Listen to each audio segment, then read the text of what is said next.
WHSQ and WCBS-FM HD2, New York.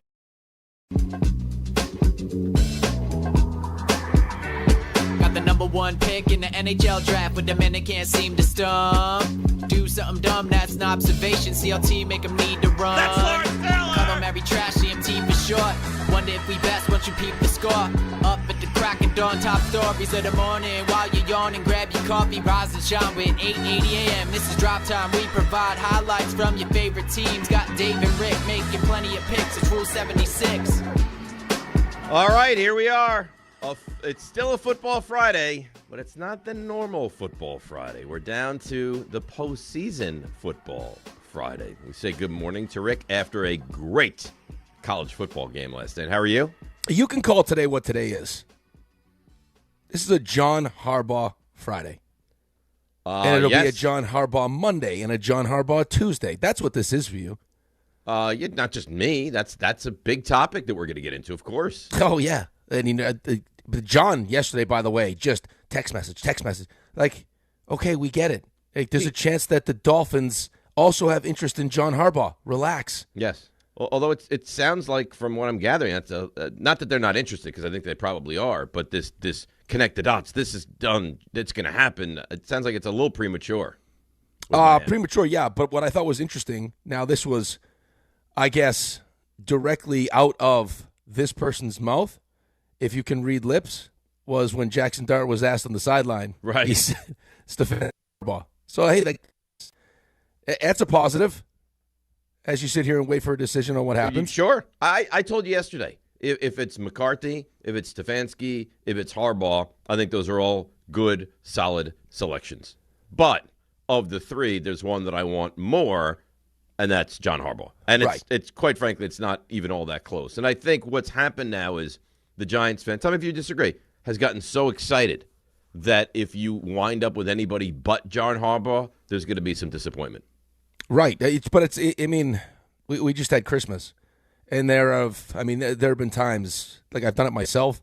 I see my kids, my kids will sometimes do it, where they get themselves so worked up about something that they think they're going to get, and then when they don't get it, right, they still something great, right, but then they're disappointed because they had their hopes up that this was what I was going to get. Right, so. Right. Like if I would have told you 5 days ago you're going to get, tickets to this, you'd be thrilled. But then if you think that you're going to end up with something that you thought is better, think is better, and then you get tickets to what you wanted 5 days ago, you're disappointed, right? Correct. Yeah. That's right. Yep. And listen, and the reality is, as much as you'd like Kevin Stefanski and Stefanski or Mike McCarthy could be really, really good, they don't feel like the slam dunk can't miss that John Harbaugh feels like. I would agree with that. Well, I mean, the weird thing, though, is that McCarthy has had almost nearly the same success as Harbaugh. Right, but I think it's the success and the idea that he's just now getting to his second job.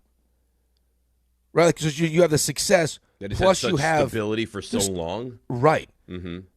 Like, I mean, Ray will tell you when Ray had him. So, like, I mean, I think it's the perfect question, and the perfect person to answer the question is, like, the things that you'll point to with Mike McCarthy are, hey, it's not easy to win in Dallas. It's a circus in Dallas.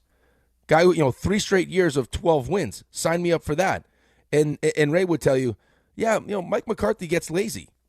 Right? Like, there's a reason why Mike McCarthy, after having that kind of success, is not the coach in Dallas anymore. Like, so there are things, you know what I mean? Like, there are things about Mike McCarthy that got him fired in Green Bay, and there are reasons why he was fired in Dallas, right? Stefanski, maybe the same thing. Now it's Cleveland, also not a great situation. I don't know how much say he had in Deshaun Watson or all the different things, but I mean, he's an offensive guy that won 11 games twice in Cleveland in a playoff game. That's pretty damn good. But he also got fired. And then there's John Harbaugh, who, again, you mentioned also got fired. But after 18 seasons, though. Right, yeah. He had a long run.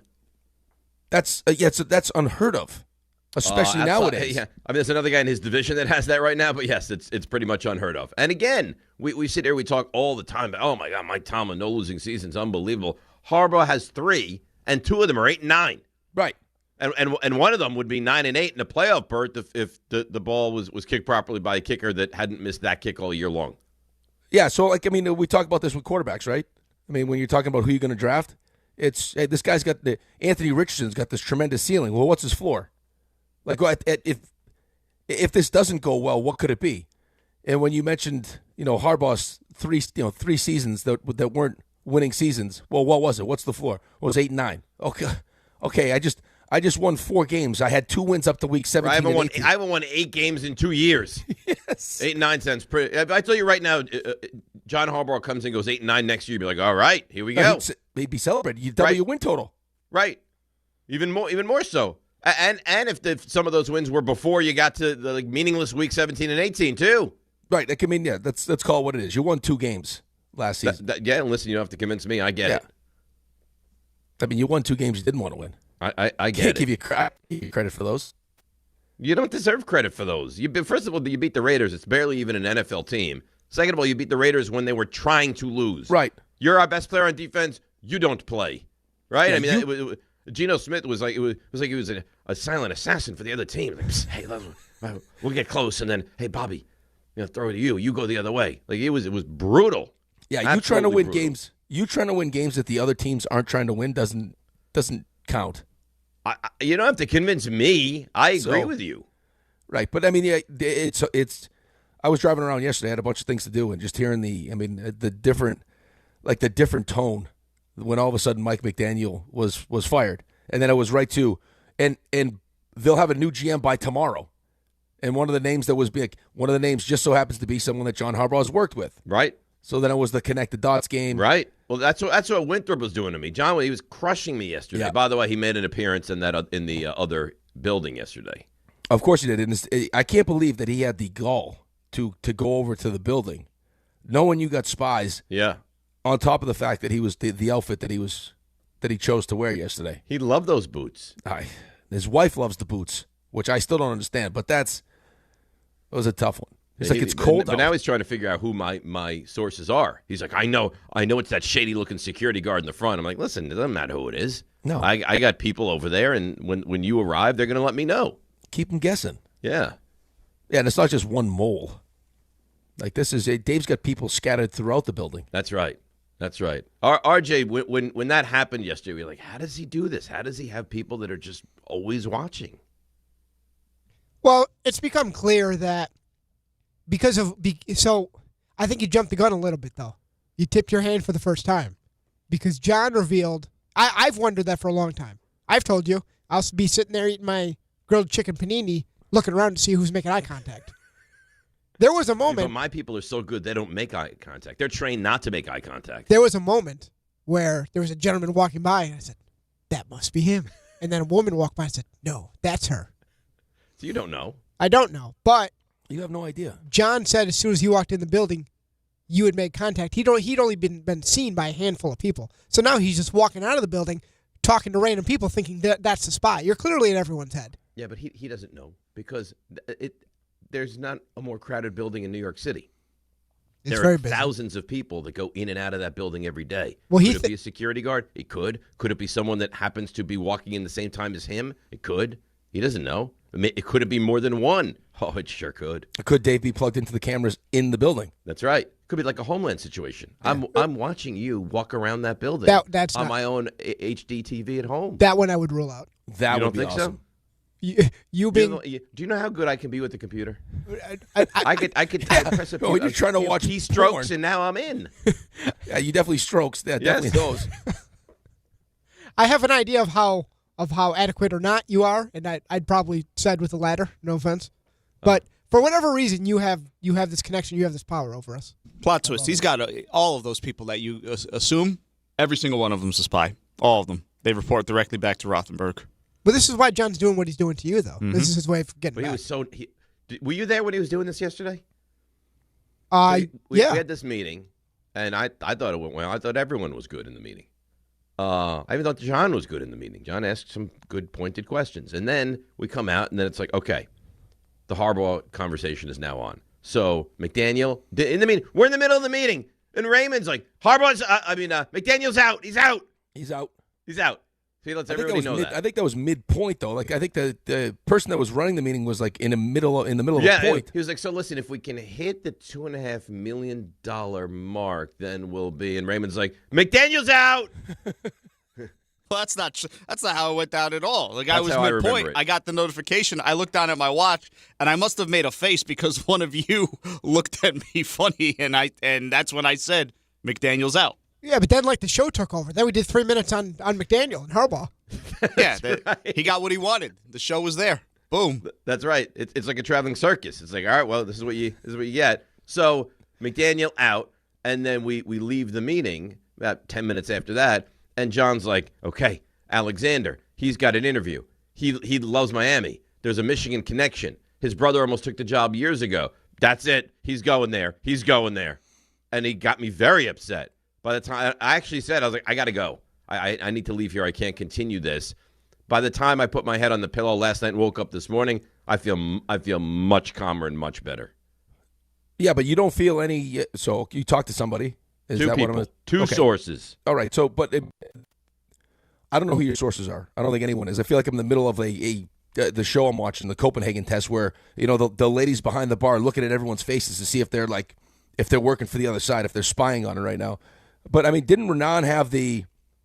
Wasn't it Raanan that was reporting that, hey, just so Giants fans know, if Tampa or Miami opens up, Yeah. watch out?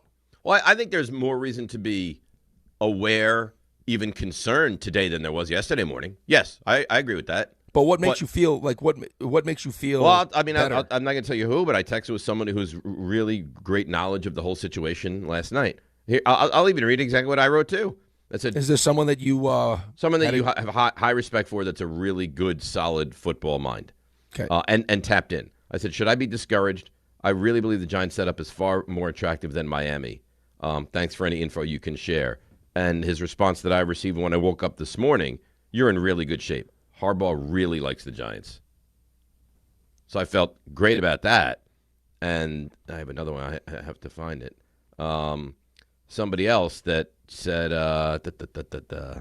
Dolphins are such a mess. They have no quarterback. They have massive cap problems. The only advantage they have over the Giants, which is an advantage, is no state income tax. But again, he really likes the Giants. And if you were connecting the dots, you're like, Alexander, that's his guy. He's going to get the GM. This person told me they don't think he's going to be the GM.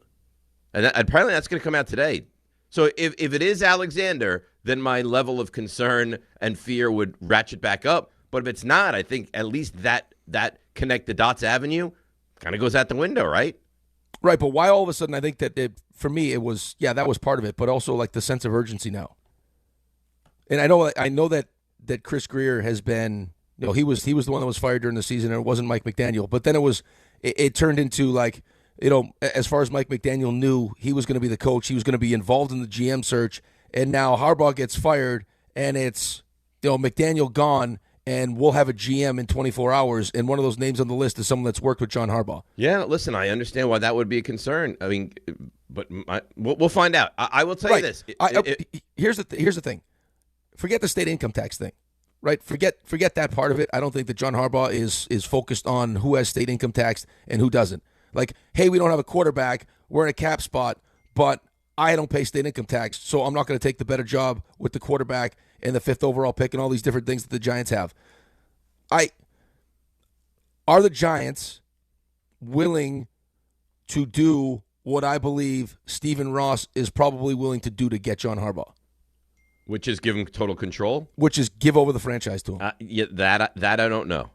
That I because that would be know. the reason why I went to Miami, not because state tax nice, weather nice, but the state income tax wouldn't outweigh if I like Jackson Dart better or if I liked the cap situation better in New York. But here's the thing. Well, first of all, you know that the Giants, and I know that the fan base hates them now, but the Giants management, like ownership, is considered very good and hands off ish as far as like you do your thing. We're not gonna hamper you consistently, right? But they have the GM.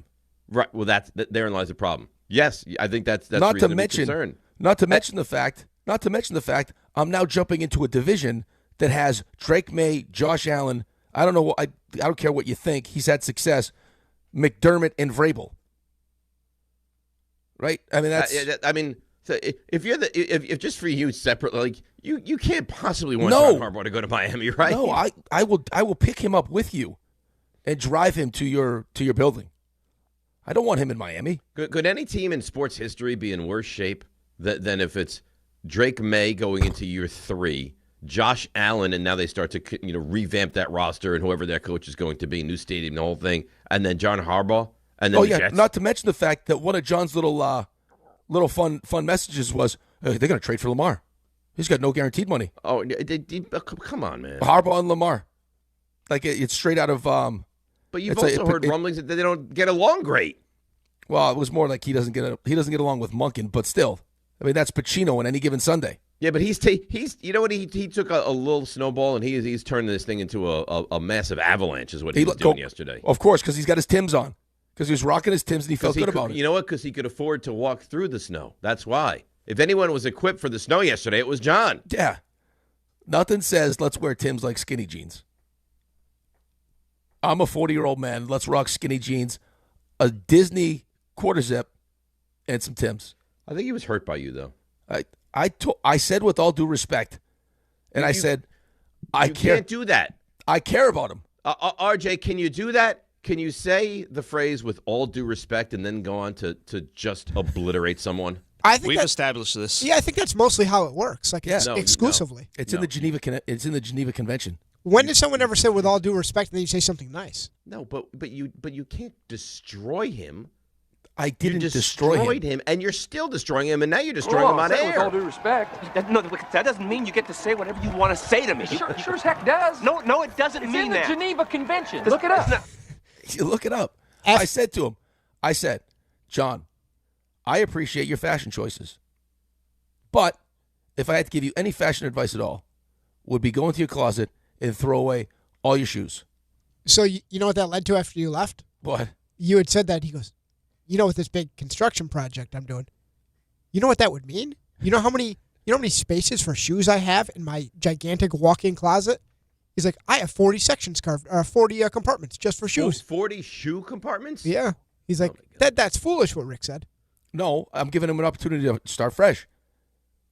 Like, why don't you surreptitiously find out his shoe size and then start his new collection? I will do that. That's actually a terrific idea. I will start his new shoe journey. Right. Start it so that John has beautiful shoes to wear. And now if he doesn't, like if you know that in his arsenal he has gorgeous shoes to wear and he's wearing stuff that you look at, you're like, oh, God, then I think you're well within your right. Maybe he just doesn't know.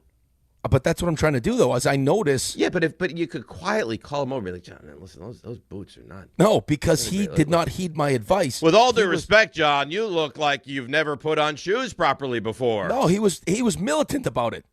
Well, he refused to accept the constructive criticism. I was telling him I don't think there's anything wrong with the Timbs. Timbs are very New York, but if you're gonna rock them, you got to change kind of what you're about.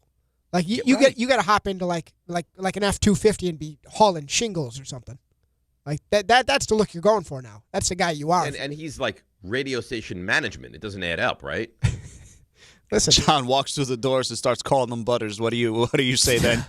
You got to dress for the job the job that you have, the job that you want. Maybe he wants to be a foreman. You think he's running a hard hat? He's speechless. You think he's running the construction up on the floor above us? It feels like you're going to come through the ceiling. He's diabolical. You know, I didn't think about that. Does that explain the smell? I'm not doing it again. Yeah, did don't you see please someone don't. tweet us the transcript of the show yesterday? I did not. I saw that. Oh no. Yeah. It reads like a porn, Raymond. I don't care how it reads. That's exactly how it reads. I can read however you want it to read. All I'm saying is that you know what I said and you know what I meant. No, because it went from what you said originally and then it became fresh. Then all of a sudden there was a new scent. I said caulk. Yeah, fresh. If you hear what you hear, that's up to you. Hey, listen, if you smell what you smell, that's up to you. Okay? I try to run a nice clean show. Oh, yeah. Yeah, for everybody. Please. You're like a combination between Bob Guccione and Benny Hill I do the show with.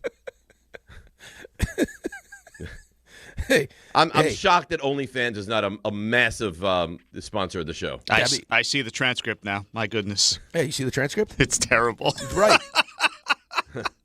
It's unbelievable, this guy. Oh, no. Ray, if you were to call me out with that, I think that's well within reason. RJ, I think that's fair. If John called me aside and said, hey, listen, Look at what the transcript said. Maybe clean it up.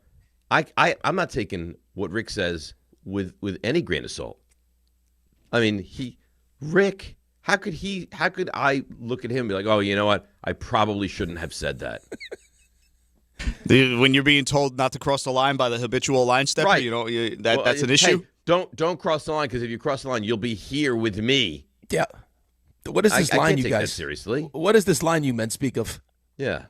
You'll do anything. I don't know of a line. And by the way, Raymond, did you notice yesterday? We'll break in a second, get back to your calls on Harbaugh, 800-919-3776. And what was a great college football I game hate when last you night. do this. I hate when you do this. What? When you start a sentence the way you just started a sentence, Trouble's brewing. yes, always, every time. So we're in this meeting. I was thinking, what can we do? Right? I think maybe it was RJ. It's a great question. Hey, not what can you do for us? What can we do? Guys, I think you're doing everything. The other thing is, like, try to really drum up that relationship between you, your show, and everyone else in the office, right? Like, have conversation with them and be open to them. Did you notice when we left the meeting, he walked by like he was running for mayor? Hey, Jordan. Hey, how you doing? Gabby, listen. Okay, hey, how are you? Do you know how offensive that statement was, though? That was the most predictable thing that could have happened. You could have told me what will happen right after this meeting. Rick will go and say hello to everybody and shake hands and kiss babies and do that entire spiel He introduced that he himself does. like he was running a daycare center. Which, by the way, he does Hey, there's literally. good money in that. Hey, there's good money in the daycare. There's a lot of money. Apparently in a it. lot of money in the Lot daycare. of- Apparently they're so. getting a And lot you of don't even my have to money. watch kids. They're getting a lot of my money right now. But I mean, Rick does that to begin with. So he went and did it an extra time. But the You know most what? It's predictable almost thing that as if- could have happened was him doing that after Almost the as meeting. if Sam said, hey, how can I really have fun and be a puppet master of this meeting? Challenge Rick. You know what? Be more social. I don't think that's what Be that. more I friendly don't around the office. I don't think that's the plan, though.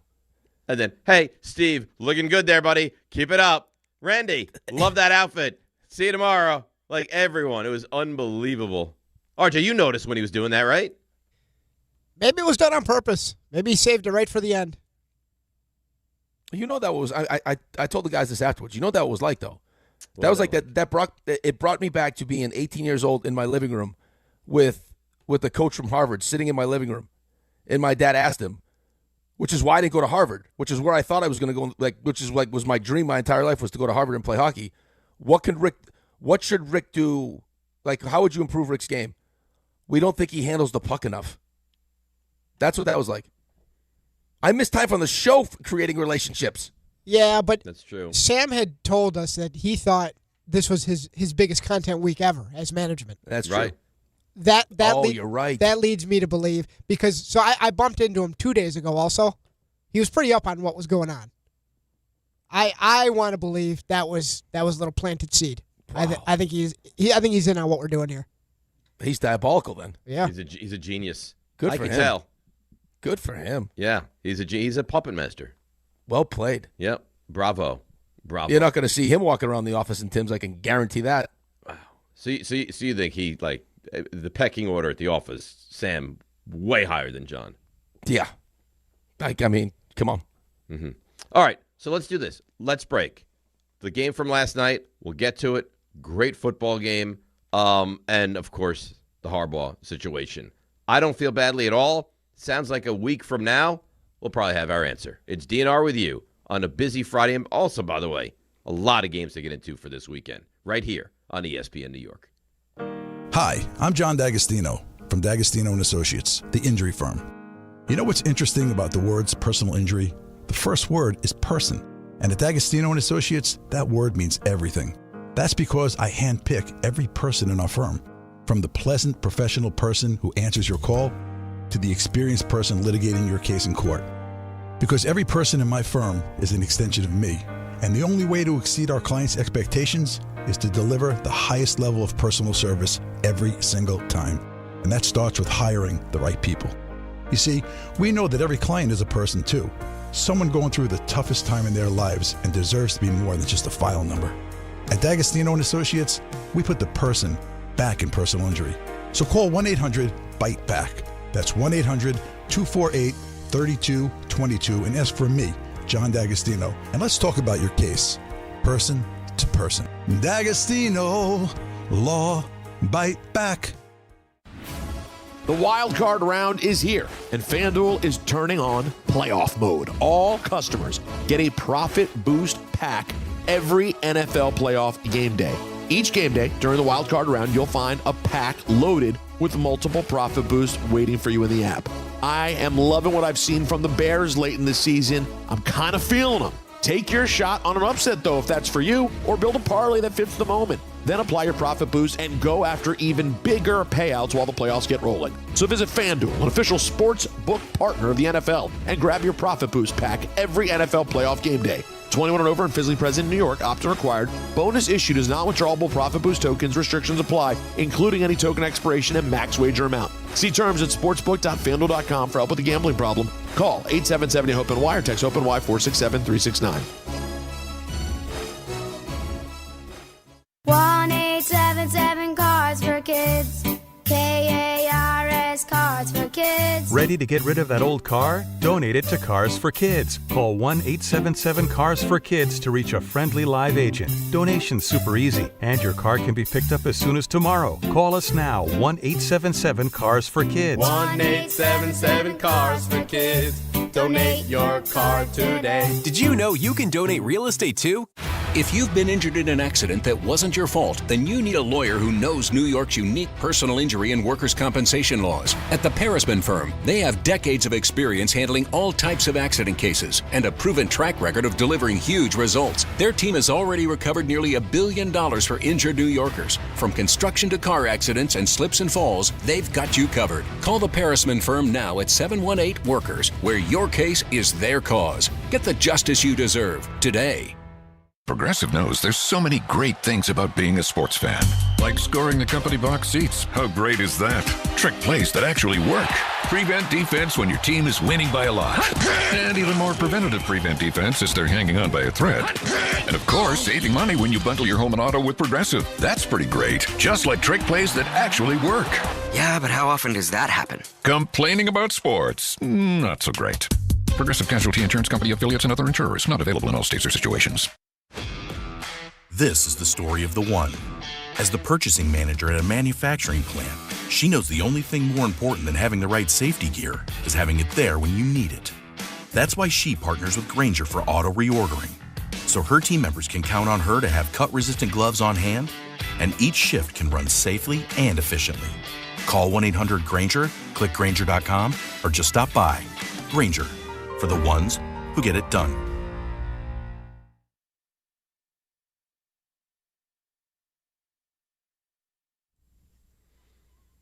All right, DNR with you.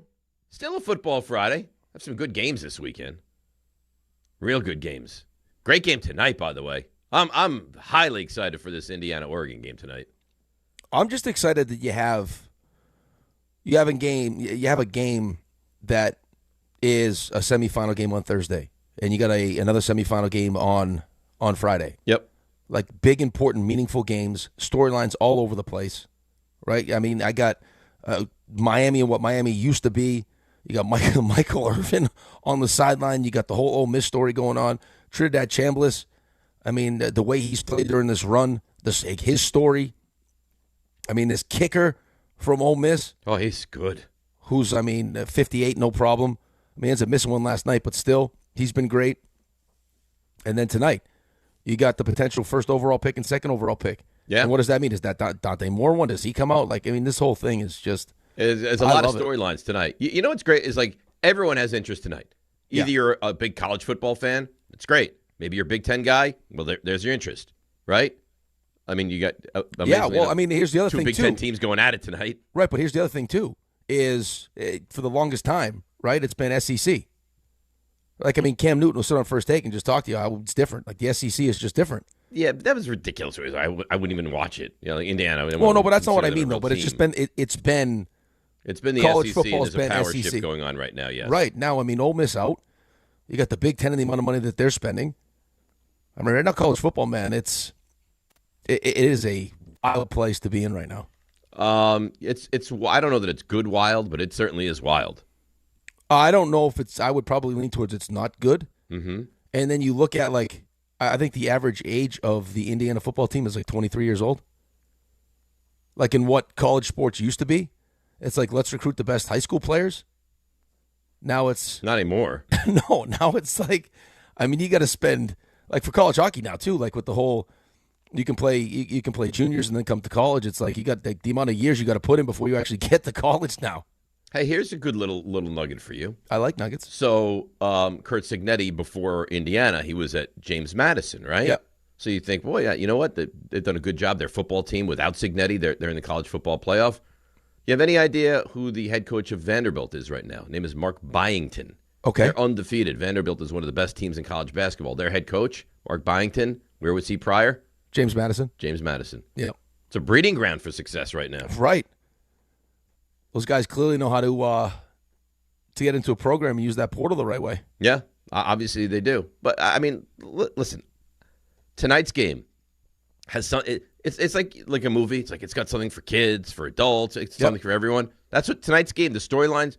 If you're not even a college fan, like I don't really love college football. Okay, you don't love college football. You love the NFL. You're going to want to watch Mendoza. You're going to watch Dante Moore. You're going to want to see what those guys are all about. I don't care about that. I'm solely a Jets fan. Well, you know what? There's your entree into it. I'm solely a Raiders fan. There's your entree into it. I don't care about the NFL. I only really like the college game. Great college football game. Tonight has something for everyone. Right, which is, I mean, exactly what any sport wants. It's why you have all the behind-the-scenes stuff now. Right? I mean, it's to try to get the fan that's kind of on the periphery, that's trying to make the decision on whether or not they're interested in it. Right? I'm not a college football fan. I'm not an Indiana fan. I'm not an Oregon fan. But, hey, there's like some of the stuff that you mentioned. So I'll tune into it. Yep. There's something for everyone tonight. Yep. There's something I can't wait for tonight. And plus, it's Friday. Right. And then you get, and you know what I like too? You don't have the full day tomorrow. At least you get the first half of the day to yourself. Where, hey, you want to go out for brunch, you want to go to a movie, you want to do, practice, whatever with the kids. Great, you can do that. Everyone has that opportunity. And then 4:30, now you're dialing in. Now you're settling in. Well, now you don't feel guilty, right? I mean, you could have a 7 a.m. puck drop. That could happen also. Is that what you have tomorrow? Yeah, 7 a.m. puck drop. So what does that mean? Waking? I'm telling you right now, 5. I'm gonna be at 7 a.m. If I'm awake, something has gone terribly wrong. Right. Which is, I mean, you're well within your right. You should sleep till 11 if you want. I mean, wake up, go to the bathroom, right back in bed. If I was, you know what I would do for you? What would you do? This is how much I love you. If me and you were together. Right? Like dating? Like a couple? Yeah. No, I think we'd be more than dating. I think we'd be... So if we were together? I don't think there's any chance once we start dating that you let me out without putting a ring on it. Well, you think I would wrap you up? Right up. I think you'd wrap me up when you see what I do around the house. You don't do anything around the house, though. That's not true. But what do you mean? You don't even... You barely use a microwave. Yesterday. You did what? I can't. I have a sixth sense. I think the garbage might be nearing fullness. Let me get that baby right out. Recycling, garbage day. Okay, but I'm cooking. I'm balancing the checkbook. Well, but you're not the only one who's a catch. I also add a high level of comedy and levity around the house. Right, but I'm not saying I say no. I mean, you get down on one knee, I'm saying yes. I mean, you'd be lucky to have me. I would be lucky, but I'm getting the extra money from the Islanders. That's enticing. True. You know what? Right? That's true. You're not letting me leave. Maybe I'm not. And I'm sitting here trying to tell you, I wake up. I make sure I don't wake you up.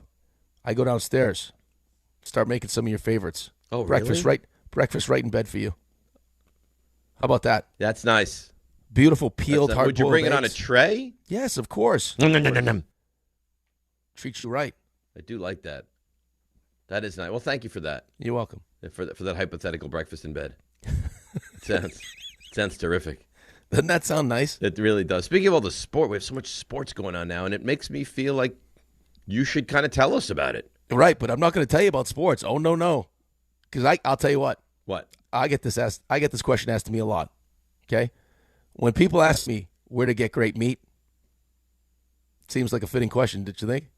Wait a minute. You need some great meat? I was sold a bill of goods that I should. Raymond. Yeah. It's a meat read, boys. Raymond, you didn't tell me it was a read about beautiful meats. I just told you it was a read. Ray, you want some of this meat? That's not fair. I do have beautiful meat. That's a drop. I'm going to tell you all about it. So when people ask me where to get great meat at smart prices, mine's free. I always say Wild Fork Foods. You're talking organic ground beef for $6 a pound. That's it. Chicken breast in bulk, 5-pound bags at about $3 a pound. That's the kind of value you expect from a big buy, but with the way more selection and it's quality. Everything is blast frozen to stay fresh. Shop at one of their 7 stores or order online for same-day delivery. WildForkFoods.com. That's nice. Oh, that's meaty. I love a good piece of meat. Who doesn't? Yeah. I'm going back to Luger's this weekend, I think. Again? I had no steak sandwich. So you're going back just to right or wrong? I'm going to call ahead and say, listen, do we No, have you're steak not. sandwich? Are you going to really call ahead? I have to. Why else would I? I'm going because I want one of the steak sandwiches. So you felt like you got left to the side. You couldn't get your steak sandwich. This is what I did. I did what you're doing with John Harbaugh right now. Well, when are you going to go to Luger's? I don't know. I'm going to try to find some time this week. Want a meat stick? Well, no, if you don't go tonight, when are you going to go? Tomorrow night during the football games? No, not night. I can't get the burger. I'm going to get the burger, and I'm going to have some steak sandwiches. So you're going to go for lunch tomorrow? Yeah, to lead me right into the 4:30. So maybe you finish at the rink in the morning and you call Luger's. You're like, hey, can we have a nice early lunch? Get over there at 11, 12 o'clock? Oh, he could be there by like 10. No, but I'm not going to be there at 10. I'm looking like 12:30, 1 o'clock. That's nice. Boy, that's nice. Whoever makes your hockey schedule, you need a new CBA. No, this is not. First of all, RJ, this is not him. And secondly, it's not like they make the schedule. They enter a tournament, and the tournament's like, oh, by the way, your game, 6 o'clock in the morning. No, this is not a tournament, though. This is a scheduled game. It's RJ. Scheduled Here's what you'll notice, RJ. Hopefully, once I teach Antonio how to skate and everything else, the younger the kid, the earlier the time slot. But I mean, it's too early. I mean, why don't we start games at 5 a.m., 4? That's a great question. Midnight. I love it. No, you don't. You love it. I think it's a great idea. Start earlier. Start that early. Oh, God. So puck drop 7? Puck drop 7. Which means you got to be at the rink at? Well, the rink's not close. It's not a home game. It's not Is a it home on game. Long Island at least? No. So you're getting up like you're getting up for the show, basically. I am looking at probably an hour and a half drive. An hour and a half? Yeah. You're going to a different state. Then you got to suit up. He's gonna up at So what time do you have to be up 4 tomorrow morning? Probably 4 4:30. o'clock? 4. Yeah, 4. Yeah, because he's playing goalie too, so I got to get him dressed in goalie equipment. This is Milo? No, it's Rocco. Oh, God. You're driving an hour and a half for Rocco? What am I supposed to tell him? Hey, sorry, bud. I did it for your brother. You're not doing anything wrong. It's just cruel. Yeah, now, do you bring the whole? There's no way you wake up the whole family. No. We get Cass. I think Cass is probably going to come, and then we got Doc and Deb here. So okay, so what we used to do is an hour and a half is a prohibitive drive. We would stay at a hotel right near there. Is that even a consideration? No, I don't want to stay at a hotel tonight. Okay. I prefer my own bed, but still, it's good. I prefer my own bed too. But if you tell me I have to wake up at 4, I have to wake up at 5:40. Yeah. That I prefer that. That's true. And then plus, I'm going to watch the game tonight, so I'm not going to be asleep till I would say 11, probably 11:30. And they bamboozled me last night. 7:30 game, 7:30 game. So I'm locked in. 7:30, dialed in. Finish dinner, go to the couch, on the couch, ready to go. Where's kickoff? They haven't taken the field yet. Oh. You know how this stuff works. You know this by now. I guess I should. I thought legitimate. Well, NFL games called for 1 o'clock, 1:02, kickoff. NBA games, right? Not too far after, called for 7:30, 7:37, tip off. This called for 7:30, 7:50. Come on. They want you locked in. They want you ready for all college games are long enough. It was so bad that Alex said on the final Miami drive, and he's rooting for Mississippi, I just don't want to field goal. Just no. Because he didn't want to go to overtime. Yeah, he's like, I don't want to deal with another 15, 20 minutes here. Oh, Miami. Yeah, when Miami was driving. On that final Miami drive when they're down 3. And by the way, the announcer's like, do you think they're aggressive and they go for the touchdown? Go. Yeah. Yeah. Yes. I think they'll be aggressive and go for the touchdown. Yeah. I do. It got dicey at the end, too. You probably, you probably could have called pass interference on that last throw. Because that actually, Chambliss actually made they cornered the end zone. That guy probably could have caught that. It probably could have. I can't believe they allowed them to get down the field in 2 plays into legitimate, not even Hail Mary range, real play range. I mean, to the point where Herbstreit's talking about, like, if you throw a quick out, you're looking at, like a 25-yard play or something to get into the end zone. Yeah. All right, let's break. We'll come back. Callers lining up. Have at it, 800-919-3776. The college games, the college game we saw, the college game we will see, the NFL games for the weekend, and the Giants coaching search. All of it on the table. DNR with you, ESPN New York. Hi, this is John D'Agostino from D'Agostino & Associates, the injury firm. I've talked about how a construction accident took my father's leg. The heavy prosthetic he wore looked nothing like the high-tech limbs we have today. It was crude wood and metal, held together by bolts that dug into his skin and left painful ulcers. But the thing I remember about my dad is how he never complained. He put on his prosthetic leg and he went to work. He coached my baseball teams, danced, sang karaoke, and even loved to travel. He may have limped, but he always held his head up high and he lived with dignity. At D'Agostino & Associates, I spent over 35 years building a law firm that helps accident victims and those in need of their Social Security disability benefits. We fight till our clients get the money and dignity they deserve. So call us today at 1-800-BITE-BACK. That's 1-800-248-3222. We have offices throughout New York and New Jersey. So don't tell me personal injuries aren't personal. I know what they can cost a family. I've been there, and I'll be there for you. D'Agostino Law. Bite back. Hey, football fans, picture this. You bet on your favorite player to score the first touchdown in the game, but his teammate scores instead. If this happens, BetMGM wants to give you another chance at the end zone. With BetMGM's second chance promotion, you'll get your stake back if your first touchdown scorer scores second instead. Really? That's right. Bet on any pro football player to score the first touchdown of the game. If you're right, you win. If your player scores second, you get your stake back in cash. With BetMGM's second chance offer, you have a chance to keep the fun going after the first player crosses the goal line.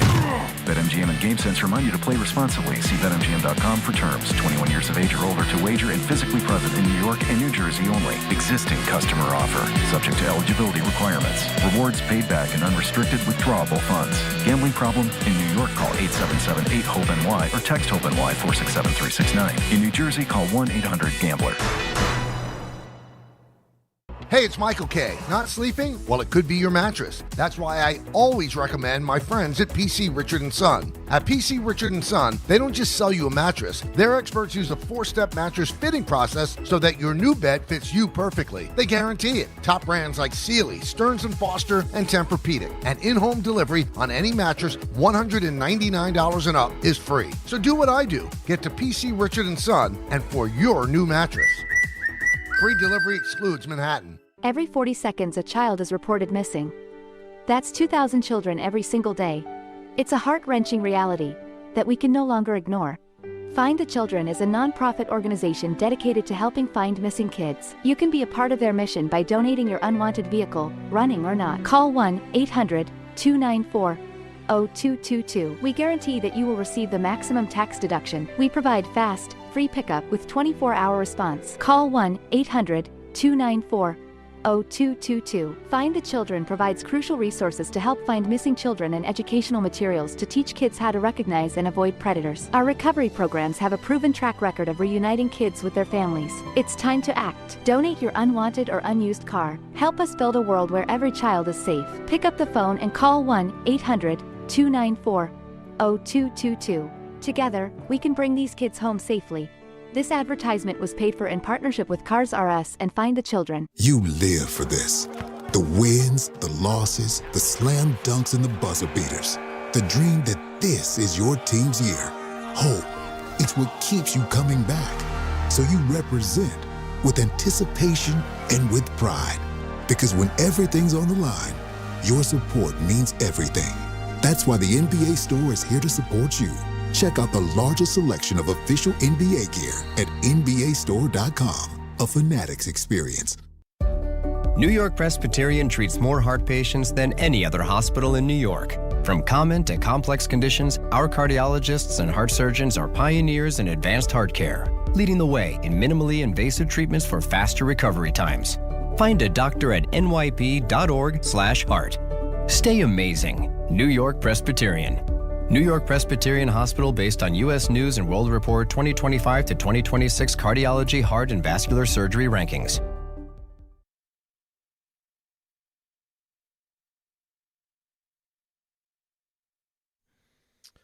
All right, DNR with you, ESPN New York. So a lot going on. I mean, great football weekend. The game tonight, which should be elite, 2 tomorrow, 3 on Sunday, and then the one game on Monday night. Of course, we'll go around the league and get to every game. We have Jordan Raanan is going to join us this morning. What time is he joining? I think 7:45. Then we go around the league, of course, which will continue to dip through all morning. We got a frenzy. We got RJ Stuff You Missed. We have the NFL picks, which is I made a nice little run back. I mean, I went from on the verge of being done to I don't think it would be stunning if I were to catch and or pass Raymond now, right? I went from 4 games back to 2 games back. So I have a chance. You had a huge week. I mean, and then you got backdoored. I mean, you should have been 3-0. I should be 1 game behind him right now. Yes. But 2 games behind him. And I don't know if you feel like this. It kind of feels like he's reeling at the moment. Yes. Like he's like, I don't even know. Like it feels like these spreads have gotten the best of him right now. I think there was a level of confidence, and now I think he's second-guessing what he likes and what he doesn't like, which plays right into your hands. Yeah. And you control the board, right? I control the board. Yep. So I got a pretty good idea of what the order is going to be and what my picks are going to be. So we're in a good spot. Okay. All right. Well, I look forward to that. And then, of course, Raymond has his plays of the week. So we do have a very busy, bouncy show this morning. 800-919-3776. Let's go to Joe in Ocean Gate. Joe, good morning. You're on ESPN New York. What's up, guys? How you doing? Good, Joe. How are you? Happy New Year, man.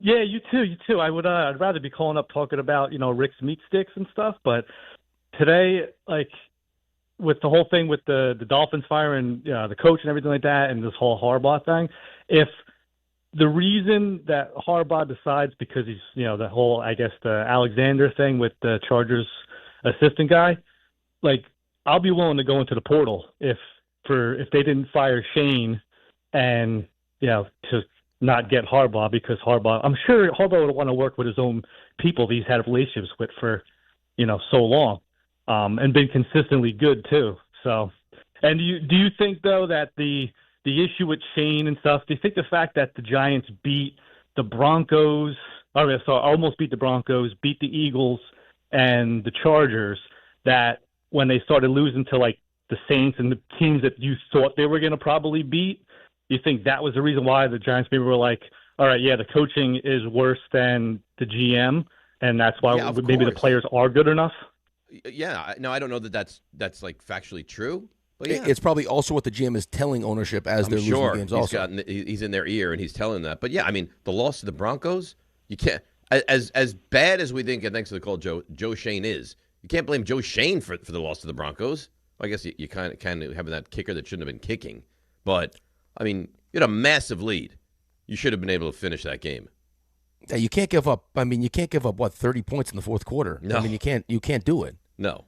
That was one of those, like, I mean, the odds were, if you looked at the graph, it was 99.8% and, like, all these things. Like, we've never seen a team, score this many points and have this many yards. And, we get it. It was an epic, awful collapse. Yeah, I think Joe Shane gets credit, probably too much credit, for hitting on Jackson Dart, Cam Scattaboo, Abdul Carter, bringing in Brian Burns, Malik Neighbors, and, I mean, you are also someone that doesn't like Joe Shane, thinks Joe Shane should be fired or should have been fired, and will still argue to me that they should have won 8 or 9 games last year. They won 4, right? If you want to, yeah, they won 4. Well, listen, I don't like it either, but you can't deny the fact that they did win 4. If they had 6 wins, they would have even played harder in those final 2 games. They would have won those final 2 games. Okay, so, I mean, what you're saying now is why Joe Shane still has a job. Okay. Well, he probably shouldn't, but he does, and we'll see. Now, I think the bigger problem, hold on. I think the problem here, though, is that your biggest fear of having Joe Shane back feels like the reason why John Harbaugh wouldn't take this job. But if that's what happens, and I was going to mention the same thing, if it becomes public to the fan base that the reason you don't get John Harbaugh is because they were adamant that Joe Shane had to be kept, you'll have a revolt. You heard Joe just call and say he wants to go into the fan portal if that happens. Well, but think about it. I mean, you were during the break, because I know this is like the number one thing on your mind right now. You're going back and forth with RJ. The Giants are a better job. Yeah, the Giants are a better job. I want to put myself in a division where I have no quarterback. If I choose to move on from Tua, that's $67 million on my cap next season, and I'm going into a division with Sean McDermott and Josh Allen and Mike Vrabel and Drake May, as opposed to the NFC East with, listen, Shoddy's a good coach. He's not Mike Vrabel or Sean McDermott. And Nick Sirianni's won a Super Bowl, I guess. I get it, but I mean, there are a lot of people are talking about if Philly potentially loses to the Niners at home, what does that mean for Nick Sirianni? Could there be a change at coach there? Yeah. I mean, listen, I don't think the NFC East is any easy run, and Jane Daniels and people think Dan Quinn is good, and they're going to make some changes there. But, I mean, the NFC East is not what those two juggernauts are in your division. No, not to mention the fact that I already have a quarterback here. So the only reason, one of the only reasons that you would think, or the biggest reason now why there's so much smoke around Miami is because they're just going to, they would just turn the franchise over to John Harbaugh. Which GM you want? You want Chad Alexander? It's all you. It's all you. Well, but we'll find out because it seems to me, reading the tea leaves, that Miami's going to make a decision today. Yep. So if Alexander's the hire, I think your concern ratchets up twofold.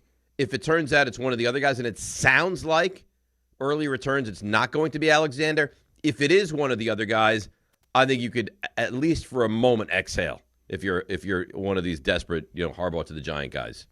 Yeah, right. But then if you hear Pat Leonard's sound that we have and will play, it's like, no, I don't know. Giants going to be willing to do what it takes to get Harbaugh. But again, I mean, then we're you. Well, then we're the Jets. Yeah, you're almost. I mean, you'd almost be doing now. Again, this isn't great just because of how it's turned out with Bill Belichick at North Carolina. But that's similar to what happened in the Falcons building, where if Bill Belichick wanted the job, it sounded like the owner wanted him to have the job, and then all the people in the building were like, no. If Bill gets this job, that means that we're not going to have any power at all. So we're going to fight and we're going to resist. Yeah, right. So he's not even going to be on our list. And they end up going with Raheem Morris. Right. But what makes it interesting is Shane, on his own right, his own volition, was interested in John Harbaugh. Yeah, right. But I mean, if you're starting to catch wind that Harbaugh may play nice for the first year, and then he's going to want you out because it's going to be his team, you better believe that he's pumping the hell out of Kevin Stefanski's tires right now. I mean, too bad, man. That Kevin Stefanski, he was great, guys, wasn't he? Well, I mean, otherwise, what are we doing here? If you're gonna listen to if you have real conviction, I mean, listen, the Giants haven't met with John Harbaugh yet. I understand that he wants the job, he's interested, he really likes the Giants a lot, and if you're gonna let a GM who at best is hanging on by a nail to be able to keep this job over a Hall of Fame coach, then you deserve everything you get in the future. I couldn't agree more. But this is also the same group of people that have decided to keep Joe Schoen on. Right. After last season and then another season where you win, I know it's 4 games, but still, you didn't want to win the last 2 anyway. It was as embarrassing as any team in the NFL. So we'll see. I mean, I hope for you because of how excited you are, and especially yesterday, and everything else that it gets done. I hope so, man. I really hope so. Let's go to Artie in Brooklyn. Artie, good morning. You're on ESPN New York. Hey, good morning, guys. So I'm watching this game yesterday, and I said both those quarterbacks look like first rounders to me, and they're projected to go in the second, third round. I don't think Carson Beck is a first round quarterback. All right, but he looked pretty good to me though. And 2 years ago, he was supposed to be the first quarterback taken. I think last year there was a lot of conversation he was going to be the first quarterback taken in the draft. By the way, did I say Jim Leonard? I meant Pat Leonard, by the way. Yeah, I got you. The kid Chambliss looks like Murray to me. He's like all over the place. He's bigger though too, right? Throws. Hey, I love. You know what? And thanks to the call, Artie. I blame myself because when I watched him play last week, I was wowed by him against Georgia. And then I made like a mental note. Make sure you ask Mel about him because I just don't I don't see how this guy is not an NFL quarterback, like a real legitimate prospect. And everything I read is like, no, third round. Like I don't get it. I don't see it. He looks like he's every bit as good as some of these other guys. So remind me if I don't remember that we have to ask Mel on Tuesday about Trinidad Chambliss, please. Okay. I'll put it right down. I'm going to write down right in my notes. That'd be delightful. And, and even if you get to it before I do, that's fine. I won't feel. Oh no, I'm going to save that. I'll save that for you. Okay. Well, then just I'll remember because I want to ask. But do you? I mean, you're a big football guy. You know the game really well. When you watch Trinidad Chambliss, are you not like this guy? He's it. He's got it. It feels like, I mean, the thing you're talking about, especially when you watched him late in that game, right? The way he went down. I mean, not only the touchdown, but then the 2-point conversion, like at big moments. Yeah. But I also, I mean, I actually appreciate his maturity, where it's like he also recognizes, as he's already done with done a deal with Ole Miss and is trying to get his waiver to go back, that maybe he needs some more experience.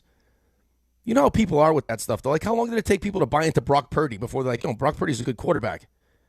If they don't see it, then it takes longer for them to come around. Yeah, I guess. And if like the public doesn't, the media doesn't like say like this is a surefire, really big time top 10 quarterback. But I don't know. I watch him. I think he's every bit as good as Dante Moore. And he's got an unbelievable story too. He's got an unbelievable story too. Well, it's a great story. But this is this is the first year that you're seeing him play big time football. Right. He won the Division II National Championship last year at Ferris State. That's right. Yeah, I mean, not that I know, but you couldn't tell me where Ferris State is, could you? Texas, I think. Really? I believe that's right. No, you're good. RJ, is that right? Is Ferris They're State a powerhouse. in Texas?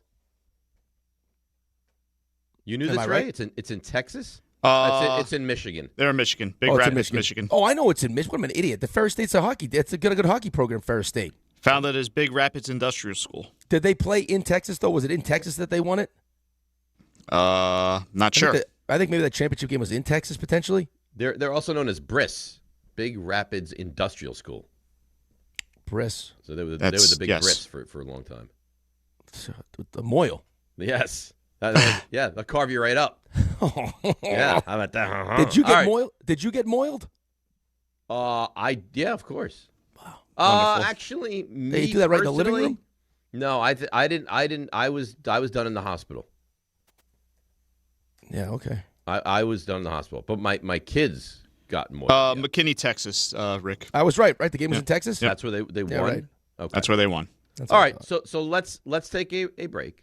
We'll come back. You mentioned the sound from Pat Leonard. It's not great for Joe Schoen, and we'll hear that next right here on ESPN New York. All right, let's see what's happening on the roads. Here she is. It's Debbie Duhane.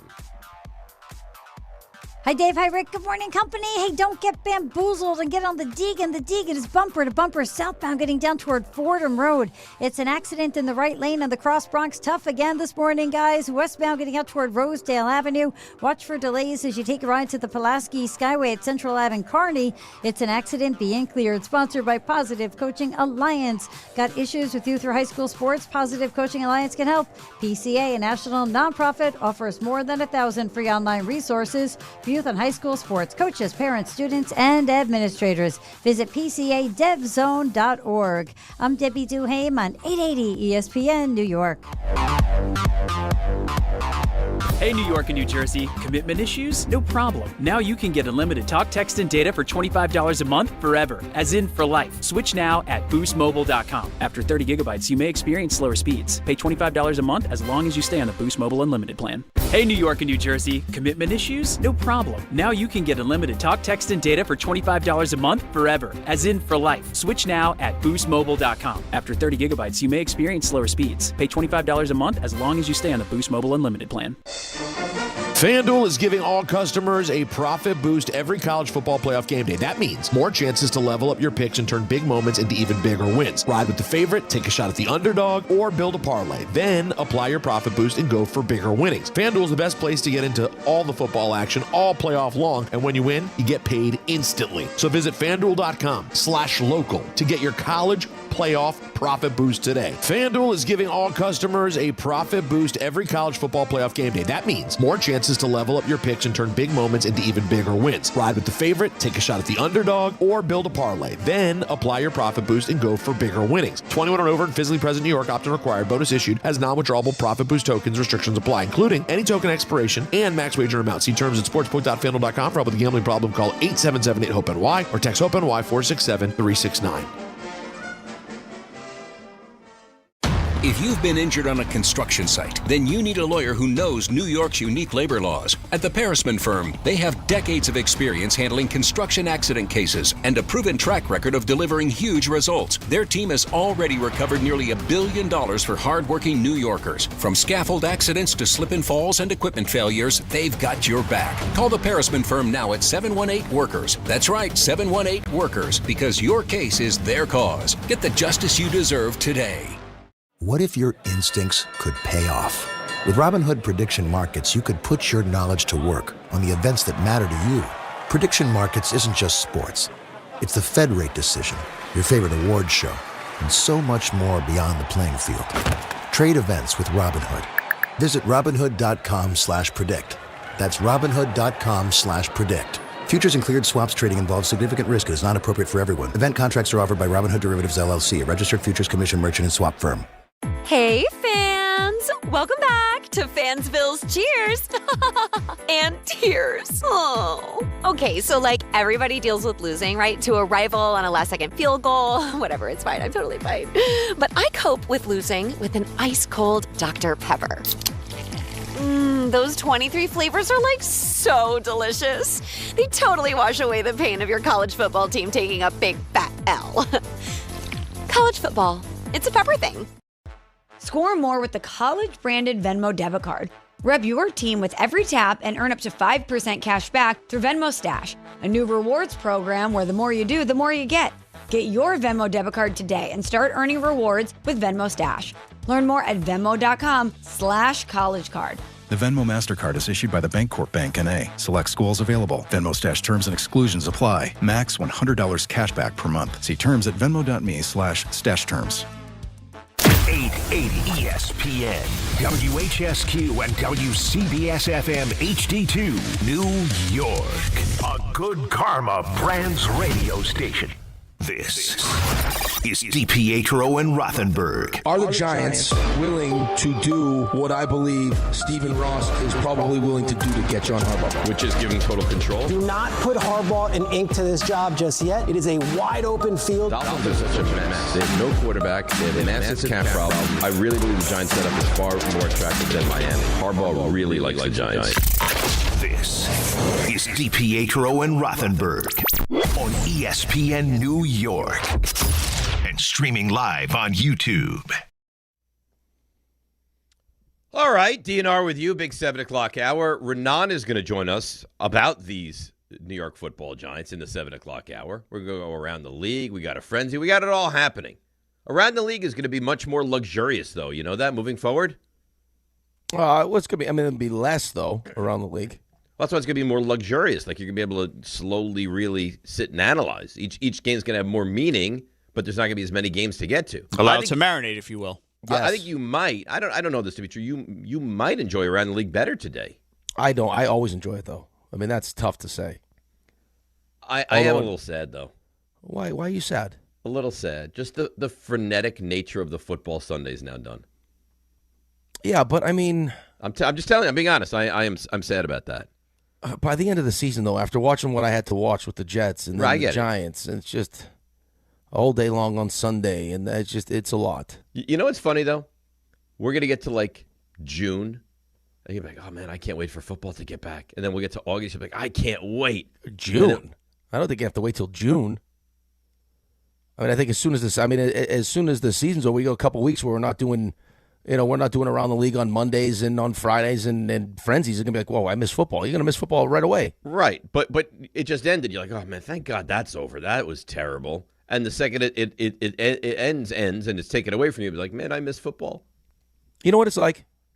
And this is, I'm just going to keep this specifically to me as a Jets fan. It's like childbirth. Tell us all your insight into childbirth. Well, not by me. It's more. It speaks to how impressed I am by my wife and by just women in general.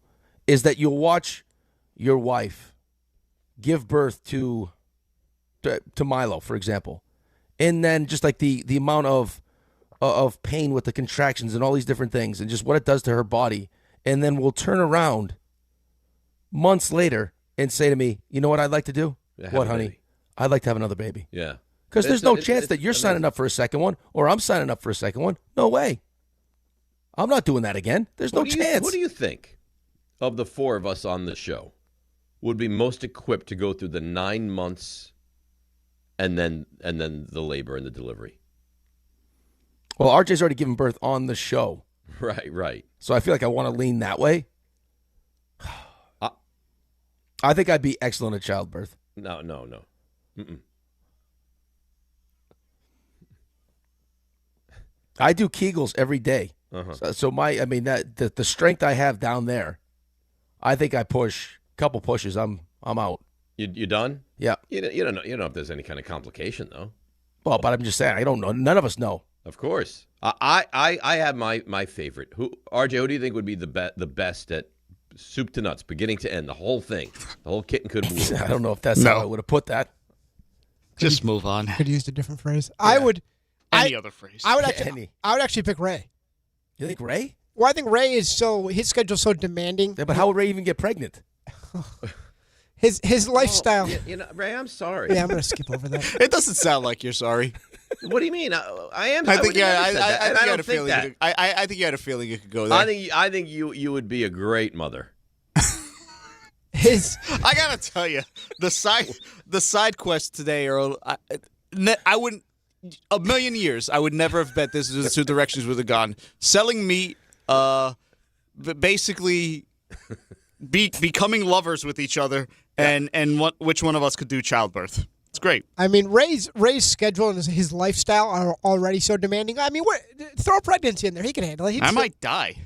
He can handle it. I think you'd be great. I don't think I'd survive. Once you get I don't think I'd survive a a couple months of morning sickness, I think you'd be unbelievable. I actually don't think I'd survive a pregnancy with my current state. RJ, he's my vote as well.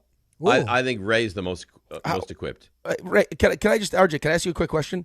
Yeah, sure. Why am I not even in consideration for this? Well, you are. You're second. Okay. Second with me as well. Followed by RJ, followed by me. Yeah, I think that's the order. That's the order. Yeah. Because I don't think I'd be a great pregnant person. No, you'd be. I mean, the amount of drugs they'd have to put you. Well, not only the drugs, he would be the kind of pregnant woman. This is okay because listen, everyone is different. He'd have a bell. He'd probably have a. Yes. You think I would want to be weighted on? The hormone monster would run rampant with Dave. Could you imagine that? He would have like a goal, like a hockey goal light, like in the living room that he would push when he needs something, so that by no chance does anyone miss when Dave needs something. Yeah. He'd put him like self-imposed bed rest. Yeah, but I'd be bringing life to the world. And you let everyone know that on every your hands single and knees, and I'm giving you guys a baby, a show baby. And this is why. Yeah, I know, but this is why you're fourth on everyone's list, though. I'm fourth on my list. Yeah, so I mean, you're not equipped. I'm not equipped. No, I think Raymond would be elite. All right. I mean, if that's how you guys feel, that's fine. Listen, you're second. Okay, that's good. You're battling with RJ for second. I think that's neck and neck. RJ's got real narrow hips, though. I mean, I don't know if he can push anything out of there. Oh boy, I don't think those hips open up properly. You don't know what I do.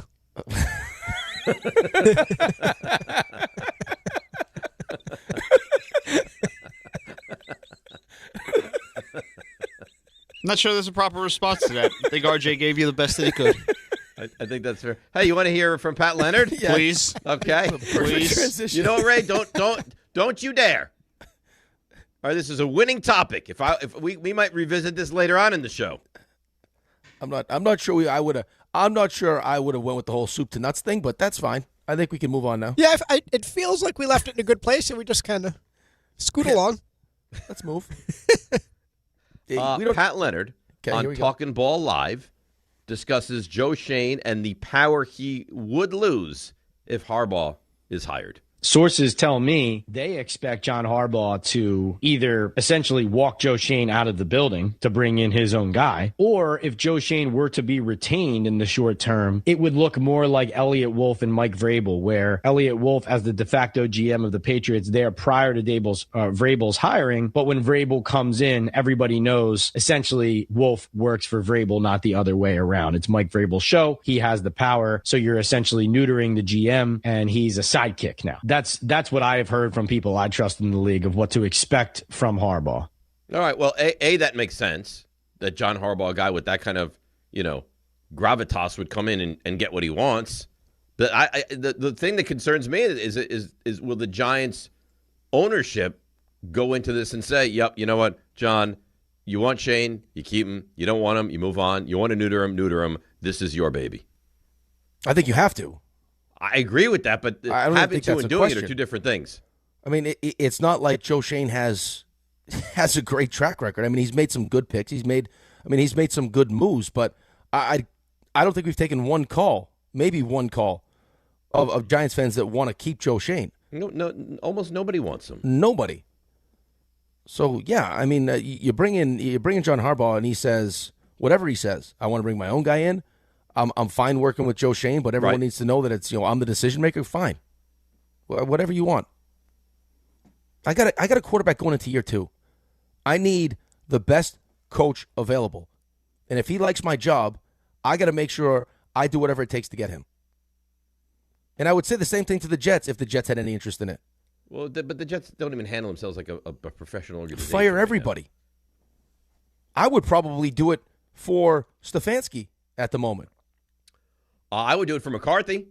Oh, we had a chance for McCarthy, though. Well, you know what? Revisit it. So what? You screwed that up. Okay. Well, so you screwed it up. So revisit it. You know what, Mike? On second thought, we'd like you. And we'd like to give you a lot of power in this organization. Yeah, right. But I don't know. Ray could answer the question better. I mean, I don't know if Mike McCarthy's at that level, though, where you just turn the entire franchise over to him. All right. Well, okay. Look who has control of the entire When's he franchise. Gonna have time? When's he going to have time for massages if he's going to run the whole franchise? He'll find time. Look, Rick, I'm going to let you revisit this. Look who is in charge of the entire franchise right now. Oh, I know, but it feels like it may have, the power dynamic may have shifted a little bit, though, with how overwhelmed Aaron Glenn looked and some of the decisions that Muji's been able to make. I sure hope so. I don't think every coach is equipped either, though, to have that kind of responsibility. Oh, I agree with that. I'm just saying, like, it's so bad right now. McCarthy is so stable and at least competent that I would yeah, do but that. I mean, but for Harbaugh, oh my God, if I'm the Jets in a heartbeat. Right, but I don't know. Harbaugh feels like one of those guys. Tomlin feels like one of those guys. Like, I mean, if it wasn't for the prior relationship between Vrabel and the Patriots, that would have been someone that I did that for. I just don't know if Mike. Listen, I'd like to have Mike McCarthy over Aaron Glenn. I just don't know if it would. It's no. I agree. I'm just saying, like, it feels so broken and so bad that even a guy that maybe you wouldn't want to ordinarily do that with, I'd be willing to do that with just to get out of the situation I was in. I understand what you're saying, and I think it also kind of plays into the conversation that we've had a couple times on the show, where it's like, it feels like these bad organizations always come to this fork in the road, where I can make the right decision or I can make the Jets' decision. Which was, we got Mike McCarthy. The GM liked Mike McCarthy, suggested Mike McCarthy. We should go with Mike McCarthy, and you went with Adam Gase. Mm-hmm. And we all saw how that turned out. So, I mean, they don't make good decisions. My team does not make good decisions. So, I mean, what do you expect? This is what I expect. The fact that it's not even a thought. Like, you see, I mean, what happens if Mike Tomlin would become available? Like, at what point would the Jets actually, or would they not? Even entertain the conversation of moving on from Aaron Glenn? If Mike Tomlin loses badly to Houston and parts ways with the Steelers, even if you had to trade for him and the Jets weren't fully in the mix, I would have to take a step back, I think, and really reconsider what I'm doing with my life. Yeah. I mean, how could you not? You'd have to. You'd have to. I mean, there's teams with good coaches that I would still consider doing that. I mean, Mike Tomlin is an elite head coach, but then you get the people. Well, he can only get you so far. Hasn't won a playoff game in very long. Get me there, right? I mean, get me. Let me have someone that does what Tibbs did with the Knicks. The Jets haven't. I was talking about this with Alex. He's 15. He goes, Dad, they haven't been to the playoffs in my lifetime. I was like, yeah, no, I know. He's like, do you think they're going to go before I graduate high school? I'm like, no. No, I don't know about that. No. Was he a sophomore? Sophomore. Yeah, I mean, no. I mean, you still have to draft the quarterback. I mean, that's if you draft the quarterback this year, maybe and going into his senior year, think about what has to happen. You have to draft the quarterback. Yep. He's got to be the right quarterback, and then you have to develop that quarterback. Right, which is the coaching staff, and then you got to rely on Muji to spend the money the right way. Right, so you need the GM to identify this is the right quarterback. Get that quarterback. Then he has to be a capable, competent quarterback, and then you have to develop him properly. Does that sound like the Jets to you? And then somehow you have to manage to most likely be one of the wild card teams. You know, it's a treat right now. I don't know if you get these. I get a lot of because RJ will put out the videos, and we'll get tagged, and then people respond. I'm getting a lot of "you're so negative about the Jets" responses. Like, I'm negative about the Jets. Like the Jets make it so easy to be negative about the Jets. Here's what I'll say to those people, because I see them. I also see them. Is if at any point during this show or whenever we have next week, whenever it is, and we start discussing special teams units in the NFL, I promise you'll hear positive Jets that'll talk. be your soft, safe landing spot, right? Yeah. If you want positive Jets talk, if we somehow get into a special teams conversation, and if we get into a field goal kicking or no blocked field goals, that's going to be your time to shine. And there we go. And there's the positivity. Tom and Merrick. Tom, good morning. You're on ESPN New York. Good morning, guys. What's going on, Tom? Unfortunately, Jet fan here. I got a couple things I want to say. Number one, I feel your pain there with your son, because my son is 13 years old, and we had this conversation last night before bed, and he said, Dad, the Jets have been bad my entire life. Well, to be fair, Tom, to be honest with you, it's not pain from me. It was just like an awareness of him. He's like, I'm 15. He's a Giants fan, so he doesn't feel the pain. Listen, I gave him the option last year. I said, listen, buddy, I'm going to give you a chance. You have an out right now. I'm going to give you an out. I said, this is the worst I think it's ever been in my life. That was until this season, and we saw what happened. I'm like, pick a team. Please, just pick another team to root for. He couldn't do it. But the reason I call, guys, is as a Jet fan, can we please not be the little brother again? And can the Giants please not get John Harbaugh? Because we're always 1 year off, and we're always No. Do not make that mistake. Don't make that mistake.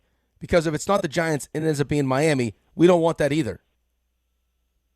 Can it get any worse, though? Yes. There's already two teams. There's already two teams right now that function better than we do. Let's not make it a third. Tom, you could have been making this call a year ago. Function better than we do. You could have been making this call, thanks to the call, a year ago and said, can it get any worse? Fast forward a year. Rick, is it worse? Hold on. Time out. You could have said it after the first year with Aaron. Right. Can't get worse than this. Right. It did. You could have said it 2 years ago. You could have said it last year, and now you'll say it again. Don't, especially with this organization, don't ever tempt the gods and fate and say, can it get any worse? Because the answer is absolutely. The last time we had a winning season was 2015. Okay, we were 10-6. That was the Buffalo game.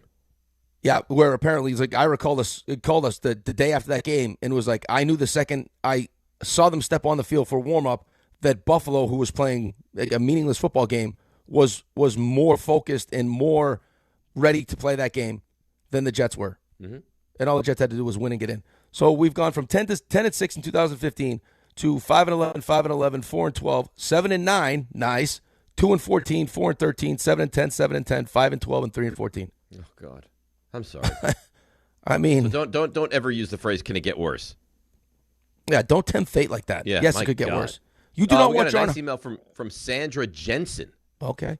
She says, I agree with RJ, and I'm a woman who has 3 children. Ray, hands down. He works multiple jobs, has a very even demeanor. When he balances Rangers and Knicks, it's like how a mom gives attention to multiple children. Also, he does a fantastic job with all his jobs and uses great music to get us all going from 6 to 10. Yeah, but that's not the question, though. It's not who's going to be the best mother. Right. It's who's going to be the best child. Right. From conception to birth. Yeah, that's it. Right. Look how upset you are. You want it to be you, don't you?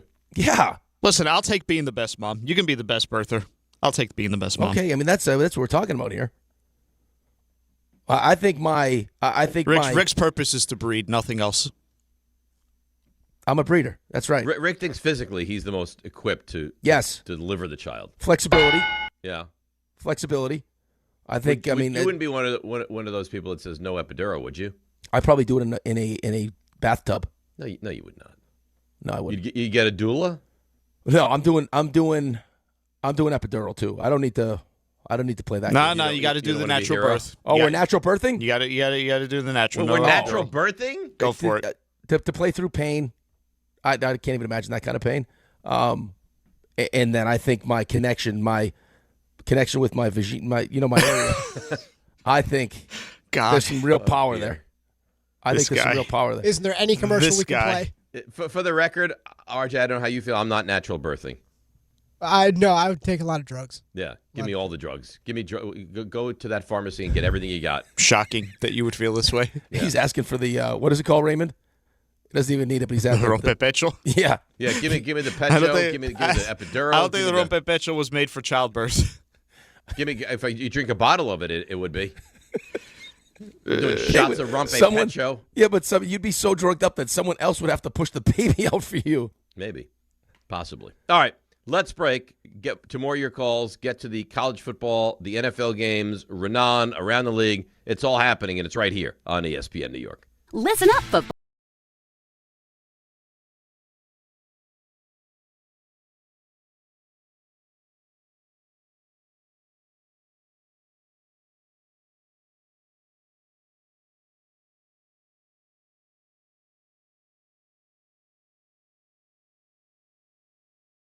At Bet365. Gambling problem? Call 1-800-GAMBLER. 21 plus only. Must be physically located in New Jersey. T&Cs apply. In-app only.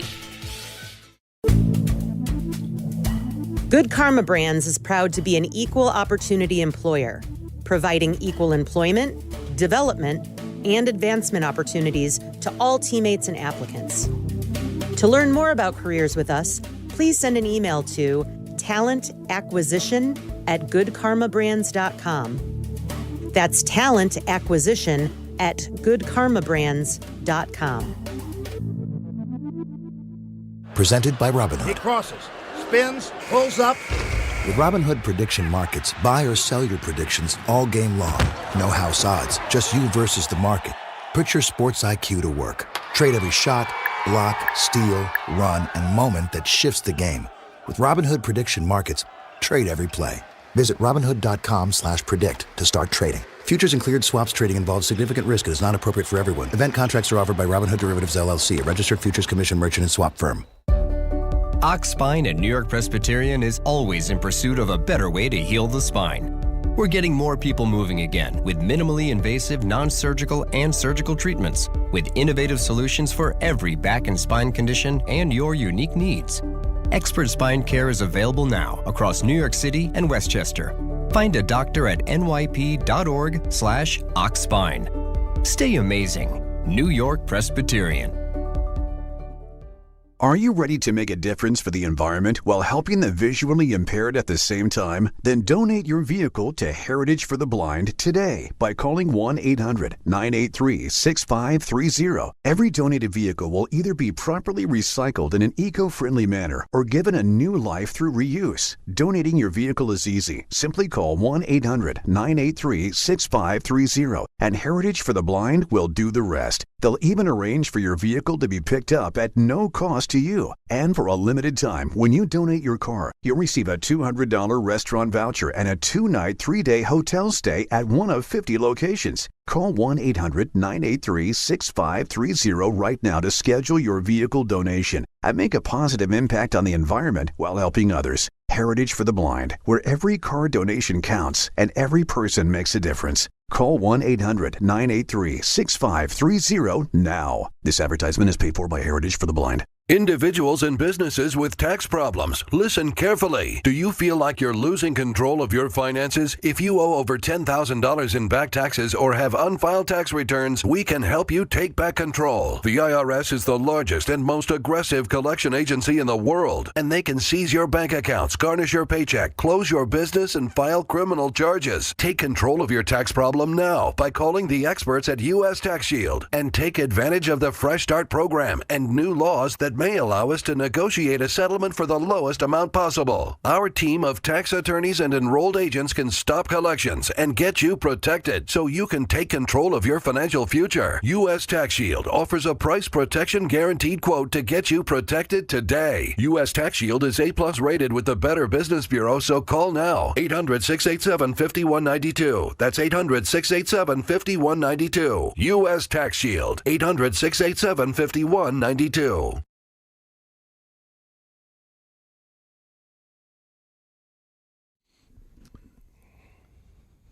All right, DNR with you, ESPN New York. Raanan in about 10 minutes.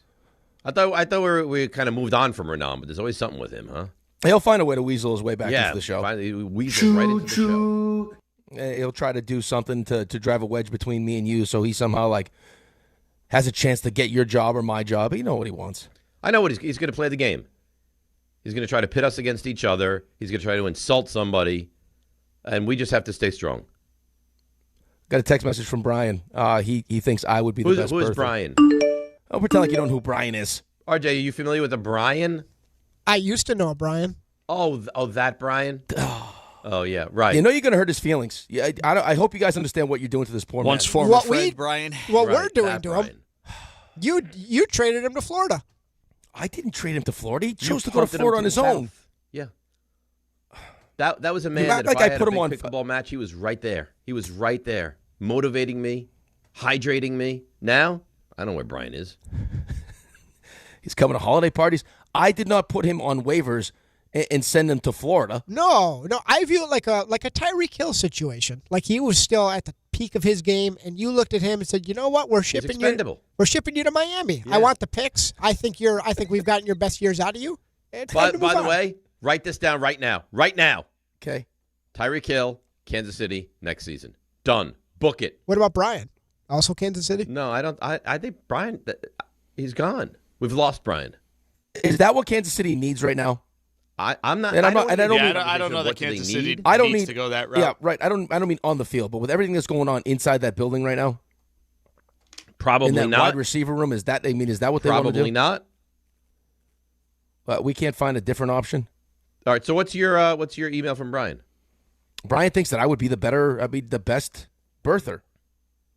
I mean, that's what he said. Yeah, because he's trying to ingratiate himself again. No, he doesn't mean it. He's never not been ingratiated. Don't be like that. I'll play. Don't sure. do that. Mm-hmm. Got Brian, email. I'm sorry. I don't feel this way. It's these guys. They're animals, and I don't like it. Yeah, we're also sorry we traded you to Florida. Oh, wait, that was Rick. I mean, RJ, did you trade him to Florida? No. I didn't. Ray, did you push him to Florida? Wasn't me. I would have pounded the table and said, "This is a pillar of our when community." I found out he moved to Florida, this is still not easy for me to discuss. I miss we Brian. We are using some lingo today. Yeah, I was going to leave that alone. Just leave it alone. I don't know what we're doing here. I think we know exactly what we're doing. Let's just use every sexual pun we can today, okay? Let's do that. Sandra Jensen, Rick, it's not you. It's just not you. You have so many health issues, clotting issues. You'd be a high-risk pregnancy. That's a good point. Right now, no way. Maybe at 25. Also, you'd want credit for everything. You say you pushed the baby out. Then you delivered the baby. With your long goalie arms, you grab your own baby. Actually, twins. Look at me. Look what I've done. I actually saw Kourtney Kardashian did that. She pulled it right out.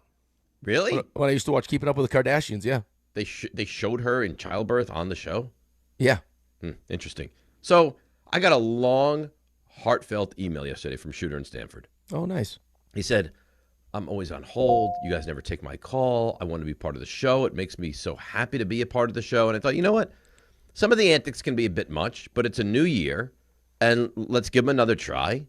And I don't want to make him wait too long. So he's Shooter, and he's in Stanford, and he's on ESPN New York. All right, Shooter, have at it, buddy.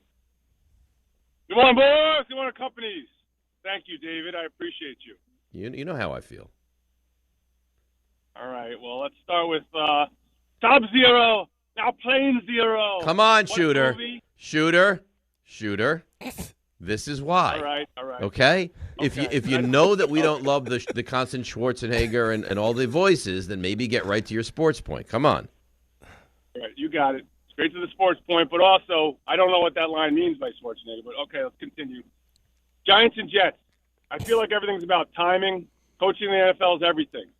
And the Giants seem to have all the stars aligning for them finally, which is fantastic, right? We got who's a good destination for a quarterback. We got the quarterback. Maybe Shedeur Sanders also he looked pretty damn good in Cleveland in that toxic environment. So I feel like that's another place he may want to go. And then Miami, whatever. It's still Cleveland, though. He's not going to Cleveland. Yeah, who wants to go to Cleveland? Well, you heard the story you heard the story that his brother told, though, about what Cleveland means to him. No. Well, I'm not going to tell it now because I need you to ask your question. But there was Jim Harbaugh talked about what Cleveland means to him and that his parents went to a Cleveland Browns game, the whole deal. So just finish your question. All right, thank you, Rick. Then we got Marriott. He's coming to the end of the line. He wants to make a big splash impact, his last hurrah. Then we got the team is just like I feel like it's the New York Giants, and it's kind of close to Baltimore. Maybe it's a family thing. I don't know. I just feel like there's all these things coming, and we deserve this.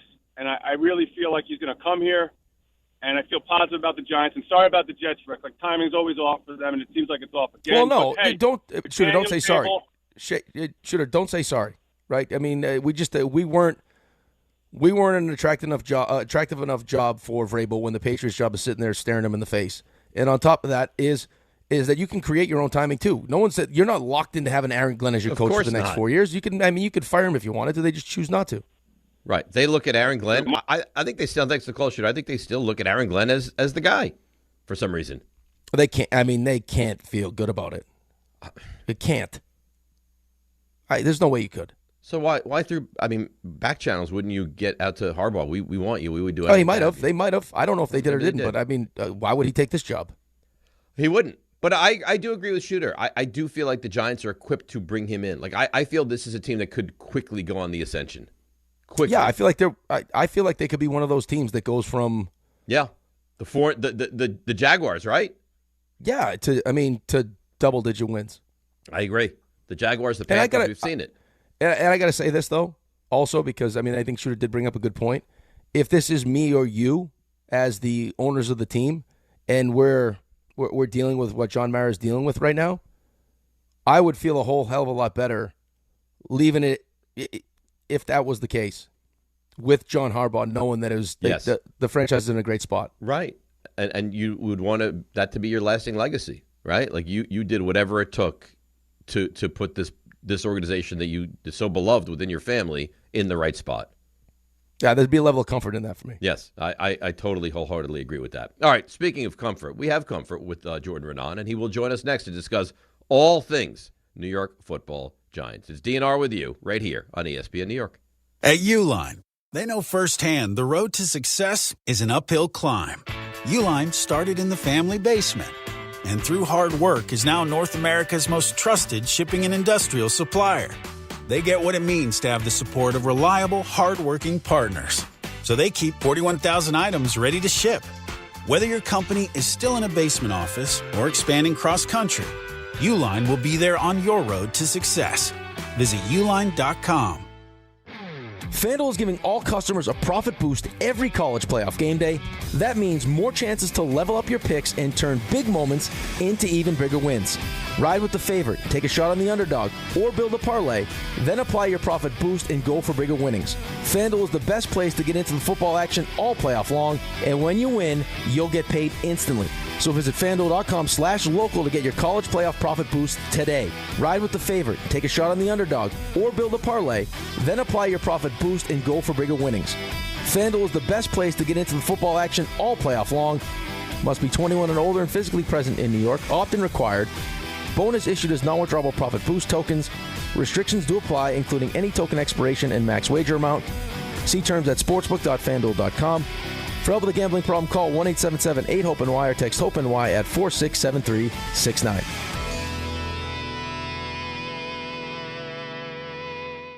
One in every 6 men is likely to be diagnosed with prostate cancer in his lifetime. That's why New York Presbyterian wants to remind men over 50 to book a prostate cancer screening. A simple blood test is all it takes. It could save your life. Screenings are available across New York City and Westchester at locations near you. Schedule your annual prostate cancer screening today at nyp.org/cancer screening. Stay amazing. New York Presbyterian. This is the story of the one. As an HVAC technician, he and his digital multimeter are in high demand. So when a noisy office HVAC turns out to be a failing blower motor, he doesn't break a sweat. With Grainger's easy-to-use website and product information, he selects the product he needs to keep everything humming right along. Call 1-800-GRAINGER, click Grainger.com, or just stop by. Grainger, for the ones who get it done. When I wake up, the best mornings in the morning light start with Wrangler. Pull on my jeans and I feel all right. Jeans, jackets, and shirts that get your day started on the right foot. I pull my blue jeans on. I pull my old blue jeans on. Good mornings make for better days. I pull my blue jeans on. I pull my old blue jeans on. Wrangler, for the ride of life. Talk about stepping up. Bang! Bang! It's time to level up your game. Introducing the all-new ESPN app. All of ESPN, all in one place. Your home for the most live sports and the best championship moments. The electricity is palpable. Step up your game with no annual contract required. It's the ultimate fan experience. Level up for more on the ESPN app or at stream.espn.com. Sign up now.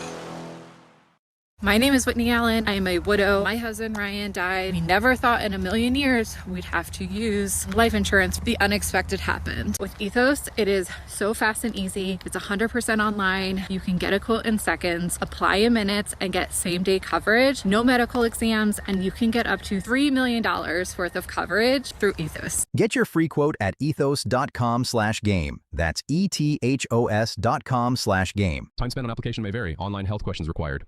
The college football playoff semifinals continue. Let's go!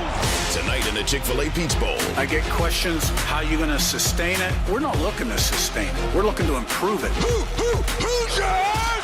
The Indiana Hoosiers face the Oregon Ducks. On touchdown, Oregon! The magic continues! The college football playoff semifinals. Tonight on 1050 ESPN and the ESPN New York app. 1 in every 6 men is likely to be diagnosed with prostate cancer in his lifetime. That's why New York Presbyterian wants to remind men over 50 to book a prostate cancer screening. A simple blood test is all it takes. It could save your life. Screenings are available across New York City and Westchester at locations near you. Schedule your annual prostate cancer screening today at nyp.org/cancer screening. Stay amazing. New York Presbyterian.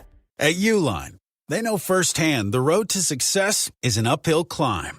Uline started in the family basement, and through hard work is now North America's most trusted shipping and industrial supplier. They get what it means to have the support of reliable, hardworking partners. So they keep 41,000 items ready to ship. Whether your company is still in a basement office or expanding cross-country, Uline will be there on your road to success. Visit uline.com.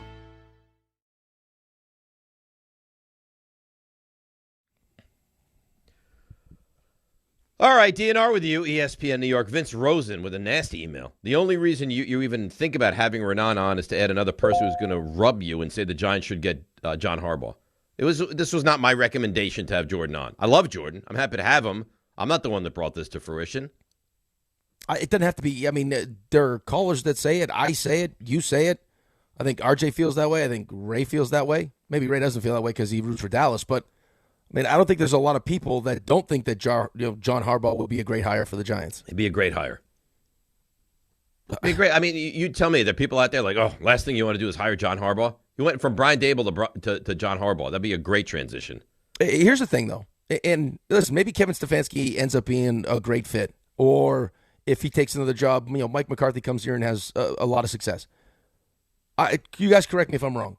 When Stefanski got fired, right? Was there a report from Schefter or Rappaport or Jordan Raanan or anyone else that said there were teams calling about Stefanski that still had coaches? No. Right, but that happened with John Harbaugh, right? I mean, 7 teams reached out within 45 minutes. Okay, so, I mean. I agree. That tells you something. Game time brought to you by Tullamore Dew Irish Whiskey. When it's game time, it's Tully time. 7:30, you could argue college football game of the year, Indiana-Oregon, second semifinal college game. You can hear that on 10:50 a.m. and on the ESPN New York app. Also 7:30, Nets host the Clippers. At 9 o'clock, the Knicks are in Phoenix to take on the Suns. And that's game time brought to you by Tullamore Dew, the original triple distilled, triple blended, triple cask matured Irish whiskey. Be sure to grab a Tullamore Dew or try the new Tullamore Dew Honey during today's action. Glasses up to enjoying Tullamore Dew responsibly. Time now for the Jordan Raanan Report, brought to you by Bet365. So this is a little confusing and confounding for me. I just had seen Jordan. Oh, there he is. How you doing, Jordan? What's up, Dave? What's going on? Well, you know what's going on. We're all in just desperation mode for John Harbaugh. That's what's going on. Pretty much. That's where we're at right now. Look, here I just put something out that my understanding is that they're still likely to, despite the Dolphins' expected pursuit, hasn't really happened yet, but the Giants are likely to get an interview probably sometime in the middle of next week. They want John Harbaugh pretty badly, so we'll see. We'll see if they get him. Look, you could want a guy all you want. It depends. Does he want to come to you? I mean, that's something that they're going to have to sell him. But Jackson Dart certainly helps that they have a quarterback. I think that's their advantage here. So what are you thinking? Like, what is your insight? You're around this team all the time. You cover this team. You've covered them for years. What is your gut telling you the week before all the interviews will happen with Harbaugh? My gut is telling me unless there's something there, with that relationship with Stephen Ross. Because to be honest with you, it's not even that good a job, right? Like, what do the Dolphins have that's a good job? I mean, their ownership is known as questionable. They don't have a great quarterback situation. I'm sure it's in Miami and it's in Florida and state income tax, but that's not the reason you're just as a guy who's 63 years old that has a ton of success, you go there. But unless there's that pre-existing relationship between the Ross family and the Harbaughs, and you want to go there and they're giving you full power and a blank check and a blank slate, then, I think that the Giants are in pretty good shape here. Jordan, do you get the sense, though, that the Giants are going to be willing to do whatever it takes? Because it feels like if he decides to go to Miami, it's because, Stephen Ross has said, hey, this is your whole franchise. Are the Giants willing to do that? Yeah, what's whatever it takes, though? Hey, I don't want to work with Joe Schoen. I think if it came down to that, that's something they could work out. If it comes down to, okay, we're going to reshape and redo our whole entire football operation and tear it down, I'm not sure if that's something that they're willing to do. We don't know. I don't think that's a point that they've gotten to yet, but I do have my reservations that they if that's the case, that they would do that. So you have reservations that they might not go all the way to finish this thing. If he gave an ultimatum of like, listen, I will take the job if I get to put my people in place, you think that could hinder this getting done?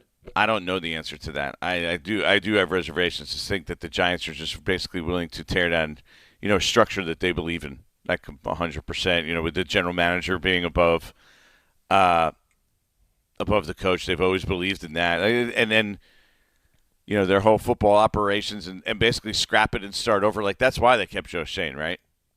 That's one of the big reasons. They didn't want to just tear the entire structure that they have in the building and that they've had for years and tear that down. So I don't know. I don't think anybody knows the answer to that, and I don't think they've gotten to the point where they've been faced with that decision. Jordan, how willing, and I don't know if you can even answer this question, but just like give me your best guess, is Kevin Stefanski going to be willing to wait? Right? Is there a chance that this goes sideways and Stefanski takes, a different job because he feels like the Giants want John Harbaugh, and then Harbaugh ends somewhere else, and you don't get Stefanski or Harbaugh?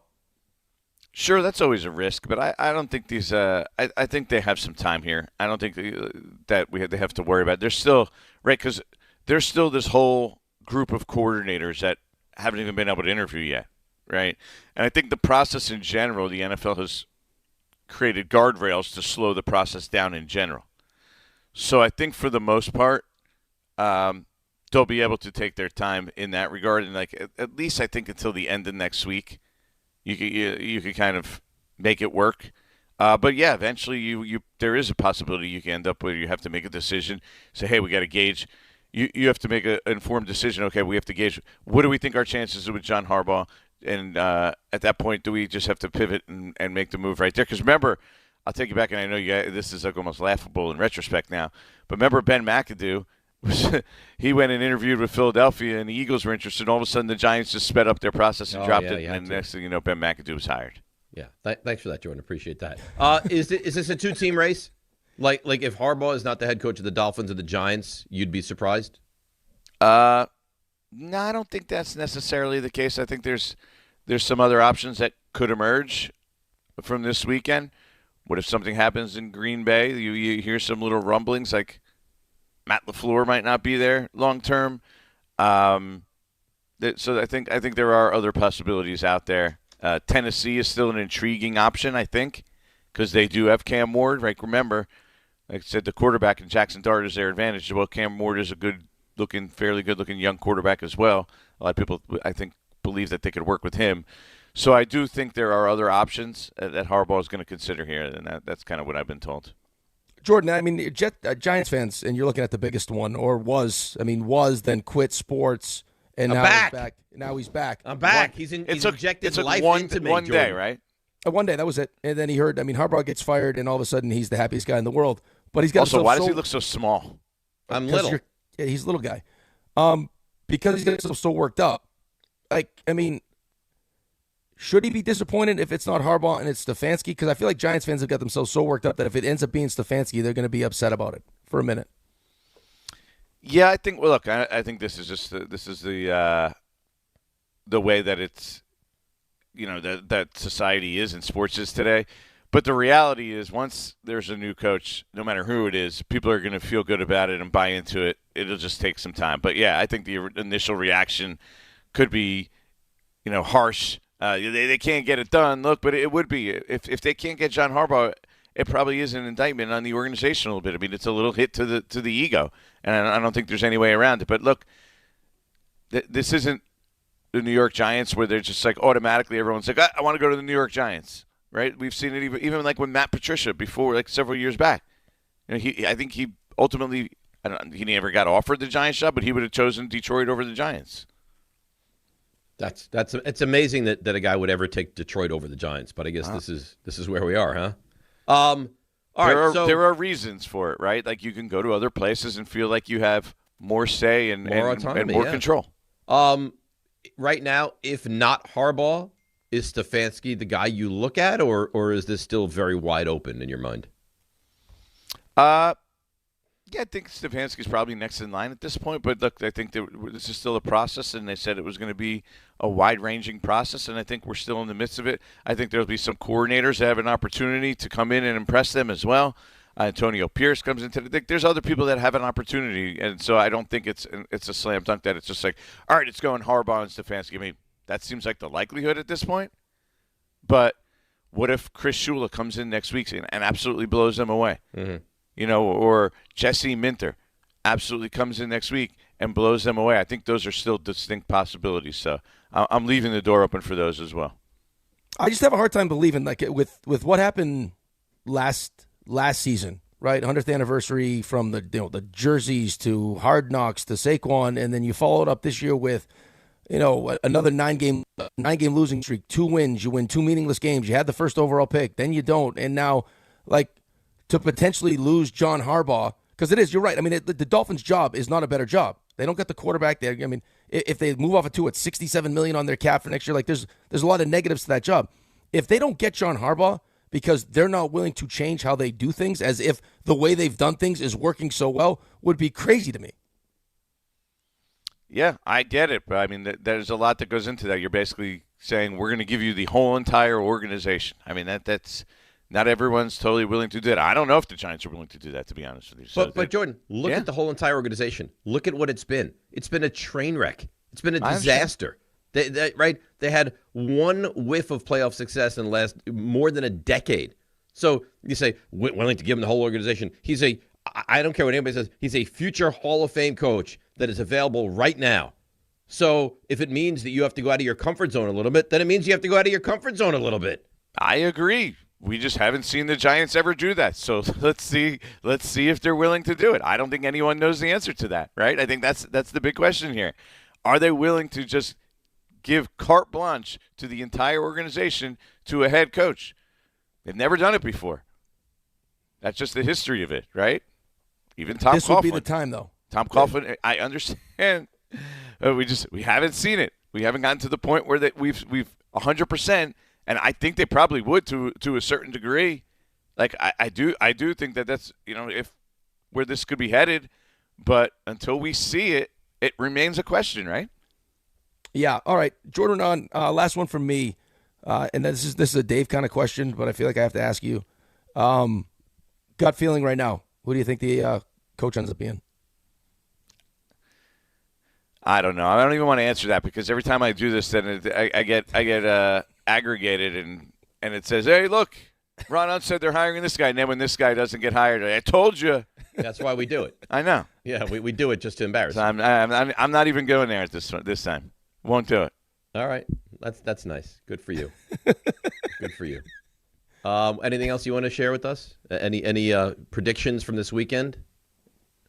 No, I think I'm good. We're rooting here in this household for Josh Allen and the Bills because little Brody, that's the only team in sport that he kind of gravitates to at this point. So if you said to Brody, "Hey, listen, we're gonna have a play date for you Sunday 1:00," would he be like, "No, we're not. I got Josh Allen's game." Nah, he wouldn't say that. No. Nah. Look at the disappointment on his face. What are you trying to do to this poor guy? I'm not trying to do anything. I'm trying to have a conversation with a friend. Yeah, I mean, he knows that he asks Alexa all the time what time the Bills play, but I still think, it's more like, just peek at the TV, finish, and move on. So he won't be fully invested in the game. He'll just be interested in what's kind of happening. Yeah, kind of. I think that's how it's going to play out. Jordan, who do you think on our show, me, Dave, RJ, or Raymond, would be best at giving birth? And the whole process leading up to the birth. Yes. Like the visits, the taking the right medicines, all that. Jeez. Rick takes like 1,000 things every morning, right? Right. He can handle that. Dave was pretty good with the back. He wasn't a big complainer. I'll give him a lot of credit on that. He was basically unable to move forever, right? Yeah, he kind of powered through that. Yeah. RJ's the super organizer, so I hope he'll have everything planned out. That doesn't say RJ. Yeah. Wow. Yeah. Well, you didn't even. Both RJ and I voted for Ray. Ray. Yeah, we voted for Ray. Ray's like he's so competent. He's used to getting no sleep.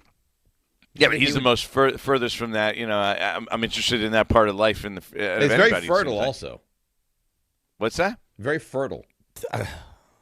Yeah, Ray's too busy, too much work. He'll be up too late at night. He's not made for that. No? Yeah. I mean, he sleeps like 2 hours a day. How do you feel the fact that the ass man got everyone presents and you did nothing? Yeah, that's a real hit to the core right there. Like, that's some high level ass kissing that I never got to. That just didn't even cross my mind to do that. Would you say he's playing the game better than you? Absolutely. Yeah. I mean, look, you got you guys all talking about him on the air. He's such a good guy. You almost forgot that he forgot to show up for a show. All you got to do is give gifts, drop some money, and that's like, hey, what did he do again? Sorry, forgot about that. It doesn't hurt. What's worse, showing up an hour late for a show or just showing up for a different show that you're not scheduled to do? See, I still keep taking blame for that. I never agreed to do the other show. I agreed to do the morning show.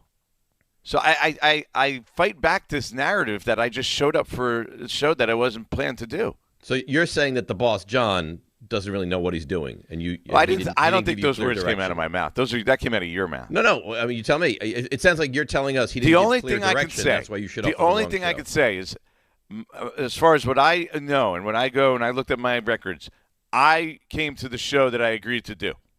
Now, there were a lot of hints that I was not the right show, but that's a completely different story for a different day. You're too much. See, I can't run away from it. If I gave you guys all nice sweatshirts with your favorite team, maybe you wouldn't remember that anymore. No, I would. You wouldn't be bringing that up. I would forever. Dave would wear it. He has like a 3 sweatshirt rotation. Yeah. I mean, that instantly goes into the rotation. Yeah, I need it. You give me a nice quarter zip or a beautiful giant sweatshirt.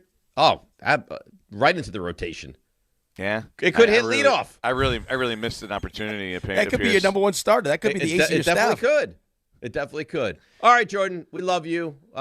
Continued success. You're really a burgeoning star at ESPN, and we will talk to you soon. You're the best, Dave. All you too, Rick. Nice, thanks. He didn't mean that. He meant Dave, I love you the most, and oh yeah, you're also there. That's what he meant. That's great. Yeah. Bye, Jordan. That was the Jordan Raanan Report, brought to you by Bet365. Whatever the moment, it's never ordinary at Bet365. It's funny. It's like, shouldn't they do this? Shouldn't they do this? He's like, I agree with you guys, but it doesn't necessarily mean that's what they're going to do. Well, but again, I mean, it goes back to I think the fear for you and a lot of Giants fans when they kept Joe Schoen is like, is there a chance that this prohibits us from getting the best coach available? And if that turns out to be the case because they don't want to turn the franchise over to John Harbaugh because that's just not how we do things, well, explain to me how you're doing things now has worked so well. It Show me hasn't. the success. Like that was the whole why they hired Dave Gettleman, right? He's been in the building. He knows how we do things. He knows how we do things. Well, maybe how you do things sucks. Maybe that's the problem. Yeah, exactly that. Maybe you need to get away from the way you do things and start doing things a different way. Right. Let's do things like they were doing them in Baltimore because that seems to be working well. Yeah. Let's mimic one of the most consistently successful teams in the sport. Not a team that every year it's like, hey, guess what, guys? We end the season on a 2-game winning streak because we beat the Raiders. Here we go. Yeah, let me get to the point, and I know we keep saying this, but let me get to the point where the Giants fan base is complaining about the coach not being able to win championships with their MVP quarterback. How can you have Jackson Dart's won 2 MVPs? You can't win a Super Bowl with him. Let's get to that point. Let's have those fun conversations as opposed to we don't want to win games in week 17 and 18. Right. As we're trying to root for losses. I tell you though, man, if they are able to hire Harbaugh, I feel like it flips on its ear. I feel like all of a sudden this organization does a complete 180. I think it's immediately one of the teams that you would point to. Yes. That goes from 4 to being a playoff team, or the expectation is to be a playoff team. Yeah. I think it would make listen, in all seriousness, it would make like the whole how desperately I wanted the first pick, maybe even the second pick to get 5. That would be a side story because I got the coach and I know I have the coach. Right, but it's why a lot of people would point to you didn't need the first pick because you got the quarterback. Right, again, that was part of Don's argument, wasn't it? Was that you already have the quarterback, so you didn't need the first overall pick, which is still, it's not great, not a great argument, but he wants to believe that all the experience that Jackson Dart got, late in the season, 17 and 18 against 2 teams that stink and one that wasn't trying, is really going to carry over. I don't understand how that's great. Like playing the Chargers in week 4, that's great experience. Great. Denver, great. National TV, Thursday night, beating the Eagles, that's great experience. Going to Denver, going through trials and tribulations, blowing a game that you should have won, having to deal with that's great experience. Beating the Raiders who have laid down dead, I don't see it. I don't get it. No, listen, the more opportunities you have to get yourself prepared to play an NFL game or an NHL game, like that's all great experience, and it helps you feel more comfortable, like your routine starts to set, like all those different things, but like it's not going to be the difference between, Jackson Dart getting off to a great start next season or not. Like playing, getting more reps, sure, that's great. No, what would help? Got more reps and still lost. Right, but you know what would help Jackson Dart? A couple extra players, like more talent would help Jackson Dart. That's right. More than the wins. If he had a new guard or tackle, like the kid Mawanoa from Miami. Right, like if I could now all of a sudden, how about that though? Like, what if that happens? Where it's like you go through the process and you decide that, you know what? As much as we want to trade this pick, we feel like we got a guy that could be the next Penei Sewell and put him at right tackle, and now I got Andrew Thomas at left and this guy at right. Right? That's how good this kid could potentially be. It's possible. I don't know if that ends up being the case, but at least you have the opportunity to do that. Or you say, you know what? I'll take the extra first-round pick and whatever else comes along with trading down, and that guy's going to turn into another wide receiver or this, because that's what he needs. He's got the experience now. He needs talent around him. That's what's right. going to take him to the next level. And I don't think there's no talent. Like Neighbors is a legitimate talent. I don't know what happens with Wandale. I think Theo Johnson is, borderline somebody that you can believe is going to be something. I mean, Scadaboo and Tracy, talented running back. So I don't think there's Andrew Thomas is stud left tackle. I think we're moving in that direction.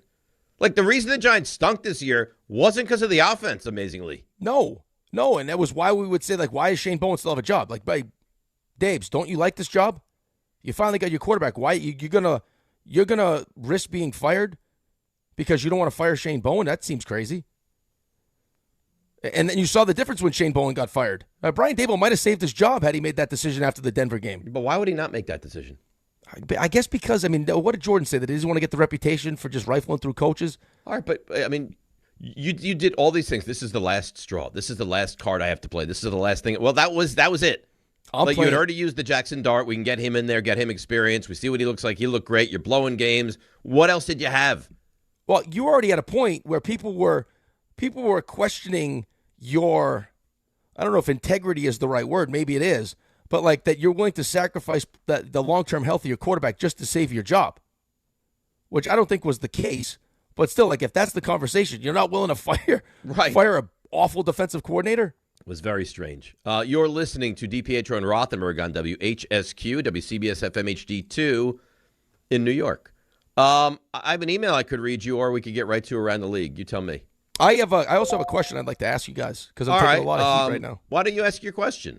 All right, so I had a conversation yesterday at school that, I can't. I'm wearing a black sweatshirt today, but I can't wear black. Like if I have to be up early, I can't put a black shirt on or a navy blue on shirt by myself because I get deodorant on it because I just can't do it. This, yes. And then I can't wake up Cassie because I've tried that and said, hey, psst, can you help me with the shirt? Because she gets rattled. It's like 4:00 in the morning. I shouldn't. Are you also confused how the deodorant gets on there all the time? Yes. So I talked about this yesterday. And I said, I'm going to put the deodorant on first kind of person. I just can't do it second for whatever reason. And I got chastised. Oh, you got to put it on second then. I can't. So they want you to put your shirt on and then go under the shirt? And no. I can't do it. No. But animals do that. No, you can't do that.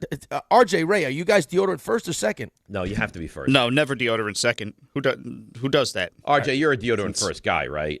Yeah, that's the routine. You can't change the routine. No. You're just going to live with the results. That's the right way. There's a right way and there's a wrong way.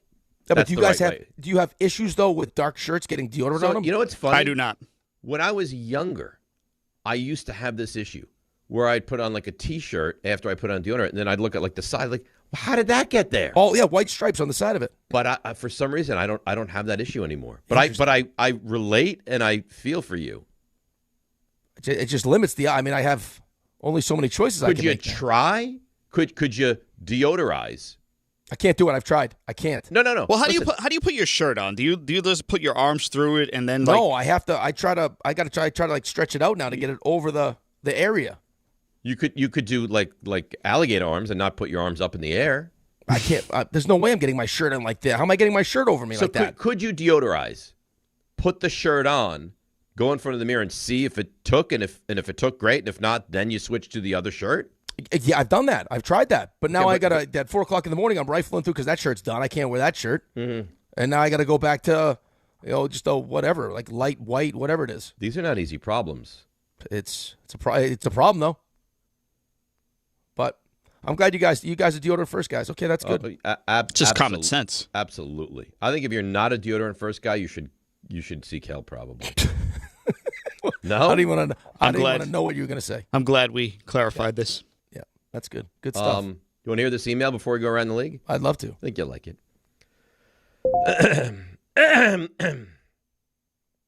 Dave, I listen to your show often, and I'm constantly inspired by your incredible ability to fight through adversity and get the job done.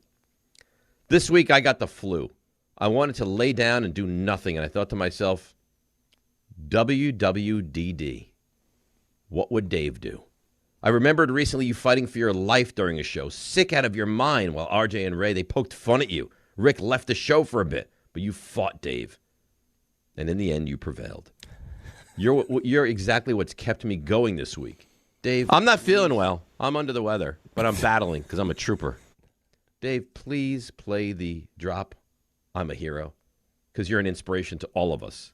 And I know I'll get through this illness because of you. Best always, Paul. Signed, Dave. I'm a hero! There you go, Paul. For you and people like you out there. Why does when you read an email like that, your voice changes? What do you mean? Well, you know what I mean. Everyone knows what I mean. This is the voice that I was born with. Blame God. I can't do anything about it. Thanks, Dave, when you battled. No, we know what you're doing. It's very heartfelt. Yeah. It's an emotional email. It's a man that recognizes what I go through, the trials, the tribulations, the pain. and you're still dealing with the cough. That thing won't go away. I mean, maybe it's a forever cough. Maybe you're the one who should deal with the childbirth. Maybe you can handle it. Such a battler, such a warrior, such a fighter. I did receive this, which I think you maybe agree with. David Carlson, if the pregnancy was a competition, you would win out of absolute spite. Yep. Just to prove I agree you with could that. win. Totally agree with that. Yeah. I completely agree with that. If we told you couldn't, you would be yes. Right. Yeah, you do. Is there anyone more spiteful that you know than me? No. No, like America runs on Duncan. Yep. That Dave runs on spite. Yeah, runs on it. Definitely... RJ? Hi. You've been so quiet today. Yeah, you suck today. You had your Buffalo Sabres win last night. You're at the game. You had your T-shirt on, and you're just nothing today. No, you got no spunk. I got all kinds of spunk. Not really. How was the game last night? It was a great time. That's Ray, can you cut that for me? No. Please? No. I got spunk all over the place. Oh, no. Yes. Oh, no. I'll need all of that. Thank you. Oh, no, stop. It was a great game. I'm sorry about what's going on with your hockey organization. Were you going to say horrible? I thought about it. Yeah. He's not wrong. I don't want to call them horrible, but they stink. Well, Right. because I didn't even think they played that awful last night. Here's no. I mean, there was a stretch there where they were peppering the net. You want the personification of the Rangers season. And I told Rick this before. Like that third period, they played great. They battled. They got so many opportunities. They were 1 goal down, and then they get a double minor when Trocheck takes the high stick. You think, okay, this is it. They're going to score on this power Right, and then play. they allow the goal. And they give up the goal right away. I mean, right away. Not a great goal. That defines the Rangers. Well, you guys were looking at a stretch too. Terrible goal. You were looking at a stretch where even if you didn't score on the double minor, I mean, you were gonna pull quick, and you were looking at a 5.5 minute power play. So at some point, you'd think one's got to go in. Nope. What do you want me to say? All I asked is if you had a nice time. I'm sure he had a great time. I did. I listened. And I saw you visited Raymond. Actually, I visited him. Oh. Yeah, saw Raymond, saw Don. It was a lovely time. I still don't know what that means. Don? Sweet? Yeah, you don't know who I saw. You saw Don LaGreca. No. You saw Dawn. That's right. Mm-hmm. Dawn. Not Dawn. You'll probably never see how Don. it sounds to me. You'll probably never see Don LaGreca at a Rangers game that doesn't involve the Devils ever again. Yeah, probably not. Well, I actually texted Don. Don? Don. LaGreca. 2 days ago because whenever it's Don. Because I always used to sit with him when he was doing pre and post at this annual game up on the Chase Bridge. But I said, I'll miss you on this pilgrimage. But here's the hard part about where I'm at, and Jets fans one day, hopefully we'll eventually get there, is you want to believe like it's happening right now. It could all end tomorrow. Buffalo could go. Why, RJ? Why would you have that tact? Like your team is competent. They're what are you? You're 12-1 in your last 13, right? They've got talent. Yeah, they're rolling. They've got so jump into it. No, but Don't be that's the hard. He's scared. Yeah, he's scared. That's the hard part. If I start, that's why I caught myself. I start throwing around, calling other teams horrible things like that. The Rangers, law of averages says we'll figure it out. Law of averages says the Sabres will, whatever they have figured out, will at some point cease to have it figured out. You are a playoff team right now. Yeah, our second wild card team. Halfway through the season, you are a playoff team right now. So embrace it. Listen, I'm as in as I've been. Scared of it? I'm very fearful of it. Very. He's got spunk all over the place. He loves it. Got an Olympian in Tage. Come on, you're good. Just embrace it. Listen, I'm embracing. Well, your sports life is good now, huh?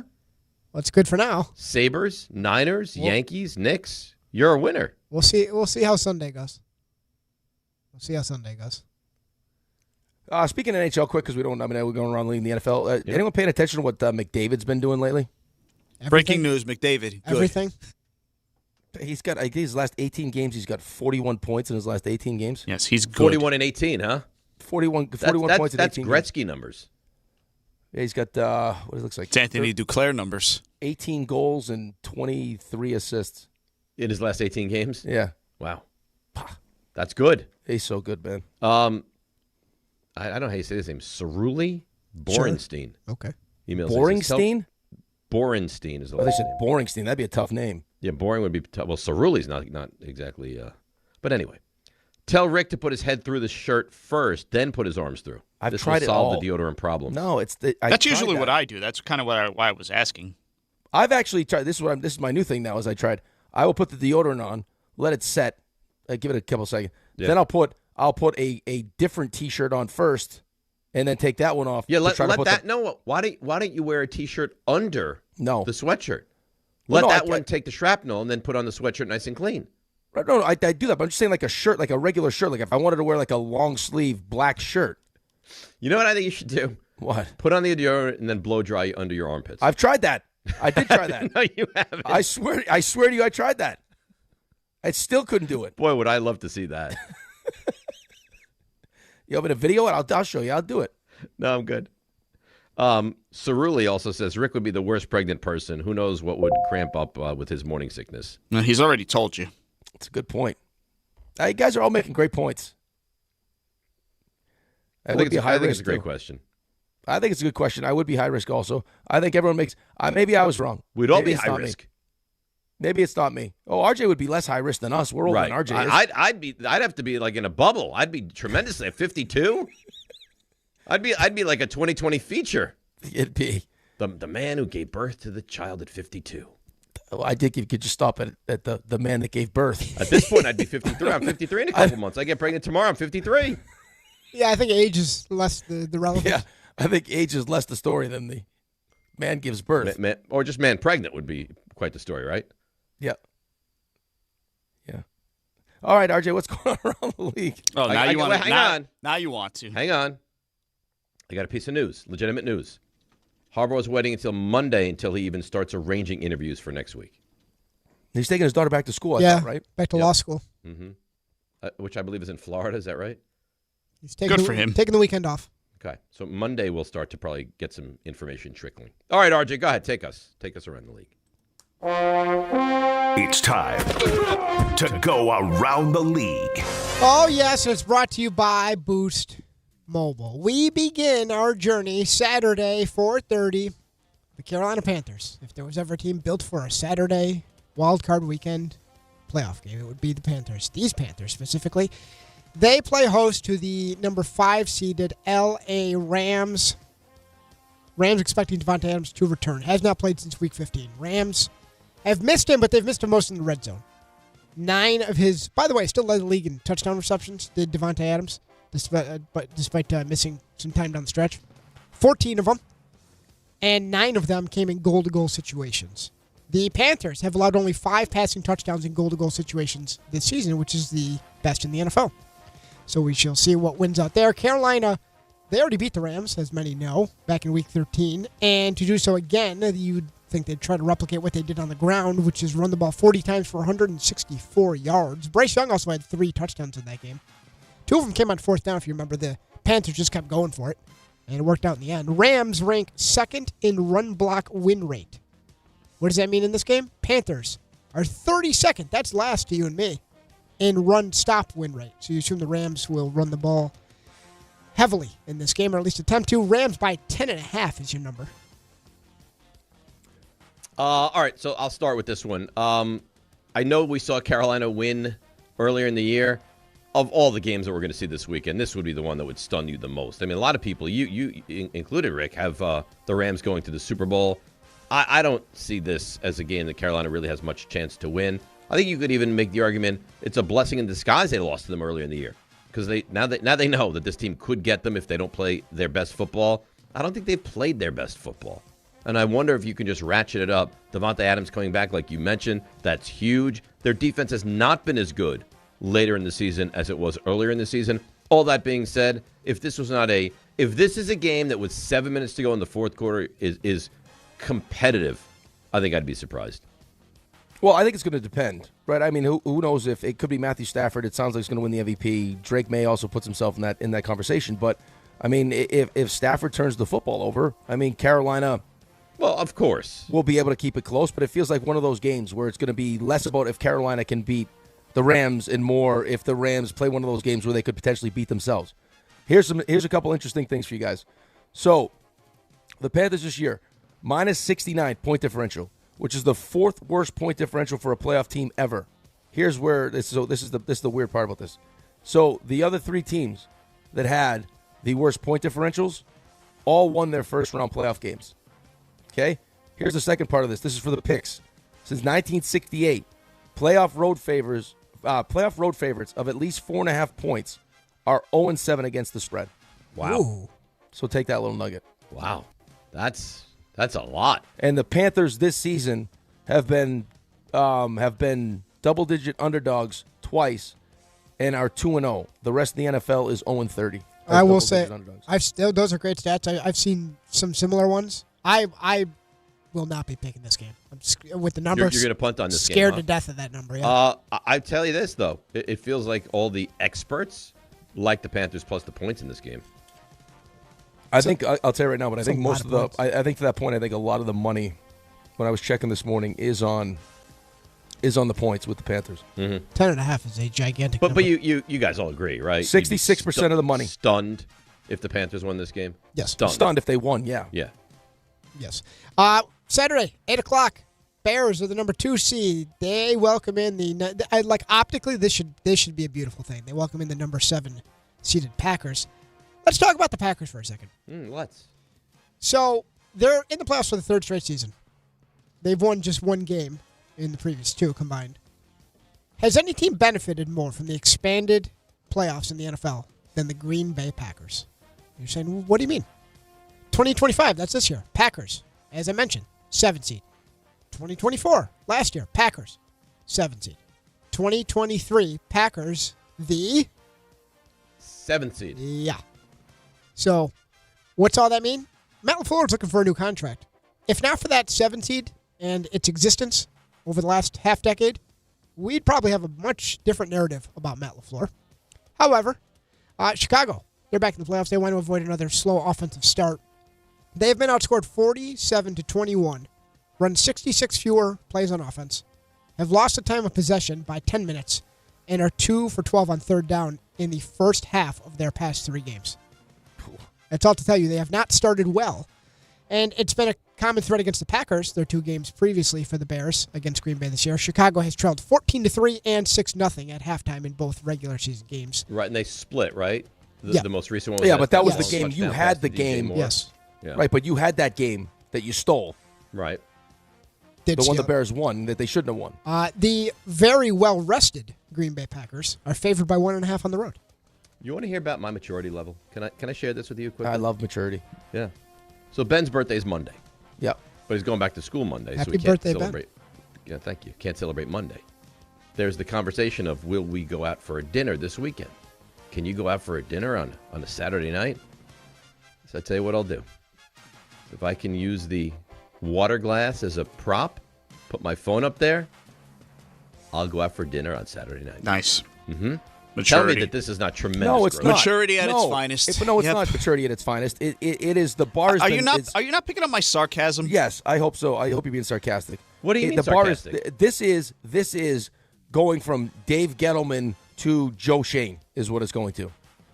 It's your son's birthday. Nice at all. Tape the game. That's maturity. Why would I? Because here's the thing. Your kids leave it on Monday. Well, I can watch that game. No, you can't. Know everything going on and have full conversation with everyone at that table. No, you're not present. You're not really present. You don't know. I know exactly. You're not present. Just RJ, like there, please, present. RJ, I'm be the adult. multitasking like nobody's business. RJ, be the adult in the room. Please tell them that this is not the ultimate sign of maturity, please. Well, here's why I don't think it is. RJ, you know this is wildly impressive. I mean, I guess for Dave. Well, here's the hard part, though. You know what, Ray? You go away. What do you mean? I guess for Dave. It'd be like, you know what this is? It's like the equivalent of someone like Carlin bringing up on the radio. This is the highest level of physical fitness. I did 1 sit-up. Poor Carlin. Like, Carlin happens to be in the studio. Analogy. Don't bring me into your crap. Yeah. I did a push-up. Carlin, I'm sorry. I don't know that you are, but that's all right. I'm tremendously sorry. Boy, you never know. He just pops out of nowhere. He's always listening. Like By the way, Rick, I was going to say that you were the one that would give birth the best, but no, out. No, he wouldn't. Screw you. You'd be whining the whole way. He would weep. Hey, Carlin, good luck with your pregnancy. I've been pregnant for 31 years. What are you having? Well, this is chicken nasty. cutlets. This is nasty. Well, here's the thing that we'll say about this. Maybe we'll actually say something about the game after this. But the thing with you, Dave, you know the game's going to be on everywhere. It's an NFL playoff game. Well, actually, That's not true. I want this. Is this the prime game? Yes. So you do worry about that when you're out in public. So maybe not. No, I'm going to have my phone on the table watching the game because I'm very considerate of others. I don't think that. What? That screams being considerate. You're an idiot. He's there, but he's not present. Like all you right, said. here, fun. I'll be very present. Hey, fun nugget. I got all sorts of nuggets today. Okay. So, you got Chicago with Caleb Williams, right, making his first playoff start. Correct. You got Drake May making his first playoff start. I You heard got this. Bryce Young making his first playoff start. Yep. Here's the interesting part about this. Since 2021, quarterbacks that make their playoff starting debut in a home game are 4-0. Interesting little nugget. Yeah, and the Bears are home, and they are getting points. They get Bears a are home point and a getting half points. in this one. Yeah. The Packers, both of these defenses leave a lot to be desired. When they lost Micah Parsons, they lost so much off that defense. Green Bay has limped to the finish line. Chicago played an awful game last week, had like a 5-minute stretch where they forced their way back into the game and then lost that game. This is a flip of the coin for me. I mean, I think I would probably go with the team that has the playoff experience if I had to pick, but I have no real feeling about this game. Do you? Well, my only feeling would be that you feel like they did split. I understand that, but Green Bay should have won. Green Bay should have won that second. Green Bay game. should have won both. I'll tell you what, though. If Chicago can run the football effectively, I think that would be a massive advantage for them. And they do. Right, but I think that between Swift and Monunga, they have two guys that are really good. No, and their offensive line is really good. But, I mean, on the other side of this thing, Chicago's defense. You just saw what Detroit did against Chicago's defense. Like, that defense, it works if they turn the other team over. So if you tell me that Jordan Love's going to have a couple interceptions or there's going to be a couple fumbles, then I would probably take Chicago. But it's tough to gauge where Green Bay's at. They've been bad. No one's played. Jordan Love hasn't played in a couple weeks. It sounds like Josh Jacobs feels healthy, which is good. And then on the other side of it, Chicago is home, and they'll be able to run, which travels. But the slow starts RJ mentioned, and I don't know, like, is Caleb Williams going to be able to have that magic late in this game?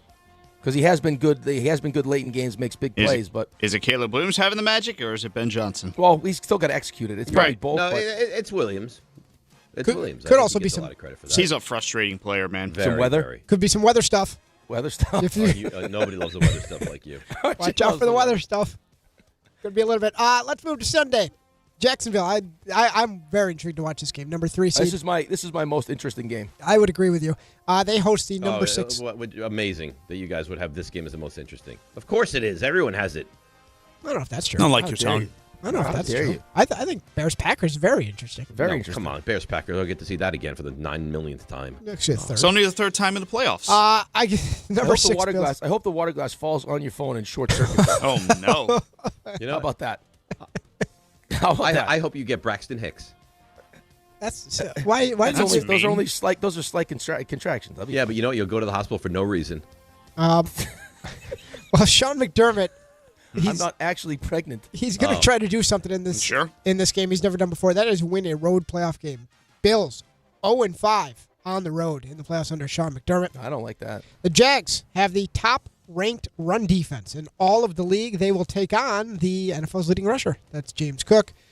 Jags did not allow a 100-yard rusher all season, and James Cook has been held to 90 yards or fewer in 4 of the Bills' 5 losses. So you can see where this is going if there's a path to victory for the Jags. And how about this for you? Brad Allen, he's the head ref and his crew for this game. His crew threw the fewest flags per game this season. Reason that's relevant? The Jags were the 3rd most penalized team in the league. The Bills were the 6th fewest penalized team, so they don't need a ton of help there, but the Jags do. Bills favored on the road by 1.5. Listen, if you took the quarterbacks away from these two teams, you'd probably say that Jacksonville's by far the better team. And Lawrence has played well, but Josh Allen is at a different level than probably anybody almost in the NFL. Buffalo, I think people lose sight of this. Like, their offense is predicated on the run game. Josh Allen, as great as he is, and he's unbelievable, they can't be one-dimensional. They have to be able to run the football with James Cook. If they can't, they will lose this game. That being said, they run the ball really well. Jacksonville stops the run. That, to me, is the X factor of this football game. I think Jacksonville will move the football. I think they'll score points. Can Buffalo move the ball, run the ball, and outscore them? To me, is the big question in this one. Well, here's the thing, though. So, I mean, we'll have this conversation probably when we talk about the Chargers and the Patriots. It's kind of like any time you're playing in the playoffs, you're trying to make the team play left-handed, right? You're trying to eliminate their strength. How do we match up? You know, strength against strength and strength against weakness and everything else. So, like, you mentioned Jacksonville's ability to stop the run and how good Buffalo is at running the ball. Which wins out, right? I mean, Buffalo's offensive line in Cook or Jacksonville's defense. On the other side of that is the real weakness with the Buffalo Bills is their run defense. Problem for Jacksonville is they don't run the ball great, right? So, like, I mean, are they really going to be able to exploit Buffalo's biggest weakness? And the other thing I'll say quickly about this, as far as, like, Jacksonville's ability to stop the run in their defense is, the one thing they have a hard time stopping, though, is quarterbacks running. So the stat that I had this morning is the Jaguars have allowed almost 50% of the quarterback rushes to go for 5 or more yards. 48% of the time, if the quarterback runs it, it's for 5 or more yards. Yeah, which is, and you know playoff mode. And you know that Josh Allen loves to run the football and may during the regular season at times not be that guy. You know that on Sunday he's going to be the guy that tucks it and runs if he has to. Exactly. You're going to see the most desperate version of Josh Allen. Right, because he needs to win. I mean, you could argue that of the 14 teams in the postseason, there's pressure on no team more than the Buffalo Bills. Oh, no Burrow, no Mahomes, no Lamar in his way. Huge. Should be wide open. Hey, RJ? Yeah? I have an idea. Okay. Tell me what you think about this. Okay. Oh, go to break? Yeah, because I don't want to rush around the league. Why don't we go to break, come back, do more around the league, and then in the segment following that, do the frenzy? This is historic.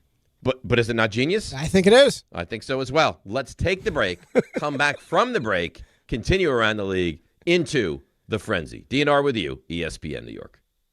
Presented by Robinhood. He crosses, spins, pulls up. With Robinhood Prediction Markets, buy or sell your predictions all game long. No house odds, just you versus the market. Put your sports IQ to work. Trade every shot, block, steal, run, and moment that shifts the game. With Robinhood Prediction Markets, trade every play. Visit Robinhood.com/predict to start trading. Futures and cleared swaps trading involves significant risk and is not appropriate for everyone. Event contracts are offered by Robinhood Derivatives LLC, a registered futures commission merchant and swap firm. Everyone needs to take care of their mental health, even running back Bijan Robinson. When I'm on the field and feeling the pressure, I usually just take a deep breath. When I'm just breathing and seeing what's in front of me, everything just slows down. It just makes me feel great before I run the play. Just like Bijan, we all need a strong mental game on and off the field. Make a game plan for your mental health at loveyourmindplaybook.org. Love your mind. Brought to you by the Huntsman Mental Health Foundation, the Arthur M. Blank Family Foundation, and the Ad Council. Make cancer screening a part of your annual healthcare routine. New York Presbyterian offers a full range of cancer screenings, including lung, cervical, prostate, colorectal, breast, and more. Regular cancer screenings could save your life by detecting cancer at its earliest, most treatable stages. Screenings are available across New York City and Westchester. Learn more at nyp.org/cancer screening. Stay amazing. New York Presbyterian. Hey, New York and New Jersey, Boost Mobile has an unlimited talk, text, and data plan that's only $25 a month forever, meaning you'll only ever pay $25 a month for the rest of your life. Who wouldn't want unlimited wireless when it only costs $25 a month forever? If you don't, you must be one of those people who enjoy overpaying for their phone plan. $25 a month forever is truly as good as it gets, so go online and switch now at boostmobile.com. After 30 gigabytes, customers may experience slower speeds. Customers will pay $25 a month as long as they remain active on the Boost Mobile Unlimited plan. All right, let's see what's happening on the roads this morning. Here is Debbie Duhaime. Hi, Dave, Rick, Ray, and RJ. Hey, guys. Hope you don't have to deal with morning sickness this morning. I'll tell you, you're going to feel sick on the Garden State Parkway northbound. It's bumper to bumper into 144 with an accident in the right lane. Route 1 southbound at Old Post Road in Edison, a car fire being cleared. Troubles continue on the Cross Island North at Hempstead Turnpike with a crash. And the LIE eastbound ramp to the Cross Island, a collision sponsored by Positive Coaching Alliance. Got issues with youth through high school sports? Positive Coaching Alliance can help. PCA, a national nonprofit, offers more than 1,000 free online resources for youth and high school sports, coaches, parents, students, and administrators. Visit PCADebZone.org. I'm Debbie Duhaime on 880 ESPN New York. If you've been injured in an accident that wasn't your fault, then you need a lawyer who knows New York's unique personal injury and workers' compensation laws. At the Parisman Firm, they have decades of experience handling all types of accident cases and a proven track record of delivering huge results. Their team has already recovered nearly $1 billion for injured New Yorkers. From construction to car accidents and slips and falls, they've got you covered. Call the Parisman Firm now at 718-WORKERS, where your case is their cause. Get the justice you deserve today. Bet 360.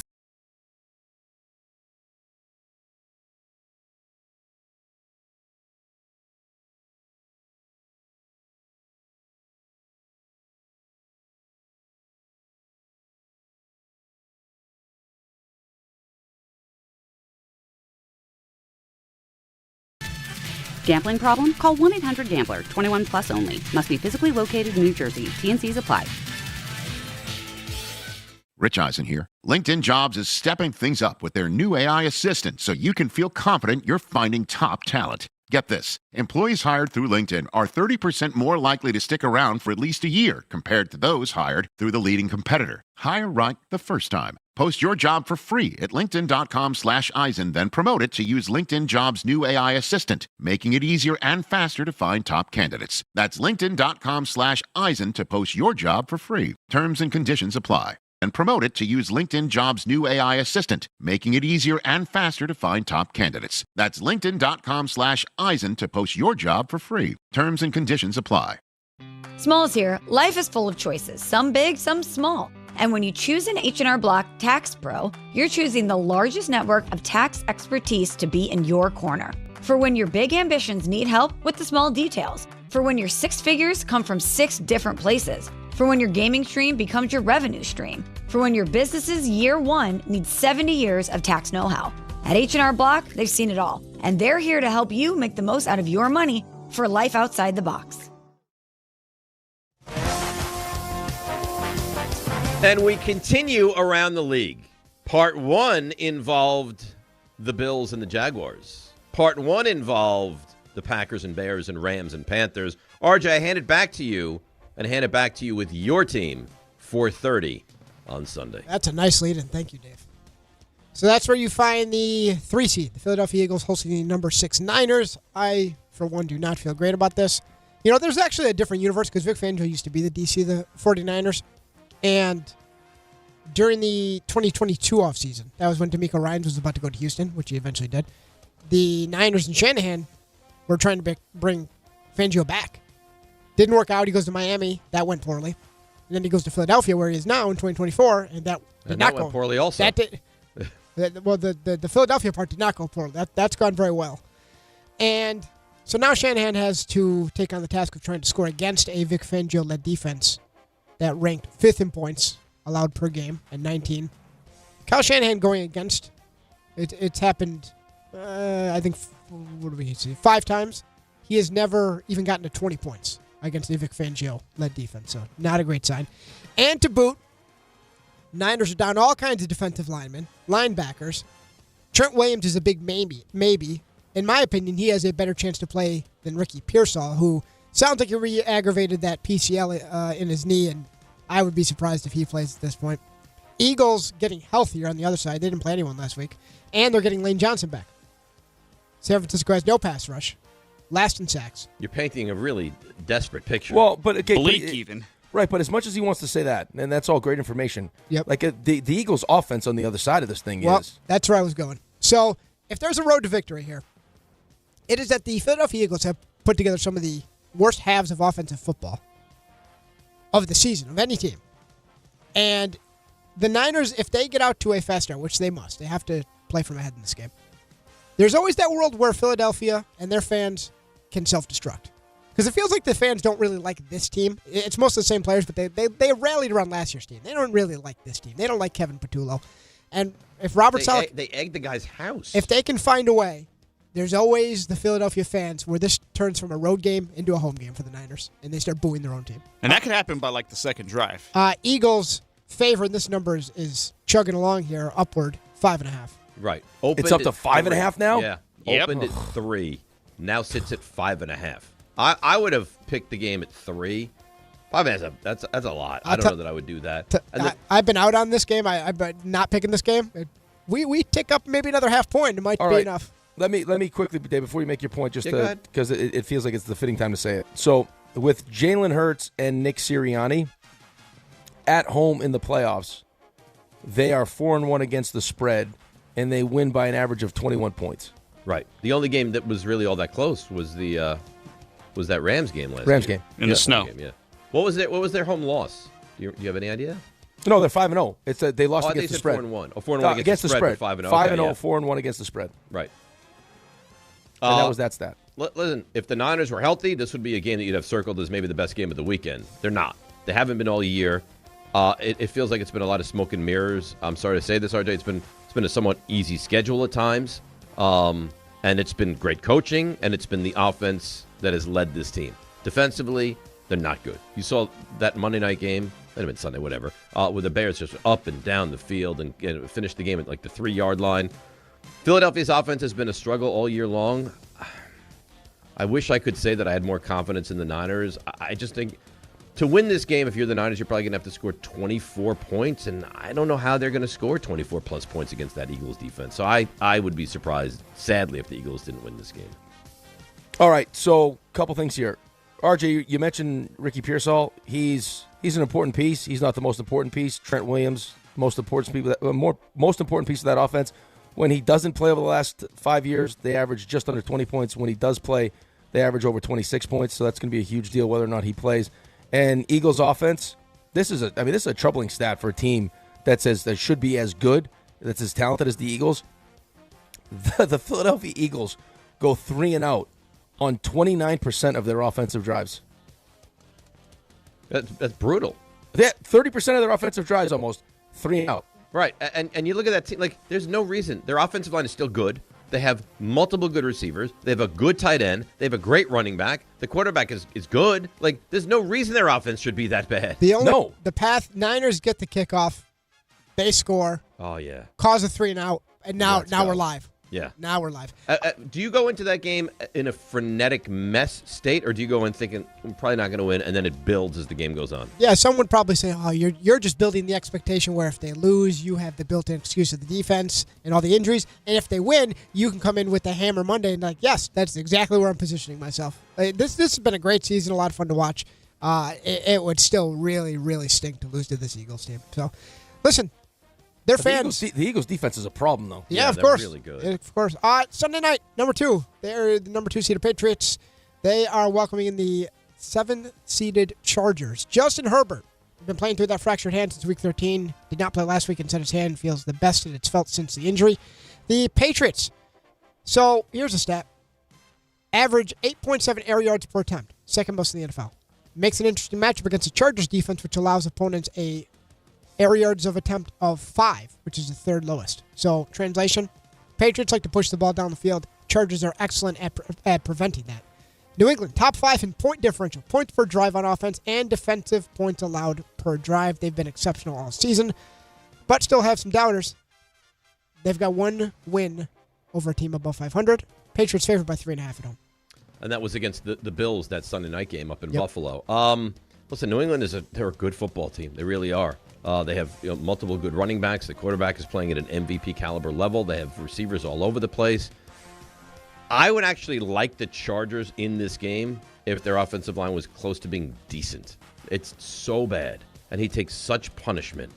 I find it really hard to think that New England is going to, at home, the only thing that gives you any solace is they haven't done it before. They haven't been in this position before. This is like new and uncharted territory for them. but they should win this game, right? I think Jim Harbaugh is a great coach. I think that Herbert is a terrific quarterback. But this can't hurt the narrative if they lose this game and Herbert plays fine, that he just can't win a playoff game, right? Will that crush the narrative? For who? Herbert? He's not going to take a No, big I hit think if they Herbert. lose this game, right? I think that when you start doing the lists of quarterbacks that need to win in the first round this year, I think if Justin Herbert has Rashawn Slater and Joe Alt, right, he's at the top of that list with Josh Allen. But I'll tell you what, if he has Rashawn Slater and Joe Alt, they're not the 7th seed, right? No, absolutely not. But that's the reality of the situation. On top of the fact the Patriots now getting healthy, Milton Williams is back, Will Campbell's back. You could point to their soft schedule, but still, like when you watch them, like we've all watched them play, like that's a really well coached team. Drake May looks like nothing bothers this guy, man. Nope. Like he just goes out there and he's just making plays with his legs. He's throwing.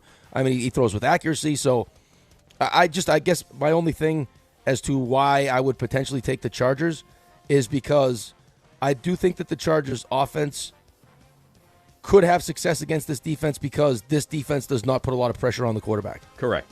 But it's a good matchup for that. Yes, but this offensive line is so bad that even a team that doesn't put much pressure on the quarterback are they able to do it because the offensive line is just that egregious. Yeah. Fun to watch. And the finale, Monday Night Football, 8:15, ESPN ABC. Steelers, they punched their ticket in Week 18. They're the 4 seed. They host the number 5 Texans. The Steelers' offensive line going to face their biggest challenge of the season. The pass rush tandem of Will Anderson and Danielle Hunter, 29.5 combined sacks. But Aaron Rodgers has the quickest average time to throw, aka release time of 2.6 seconds in the NFL. So that ball can and will come out quick. Texans allow the second lowest points per drive. Mike Tomlin going to have to solve that problem. If they're going to win this game, and perhaps we'll come back to his job security. DK Metcalf back off that 2-game suspension. Houston favored by 3 on the road. I'm talking myself into circles with this game. Yeah, me too. You want to take Houston so bad. I want to take Houston. I like Houston. Something's magical about Pittsburgh. The win last week, the missed field goal, Tomlin, Rodgers. I don't know. I'm making myself sick over this game. It was 2.5. I like Houston. It was 3.5. I like Pittsburgh. Now it's 3. I don't like anybody. I need the win. I don't know what to do in this game. I can't figure it out. I don't like Houston's offense. If I liked Houston's offense, I would look at this team and say, man, they can go the whole way. Like they could win the whole thing. I don't trust them. I don't trust their running game. I don't trust C.J. Stroud. Offensive line's been a little bit better though. Recently. It has been better, but I wouldn't sit here and tell you that it's good. I don't know. I guess if you made me pick the game, I would take Houston, but I don't feel overly confident at all. It would not shock me if Pittsburgh was to win this game. Oh. And it's the magic of Monday night with Tomlin. Yeah. Well, yeah, you say that. Mike totally magic freaks me out. Okay, right. Do you take that, or do you take the fact that he's 0-6 in his last he's 0-6 against the spread in his last 6 playoff games? Yeah, you're gonna have to pick one of them. It's not great either. Not great. Every single one of these games has me petrified. Every single one. He's in such a way. I'm in such a bad way right now. Do you even know what games you're taking yet? I can talk myself into everyone and out of everyone. It's so bad. Okay, but do you know what you're taking yet? I have idea. I have a general idea, but I can literally talk myself into and out of everything between now and when then. When was the last time Mike Tomlin has won a playoff game? 2000. A decade, right? Yeah, 16. I'll get you. He's lost what, 6 straight now? Yeah, it's been a decade. I hate all of this. I hate all of this right now. That's Around the League. Wildcard edition brought to you by Boost Mobile. Don't overpay. Get unlimited talk, text, and data for $25 a month. Forever, for life, for real. Switch now at boostmobile.com. After 30 gigabytes, you may experience slower speeds. I like that we luxuriated in a second segment. That was a good job by you. I loved it. Way to navigate. Yeah. I enjoyed that as well. You know what else I enjoy, Rick? I'm hoping you're saying my reads. That among other things, but yeah, obviously, your reads, I love them. Oh, you're going to love this one too because it's timely.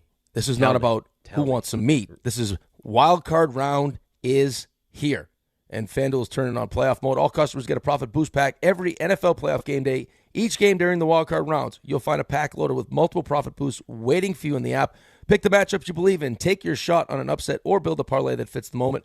Then apply your profit boost and go after even bigger payouts while the playoffs get rolling. So visit FanDuel, an official sportsbook partner of the NFL, and grab your profit boost pack every NFL playoff game day. Must be 21 and older and physically present in New York. Opt-in required. Bonus issued is not withdrawable profit boost tokens. Restrictions do apply, including any token expiration and max wager amount. See terms at sportsbook.fanduel.com. For help with a gambling problem, call 1-877-8-HOPE-NY or text HOPE-NY at 467369. Just gorgeous. Just beautiful. Oh, chef's kiss to you. That was a beautiful read. What? Mwah. Oh, look at you. What a guy. What a read. You know what? You really are just a tremendous talent. Thank you for all you do. Thank you. What a teammate you are. You really are so talented, so good. All right, let's take a break. But before we do that, we've got to tell you, on the other side, it's a frenzy. 1-800-919-3776. And it's not just a regular frenzy. It's a playoff frenzy. So anywhere you want to go, you bring it to our attention. 800-919-3776. On Twitter, at Rothenberg ESPN. YouTube, Raymond's there. We got every base covered. Frenzy next. DNR with you, ESPN New York. Hi, I'm John D'Agostino from D'Agostino & Associates, the injury firm. You know what's interesting about the words personal injury? The first word is person. And at D'Agostino & Associates, that word means everything. That's because I handpick every person in our firm, from the pleasant professional person who answers your call to the experienced person litigating your case in court.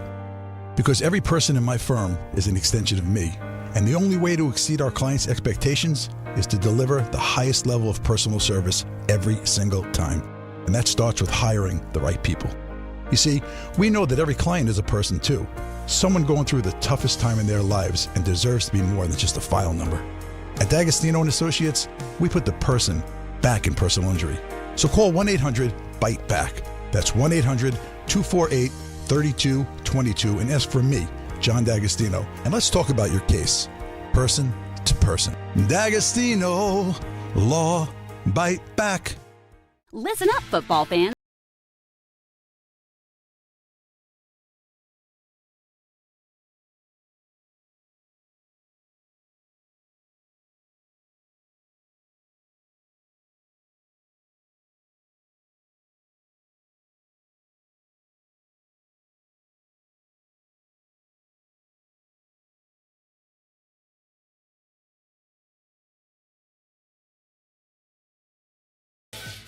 I know that hiring can be challenging. You sort through tons of resumes and you get too many so-so applicants. You're just waiting for someone to match your role perfectly. Well, now, there's a place where you can meet them fast. ZipRecruiter. Need to hire right away. Start your search for strong candidates. The right fit awaits. Build your team. Build it sooner. Meet your match on ZipRecruiter. Just head to ZipRecruiter.com/ESPN right now to try it for free, and you're on your way to meeting your match. 4 out of 5 employers who post on ZipRecruiter get a quality candidate within the first day. So try it now. Go to ZipRecruiter.com/ESPN. Once again, that's ZipRecruiter.com/ESPN. Meet your match on ZipRecruiter. Try it free. Hey, it's Rich Eisen for Pella Windows and Doors. Sometimes teams take a time out to regroup and call the right play. When it comes to your home, Pella Windows and Doors always has the winning game plan. They do it every day, and that's why your neighbors trust them. Visit Pella.com/Eisen today. Right now, Pella Windows and Doors of New Jersey is offering buy one, get one 50% off and everyday 0% financing. Some restrictions may apply. See store for details. Offer ends January 31st, 2026. My name is Whitney Allen. I am a widow. My husband, Ryan, died. We never thought in a million years we'd have to use life insurance. The unexpected happened. With Ethos, it is so fast and easy. It's 100% online. You can get a quote in seconds, apply in minutes, and get same-day coverage. No medical exams, and you can get up to $3 million worth of coverage through Ethos. Get your free quote at ethos.com/game. That's ETHOS.com/game. Time spent on application may vary. Online health questions required. in the city that never sleeps and never stops talking sports. ESPN New York is always on. Now you can live and breathe everything New York sports wherever you are. On your radio dial, on the ESPN New York app, and streaming live on YouTube. However you watch or listen, ESPN New York is always on for you. Hear us, stream us, watch us. This is ESPN New York. It's time for a frenzy. A football frenzy. You could say that 10,000 times and it still wouldn't be enough. It fires me up, man. I love it. Say it one more time. A football frenzy. Any team, any player, any question. That's right. Here we go. Time for your football frenzy, the wild card edition. 1-800-919-3776 at Rothenberg ESPN on Twitter and, of course, on YouTube. Raymond will monitor that very, very closely. Rick, I know you're ready. I won't even ask. So away. I don't hear the music. I can hear it. Oh, there, a little bit, yeah. Away we go. Jeff Howard Beach. Jeff, you're on the frenzy. Go. We know that Harbaugh is going to wait, but Miami's going to pick their general manager today. If they pick Chad Alexander, does that kind of lean you towards Harbaugh coming to Miami? Thank you. Yes. Yeah, that would be a concern, and I'm waiting on that news to come out today. If Alexander is the choice, of course, it would have to concern you if you're hoping he goes to the Giants, absolutely. And if it's not, I think you'd feel even better about him coming to the Giants. That's going to be a massive decision today, because you're not going to ultimately have the decision until at least next week. All right, so take I mean, the Ravens are obviously out of it because they're not going to, I mean, you just got fired from the Ravens. But, I mean, where would you put Miami as far as most attractive job outside of like, hey, we're going to give you the whole organization, like just the whole organization, and there's no state income tax? I would not. Right, like I mean, you think Atlanta's what's attractive about them? You're in a brutal division. You don't have a quarterback.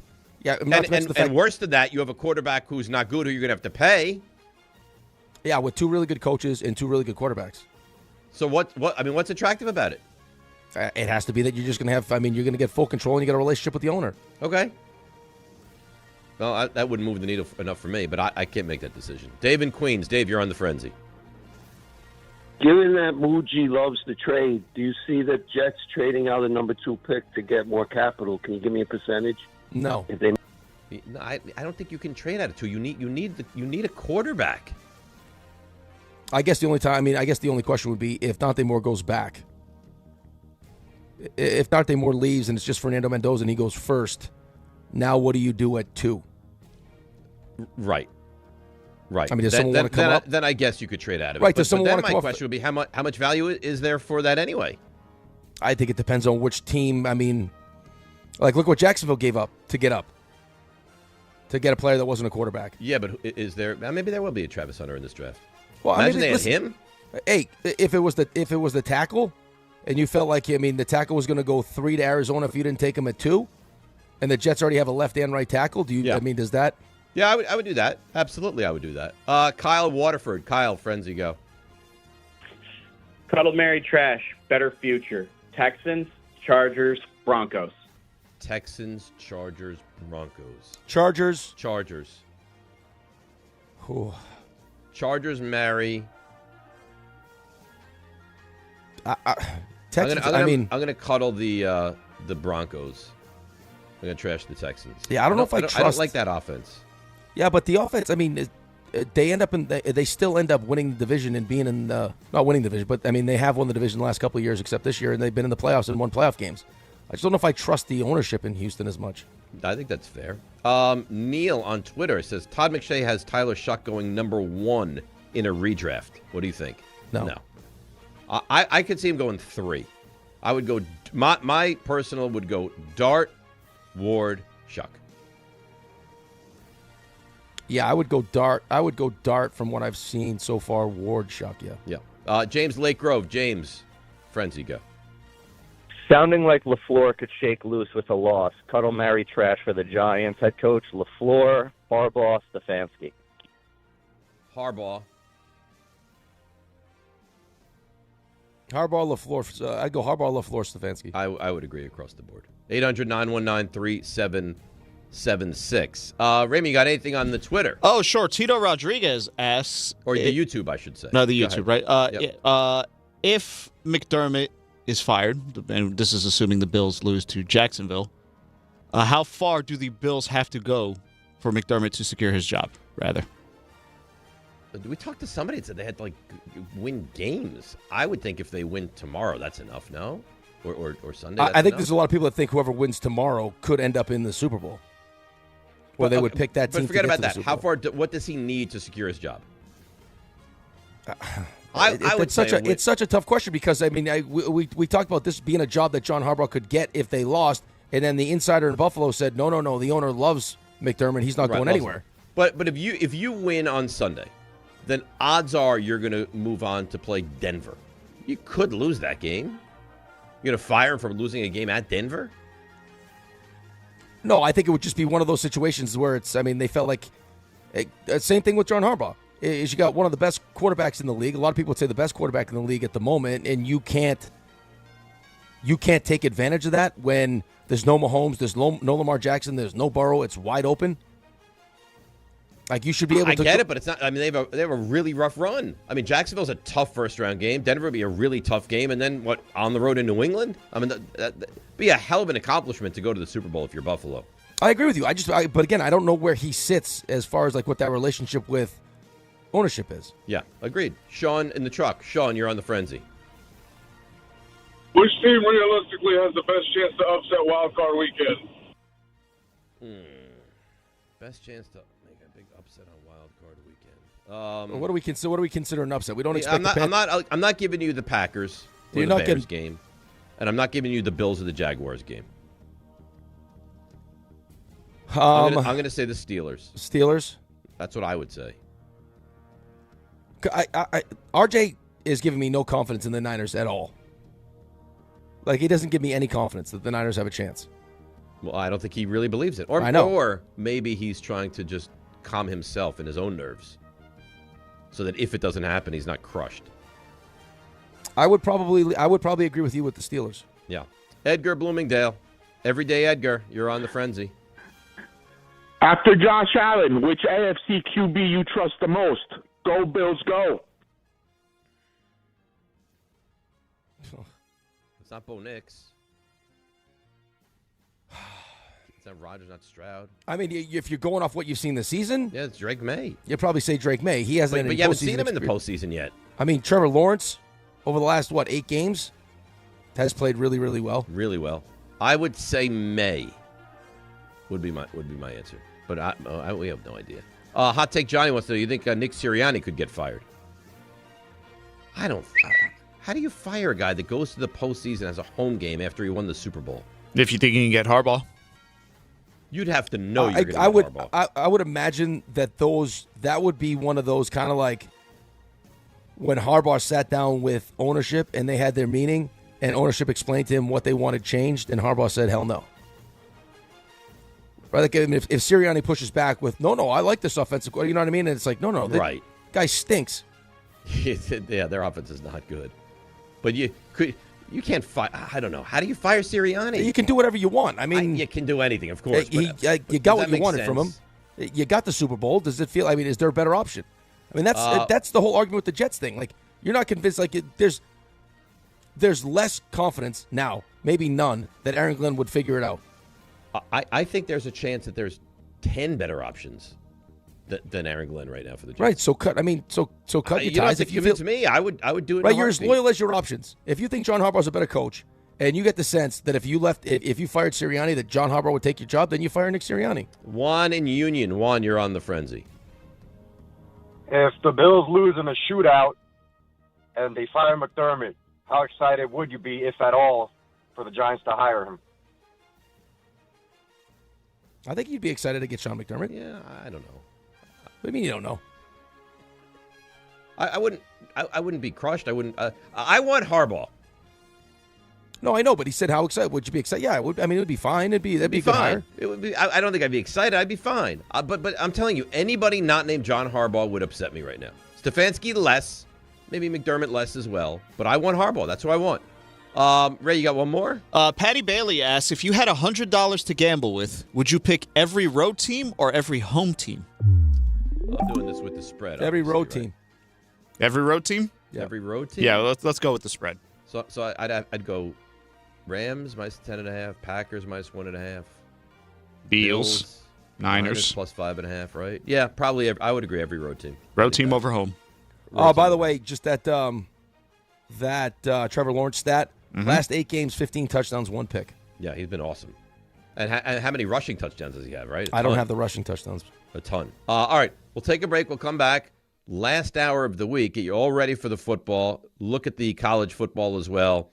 We'll do, what do we have? Oh, we have the picks at 9:30. Then we have plays of the week. A busy hour. A lot of Harbaugh talk as well. DNR with you, ESPN New York. It's Chuck Devine with snowcountry.com. Are you looking to hire? ZipRecruiter finds the best candidate for your job fast. Try ZipRecruiter for free at ziprecruiter.com/free. Ski areas nearby in very good shape, and mountains up north receive more fresh snowfalls this week. We have some changeable weather moving in, but dry windows for skiing and riding both Friday and Saturday. Shawnee Mountain and Camelback both more than 90% of their terrain in the Poconos, and Camelback has 42 snow tubing lanes, while Mountain Creek goes from all 4 peaks. All those spots are going day and night. So are Mount Peter and Thunder Ridge, both around 75% in southern New York. It's softer snow in spots with the rise in temperatures, wet packed snow and wet granular. Windham on 33 trails in the Catskills, and Bel Air's 95%. Southington, Sundown, and Mohawk, all with trail numbers in the teens. In Connecticut, they go day and night, and so does Jiminy Peak with 33 trails in the Berkshires. You don't just ski or ride, you dominate. At Killington, we fuel your adventure. Be the beast. Ski and ride Killington. New York Presbyterian treats more heart patients than any other hospital in New York. From common to complex conditions, our cardiologists and heart surgeons are pioneers in advanced heart care, leading the way in minimally invasive treatments for faster recovery times. Find a doctor at nyp.org/heart. Stay amazing. New York Presbyterian. New York Presbyterian Hospital based on U.S. News and World Report 2025 to 2026 Cardiology, Heart, and Vascular Surgery Rankings. Hey, this is Jalen Brunson. Jalen Brunson for 3. And this is your home for New York Knicks basketball. This is 880 ESPN. WHSQ and WCBS-FM HD2, New York. What if your instincts could pay off? With Robinhood Prediction Markets, you can put your sports IQ to work on the games you know best. It's not you against the house. It's you participating in a live market. Buy or sell your predictions all game long. Trade every play with Robinhood. Visit Robinhood.com/predict. That's Robinhood.com/predict. Futures and cleared swaps trading involves significant risk and is not appropriate for everyone. Event contracts are offered by Robinhood Derivatives LLC, a registered futures commission merchant and swap firm. Hey, football fans, picture this. You bet on your favorite player to score the first touchdown in the game, but his teammate scores instead. If this happens, BetMGM wants to give you another chance at the end zone. With BetMGM's Second Chance promotion, you'll get your stake back if your first touchdown scorer scores second instead. Really? That's right. Bet on any pro football player to score the first touchdown of the game. If you're right, you win. If your player scores second, you get your stake back in cash. With BetMGM's Second Chance offer, you have a chance to keep the fun going after the first player crosses the goal line. BetMGM and GameSense remind you to play responsibly. See BetMGM.com for terms. 21 years of age or older to wager and physically present in New York and New Jersey only. Existing customer offer. Subject to eligibility requirements. Rewards paid back in unrestricted withdrawable funds. Gambling problem? In New York, call 877-8-HOPE-NY or text HOPE-NY 467-369. In New Jersey, call 1-800-GAMBLER. A SoFi personal loan is here to help you achieve something once thought impossible: overcoming high-interest credit card debt. Walk the tightrope of your finances with one low, fixed-rate monthly payment, no fees required, and as soon as the same-day funding. That's right. Pull off your own debt-defying stunt with a SoFi personal loan. Visit SoFi.com/trick to learn more. Loans originated by SoFi Bank, N.A., member FDIC. Terms and conditions apply. NMLS 696891. Talk about stepping up. Bang! Bang! It's time to level up your game. Introducing the all-new ESPN app. All of ESPN, all in one place. Your home for the most live sports and the best championship moments. The electricity is palpable. Step up your game with no annual contract required. It's the ultimate fan experience. Level up for more on the ESPN app or at stream.espn.com. Sign up now.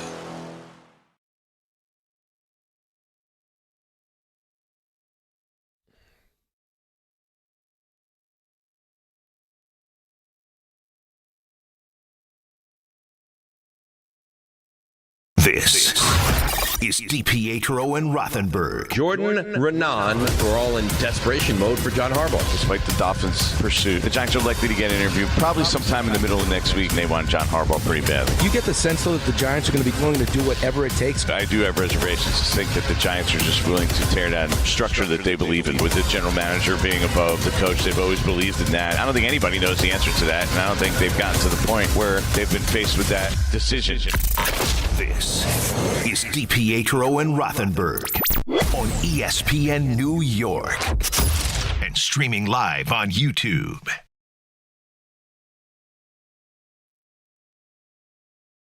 There it is. Some nice music. We come in. We get excited. 9 o'clock hour on a Friday. What are you laughing about? Oh, no, nothing. I love the music. I'm just excited for the 9 o'clock hour. Flow. It's giddiness is what it is. I got to tell you, man, I'm just going to be on pins and needles and on edge until this thing gets wrapped up. So it means you probably have another week plus of me being, which I guess is better than me being dead, right? Me being. Well, no, I don't even know. I mean, it could change today for you. It sounds like.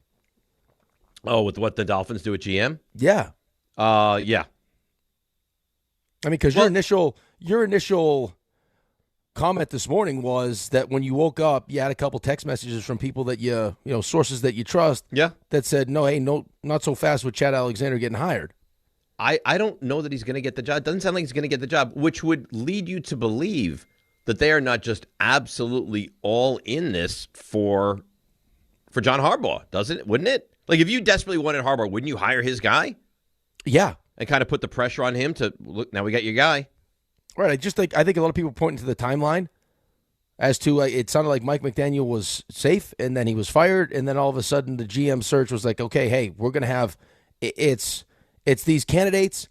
One of the candidates, it ends up being someone that John Harbaugh has a relationship with, and oh, by the way, we'll have a decision by today, like on who the GM is going to be.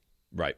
So they're going to know, and it sounds like of the three guys that realistically have a chance to get the job, that he's the most unlikely of the three to get the job. Right, unless he does get the job, and now all of a sudden Dave turns into then sheer panic. Well, let me read you Gary Myers, who does the show every week here on the station tomorrow noon to. What time do the Rangers play? I guess after the Rangers game. 12:30 right? pregame.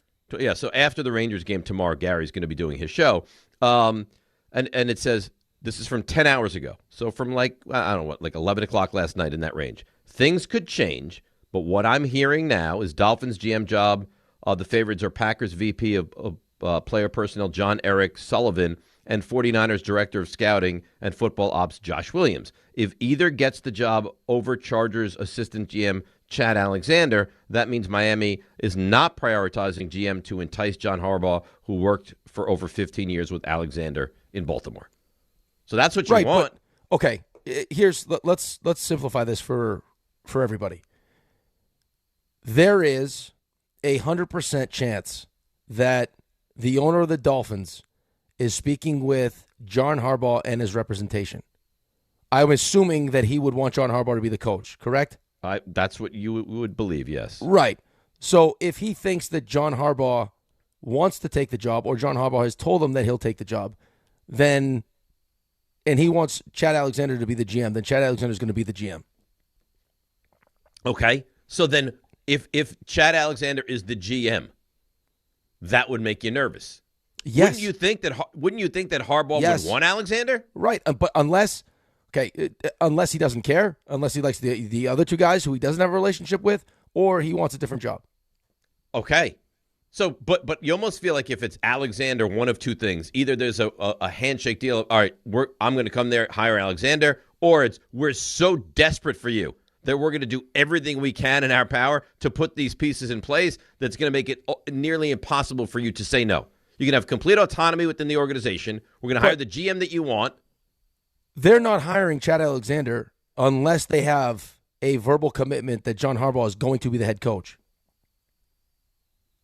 Like, if what Gary is saying is true, and that the two leaders in the clubhouse are the guys you just mentioned, and then all of a sudden Chad Alexander gets hired, it's because John Harbaugh is going to be the coach. Right. So then you need to panic. And they've gone through, and they can make the GM hire because they've already gone through that process because Chris Greer was fired during the season. They still have to check all the boxes before they hire John Harbaugh.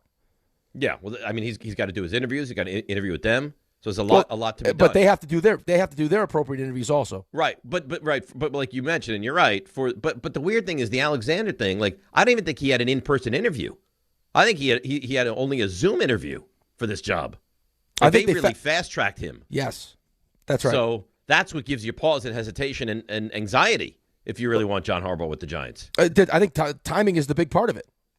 I think that's what kind of, because the job by itself is not a more attractive job than the Giants' job. No, the job on its own of all the jobs available is towards the bottom. I mean, you could argue the Raiders' job is more attractive than the Dolphins' job. Yeah, I mean, with the first overall pick, it's still a ridiculous division, though. It's a brutal division, and ownership is potentially a disaster. But it's the number one pick. So the Dolphins, not only do the Dolphins not have a quarterback, they're hindered by the fact that they owe this current quarterback, who's really not very good, a boatload of money. Yeah, I think Archie gave us the number yesterday. I think if they, post June 1, it's 67 this year on the cap. I believe that was the number. I'll get you. So how could you, and then John with his text us, well, they're going to bring in Lamar, so you're going to trade draft capital, and now you're going to spend how much money on quarterbacks next year? $150 million? Well, let's call it what it is. It's not a great situation. It's a terrible situation. I think anyone with any sort of logic would agree with you that is not an ideal situation. The Giants are way more appealing. Yeah. I don't think there's any argument to be had here. Post June 1, 67 and 32. Good memory. On top of whatever you'd have to pay, whatever you have to give up, first of all. Right. And then whatever it's going to cost you for Lamar. So it just, I mean, looking at it rationally, it doesn't make sense that he would go to Miami. Now, that being said, could he have a relationship with Stephen Ross, right? We know that his brother has a close relationship. They're both Michigan guys.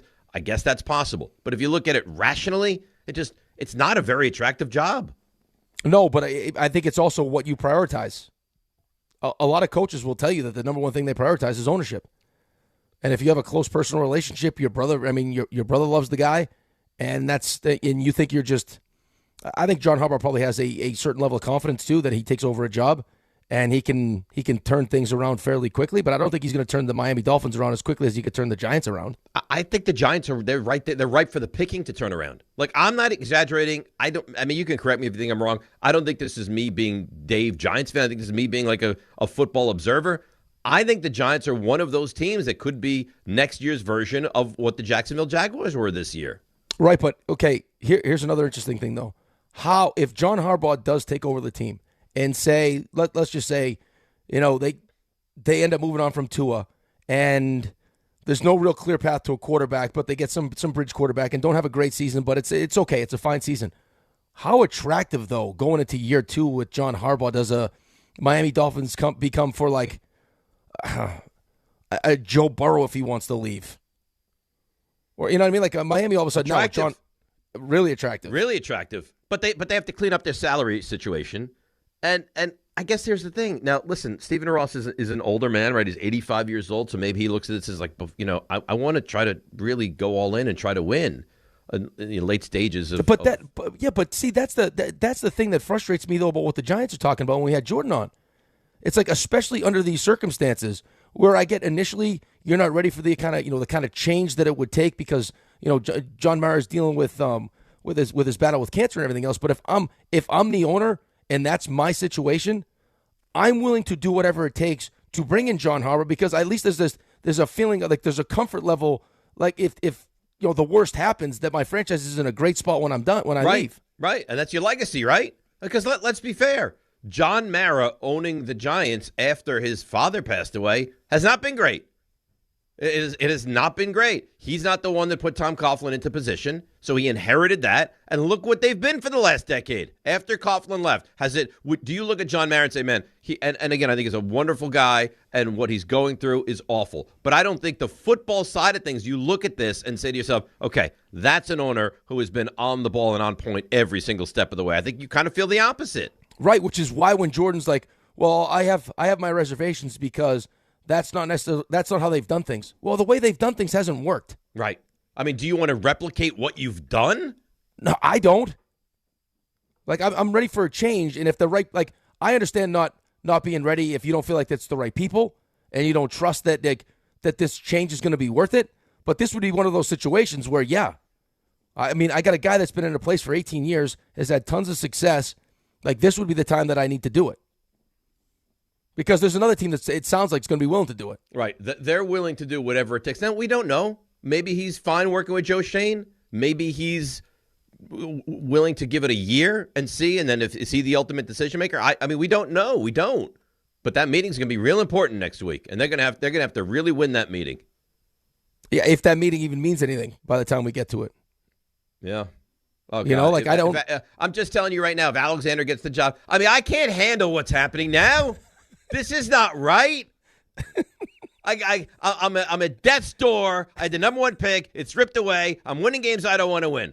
Now I got 2 days and I'm done with sports. I'm just streaming shows. That's it. Then Harbaugh is available. I'm going to get him. I'm not going to get him. Now I might get him. Now Alexander's going to get involved. I mean, this nobody should have to endure what I'm enduring right now. Right. You think there's also any hesitation though? Like, I'm just reading one of Jordan's text messages that the Giants badly want John Harbaugh. I think there's different levels, right? Like, I mean, how when did badly he text you that? No, it's just one of his tweets. Sorry, it's one of his tweets. But how badly you want something is subjective, right? Like, I mean, I may say I want something badly, and you may say you want something bad. Like, for example, like you wanting to watch a Giants game on a cruise on a cruise ship. Was it a cruise ship on vacation? Where was it?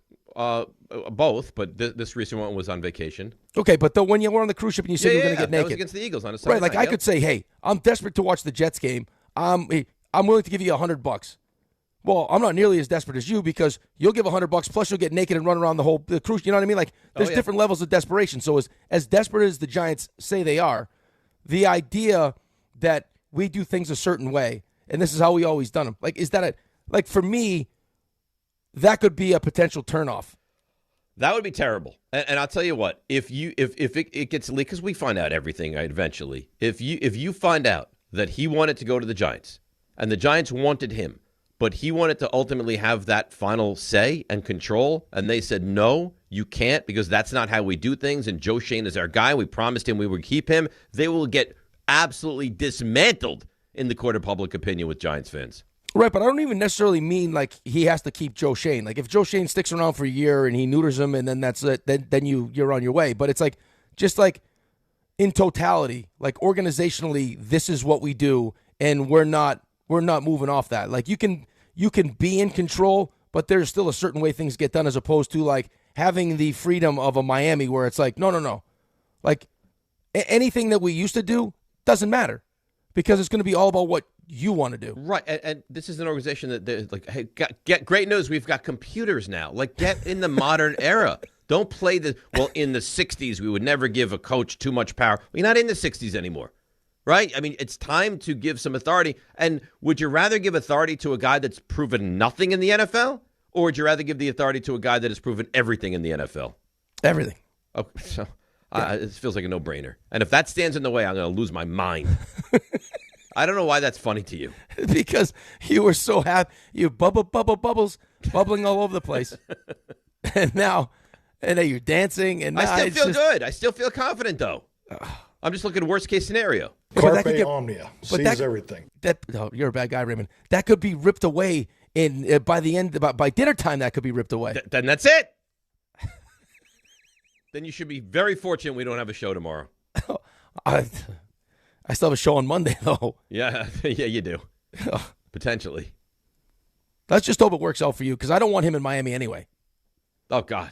That's the worst case scenario. Could you imagine if John is right? Could you imagine if they hire Harbaugh and bring in Lamar Jackson, and you now have to deal with Drake May, Josh Allen, and Lamar Jackson? I will purposely buy him more Tims so he wears them more often. That's how poorly constructed I feel like his outfit was yesterday. And knickers. Because it feels like that's kind of what he wears anyway on the bottoms. Right? He wears very short pants that are very tight. Yeah. Yeah. And then Tim's. It was an interesting look. It really was. Dan in Jersey. Dan, today's going to go better than Monday went. Good morning, Dave. Good morning, Rick. Quick question, Rick. So if you could get Trinidad Chambliss in the 3rd round of the NFL draft and he's your starting quarterback next year, do you sign up for it? Yeah. Yeah, but I would have to have, I would have to have the right. I don't think that he's going to start day one for me. How is if Trinidad Chambliss would be a 3rd round pick right now? I give up, man. I don't understand the whole process of how you're going to succeed in the NFL or how they analyze who's going to do what. Well, I think there's a lot of teams. I think the well-run teams look at the amount of experience and the fact that the kid burst on the scene this year from Ferris State, where, hey, by the way, tons of success at Ferris State. I don't care what you want to say. Like, the kid had tons of success at Ferris State. They won the national championship. I think twice he won it at Ferris State. But you know what they say about Ferris State. Like, they are just the power of Division II football. But you've seen other quarterbacks come from, smaller schools. I mean, Josh Allen didn't come from a big school. No, but it was Division I. I understand that, but so now, like he has the success he's had at Ole Miss, big moments. He comes up big. It's just, I think the one thing I would say though, it's like, seems like a really mature kid thinking that, hey, I want to go. I want to. I need more time. I want to go back to Ole Miss. I love him. I mean, what is he? He's got a good arm. He's very fast. He's highly mobile. He's a winner.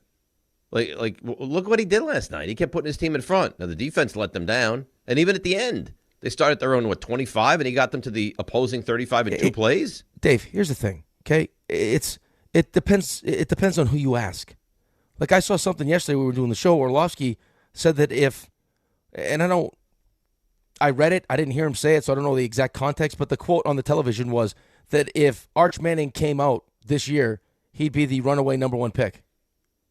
How, after watching Arch Manning this year, would you say, I don't... You know what I mean? Like, Arch Manning did not have a good season. Arch, he got better, but he's true. But it got monumentally better as it went along. Right, but I mean, a runaway, like he'd be the definite number 1 pick, really?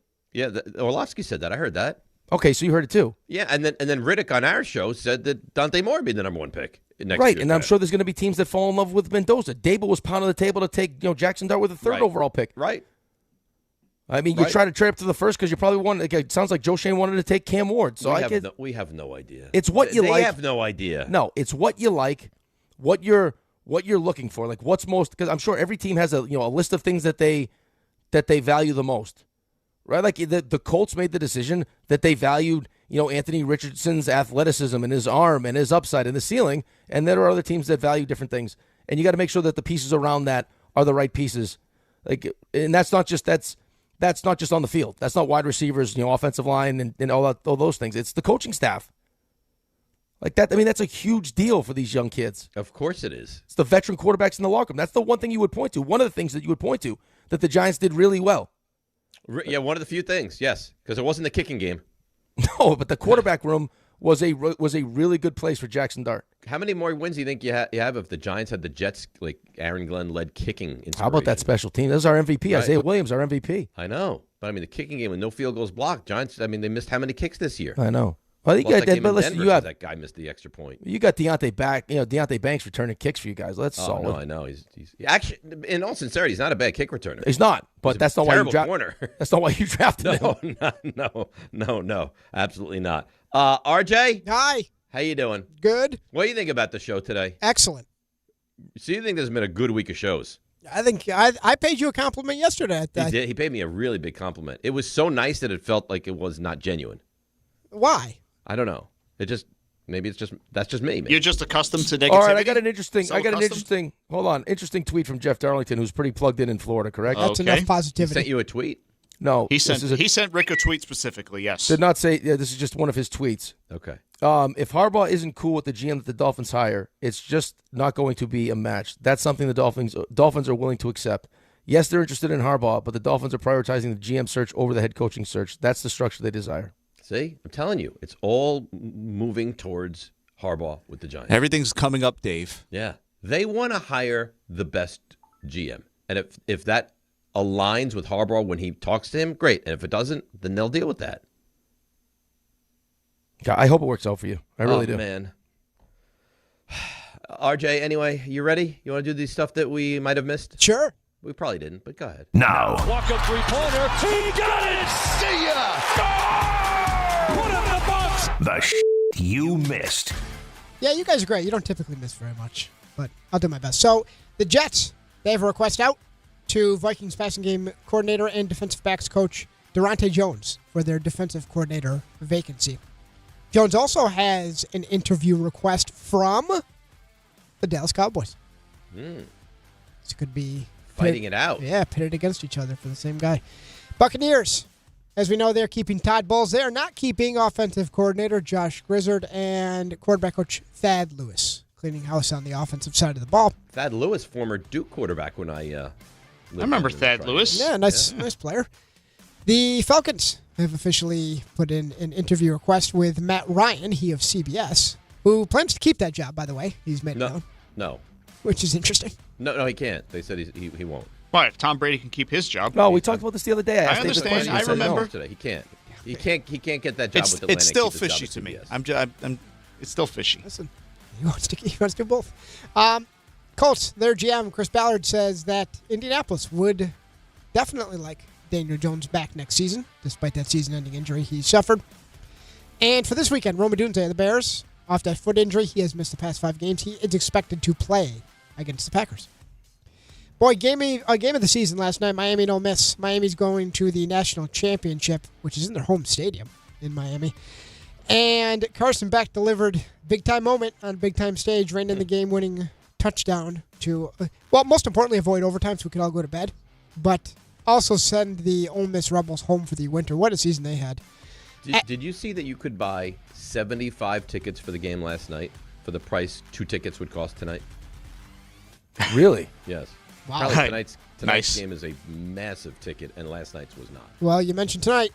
Jets fans will have a close eye on it. Dante Moore in action. It's Oregon. It's Indiana. That game can be seen on ESPN, ESPN2. You can hear it on 1050 AM ESPN and on the ESPN New York app. Kickoff is at 7:30. Who do you think, guys? Who do you think wins?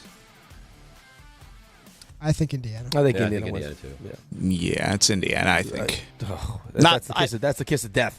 Oregon I don't feel that confident. Oregon's got it. I don't feel that confident, but yeah. I'll say Oregon then, just to make so that we can be right. I will not.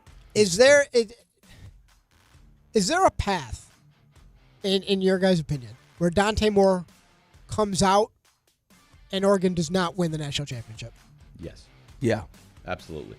I think if Dante Moore plays really well tonight and they lose, I think you have a good chance of him. So you do not buy into the narrative of avoiding the Jets in any way? No, I think that there's a better chance. I think that if he lights it up, I think he might go 1. Yeah. And the Jets get Fernando? No, I don't think he'll avoid the Jets. I don't think so. I'm not saying it's an He'd impossibility. be smart, too. I don't think so either. I don't think so either. Well, next year's quarterback class, I mean, we can play this game. It's dangerous. Very populated.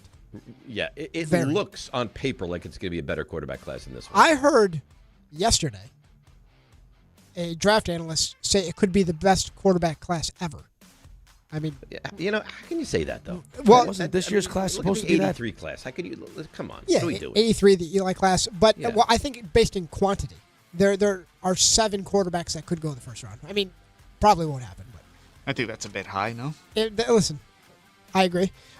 Someone you'll find in this year's draft, that would be Arvell Reese, stud linebacker out of Ohio State, officially declares for the NFL draft.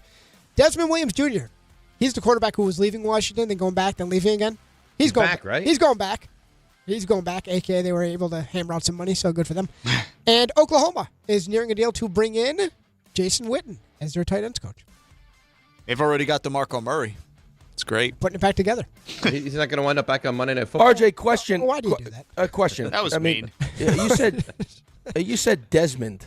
Yes.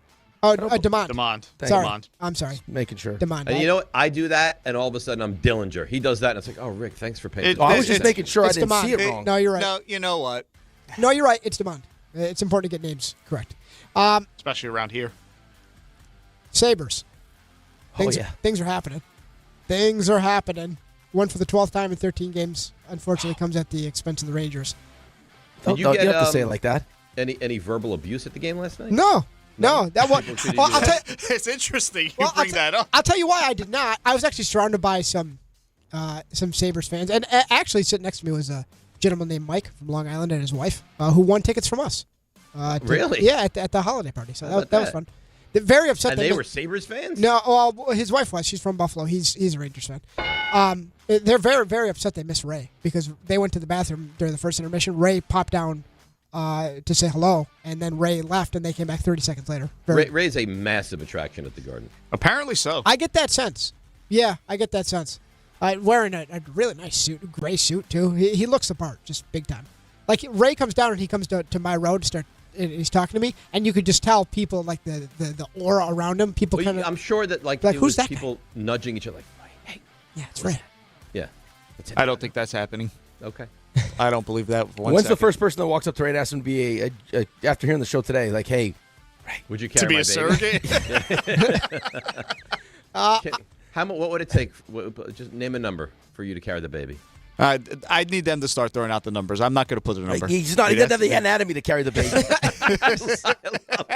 I love that Ray's like, Listen. I'm not bringing up numbers. If you want to throw numbers, you throw numbers. No, I'm saying, listen, I'll take the money. And it's like, oh, yeah, well, by the way, I'm not actually physically able to do this. So you have to go elsewhere. As far as you know. We can get you a uterus. Predators edge out the Islanders 2-1 in a shootout. Evgeny Malkin scores his return back from injury. Penguins win a 6th straight game, 4-1 over the Devils. Yankees agree to terms with a bunch of players that were arbitration eligible. That includes David Bednar, Jose Caballero, Jazz Chisholm, Fernando Cruz, Camilo Duvall, Luis Hiel, Anthony Volpe, and Jake Bird. Not agreeing to arbitration, Tarek Skubal, I don't blame him, and the Tigers, they will head to arbitration, which... Well, they're not even close. Yeah. Well, no. I mean, I don't I think they're like, $13 million apart. Yeah, I think he asked for 32. They offered him 19. He's going Correct. So it's going to be 2 years of the Tigers telling us how bad he is. It's great. Feels like you either got to pay him this year and move on, because next year, the 2027 season... Yeah, forget it. Yeah.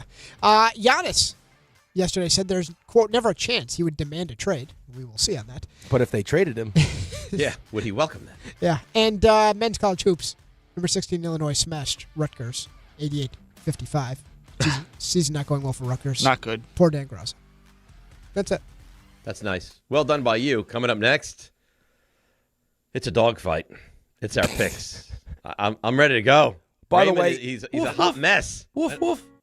By the way, I just saw, it looks like Miami's going to make $23 million for getting to the national championship game. And I saw, you know what I saw also? They get all of it. Yep. For some reason, they're not sharing it with the conference. Well, ACC made that decision. So they get all 20, and then they get $3 million for travel expenses, but the game's in Miami. Well, it's their own stadium. It's their own stadium. I think that was part of. I think that was part of the way that they kept some of those ACC teams from trying to bribe their way out. Like Miami, Florida State, like they wanted out. They still do, I think. $3 million to not even travel. Gas is expensive. Oh yeah, real expensive. All right, if they wound up in God knows where, $3 million feels like a lot of money. No. Yeah, well, they got a lot of people to travel to the Rose Bowl. That wouldn't be a lot of money. $3 million, it's nice, yeah, but they're incentivizing. Boy, inflation times are and tough. Remember what was it like a month ago? They don't deserve to go anywhere near the playoff, and now they're in the national championship game. All right, let's break. Come back. Picks. I'm ready. Raymond he's in his own head. It's DNR with you because he's so worried about the baby right here on ESPN New York. All right, one final time this week. Here she is, Debbie Duhame. Hi, Dave. Hi, Rick. Have a fantastic weekend, and good luck to the Giants trying to get John Harbaugh. Let's see what's happening right now. Good luck on the roads as you head to the eastbound belt. Getting into Springfield Boulevard, it's an accident slowing you down. Watch for slowdowns on the Van Wyck South bumper to bumper through Liberty Ave with construction, and the southbound Clearview at the LIE, an accident blocking 2 lanes. Meadowbrook North at the Southern State, a collision. Alternate side in effect. Traffic sponsored by Positive Coaching Alliance. Got issues with youth or high school sports? Positive Coaching Alliance can help. PCA, a national nonprofit, offers more than 1,000 free online resources for youth and high school sports, coaches, parents, students, and administrators. Visit PCADevZone.org. I'm Debbie Duhame, 880 ESPN, New York. Prizes, flyaways, even cash money. You want it? We've got it. Find a list of all contests and official rules by visiting ESPNNewYorkContests.com. That's ESPNNewYorkContests.com. The wild card round is here, and FanDuel is turning on playoff mode. All customers get a profit boost pack every NFL playoff game day. Each game day, during the wild card round, you'll find a pack loaded with multiple profit boosts waiting for you in the app. Pick the matchups you believe in, take your shot on an upset, or build a parlay that fits the moment, then apply your profit boost and go after even bigger payouts while the playoffs get rolling. So visit FanDuel, an official sportsbook partner of the NFL. Grab your profit boost pack every NFL playoff game day. Each game day, during the wild card round, you'll find a pack loaded with multiple profit boosts waiting for you in the app. Must be 21 and older and physically present in New York. Often required. Bonus issued as non-withdrawable profit boost tokens. Restrictions do apply, including any token expiration and max wager amount. See terms at sportsbook.fanduel.com. For help with a gambling problem, call 1-877-8-HOPE-NY or text HOPE-NY at 467369. Hey, New York and New Jersey, Boost Mobile has an unlimited talk, text, and data plan that's only $25 a month forever, meaning you'll only ever pay $25 a month for the rest of your life. Who wouldn't want unlimited wireless when it only costs $25 a month forever? If you don't, you must be one of those people who enjoy overpaying for their phone plan. $25 a month forever is truly as good as it gets, so go online and switch now at boostmobile.com. After 30 gigabytes, customers may experience slower speeds. Customers will pay $25 a month as long as they remain active on the Boost Mobile Unlimited plan. If you've been injured on a construction site, then you need a lawyer who knows New York's unique labor laws. At the Parisman Firm, they have decades of experience handling construction accident cases and a proven track record of delivering huge results. Their team has already recovered nearly $1 billion for hardworking New Yorkers. From scaffold accidents to slip and falls and equipment failures, they've got your back. Call the Parisman Firm now at 718-WORKERS. That's right, 718-WORKERS, because your case is their cause. Get the justice you deserve today. What if your instincts could pay off? With Robinhood Prediction Markets, you could put your knowledge to work on the events that matter to you. Prediction Markets isn't just sports. It's the Fed rate decision, your favorite awards show, and so much more beyond the playing field. Trade events with Robinhood. Visit Robinhood.com/predict. That's Robinhood.com/predict. Futures and cleared swaps trading involves significant risk and is not appropriate for everyone. Event contracts are offered by Robinhood Derivatives LLC, a registered futures commission merchant and swap firm. Progressive presents the Passionate Sports Fan Checklist. Signed jersey of your favorite bench warmer? Check. 14 bobbleheads that look nothing like the players they're emulating? Check. Twin TVs so you can watch the game on 2 different networks simultaneously? Check. Life-size wall sticker of your favorite player that routinely freaks you out at night? Check. A second life-size wall sticker so after the first one freaks you out, you see the second and you're like, oh right, the wall stickers. Check and mate. Bundle your renters and auto insurance with Progressive and save on protection for the things on your checklist. Get a quote at Progressive.com. Progressive Casualty Insurance Company affiliates and third-party insurers not available in all states or situations covered subject to policy terms. Hey, fans! Welcome back to Fansville's Cheers and Tears. Oh. Okay, so like everybody deals with losing, right? To a rival on a last-second field goal. Whatever, it's fine. I'm totally fine. But I cope with losing with an ice-cold Dr. Pepper. Those 23 flavors are like so delicious. They totally wash away the pain of your college football team taking a big fat L. College football, it's a pepper thing. New York Presbyterian treats more heart patients than any other hospital in New York. From common to complex conditions, our cardiologists and heart surgeons are pioneers in advanced heart care, leading the way in minimally invasive treatments for faster recovery times. Find a doctor at nyp.org/heart. Stay amazing. New York Presbyterian. New York Presbyterian Hospital based on U.S. News and World Report 2025 to 2026 Cardiology, Heart, and Vascular Surgery rankings.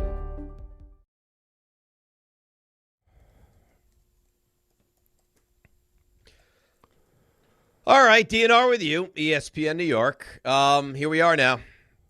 Here we are. You ready for the picks? You control the board. You ready? I control the board. I'm ready. All right. Raymond, fire it up, please. Win 18. Win 18. NFL picks. I'm going to go with the Chiefs and lay the net of DNR. All right, RJ. I know you have the standings right in front of you. If you could, let us know what's happening. Well, here's where we find ourselves. There's a couple different races shaking out right now. I find myself without the magic I once had when we left for the vacation. I'm 29 and 25. Rick has picked up a couple of games on me. He's 27-23 and 4. Raymond, 23 and 31. 2 games back of Raymond is Dave, 21 and 33. It was 4 last week. It's 2 now. The race is tightening. Rick, you control the board. All right. What would you like? So I'm going to do Ray a favor because I feel like Ray's in his head, right? I think he needs to take a deep breath. He needs to relax? No. If you're trying to delay me, I think you're going to make it worse. So I may as well. I love you, and I think you'd be an excellent mother. And he wants you to win. And by the way, I concur. Great mom. I want you to go first. All right, we'll take it. We'll start on Saturday. We'll go to Chicago. Here's the thing about it. No one has ever said it less confident. Here's the thing about it. I agree Chicago's not really played that great lately. Oh, yes. Green Bay's not played that great lately either. And that defense is kind of decimated. I have visions of when Dallas went to Chicago way early in the season, and Trayvon Diggs just got absolutely obliterated. No, guess who's playing corner for the Packers and starting in this game? Trayvon Diggs. Yeah. The line's Green Bay. The line is Green Bay -1.5. I just think Chicago's going to win outright. There will be a turnover. Jordan Love will throw a pick of course, or two. Ray. You're not taking the game to win by the one. You think they're going to win outright. I just give me the Bears. Long story short, just give me the Bears. Okay. That pick right there. I'm trying to convince the saddest myself. pick I've ever heard. That was the free refrills pick. I'm so broken right now. We'll do a Sunday matchup. No refrills. We'll go to a Sunday matchup. By the way, this is all your fault because all this started when you started yelling about me and RJ making the same picks, and that's exactly where I could pinpoint things going south. Can't even speak. Yeah, he was grasping for straws when he did that. He threw us into a blender. So something worked, Dave. You finally found a way. Blend away. Go ahead. Chargers and Patriots. All right, I won't give you a long spiel on this one. I just don't. You know how I feel about Justin Herbert. You know how I feel about the Chargers as a whole. They're decimated. I do believe the Patriots cover that 3.5, so give me New England -3.5. Monday Night Football. Texans at Steelers. I love you so much. Everything. Pathetic. Why? I've never loved you more than I love you right now in this moment. Why? Because this is just listening to you try to maneuver your way through this is one of my favorite things. I don't think it's that bad. I don't think. Listen, it's bad. I'm in my own head, but I think I've done way worse than this.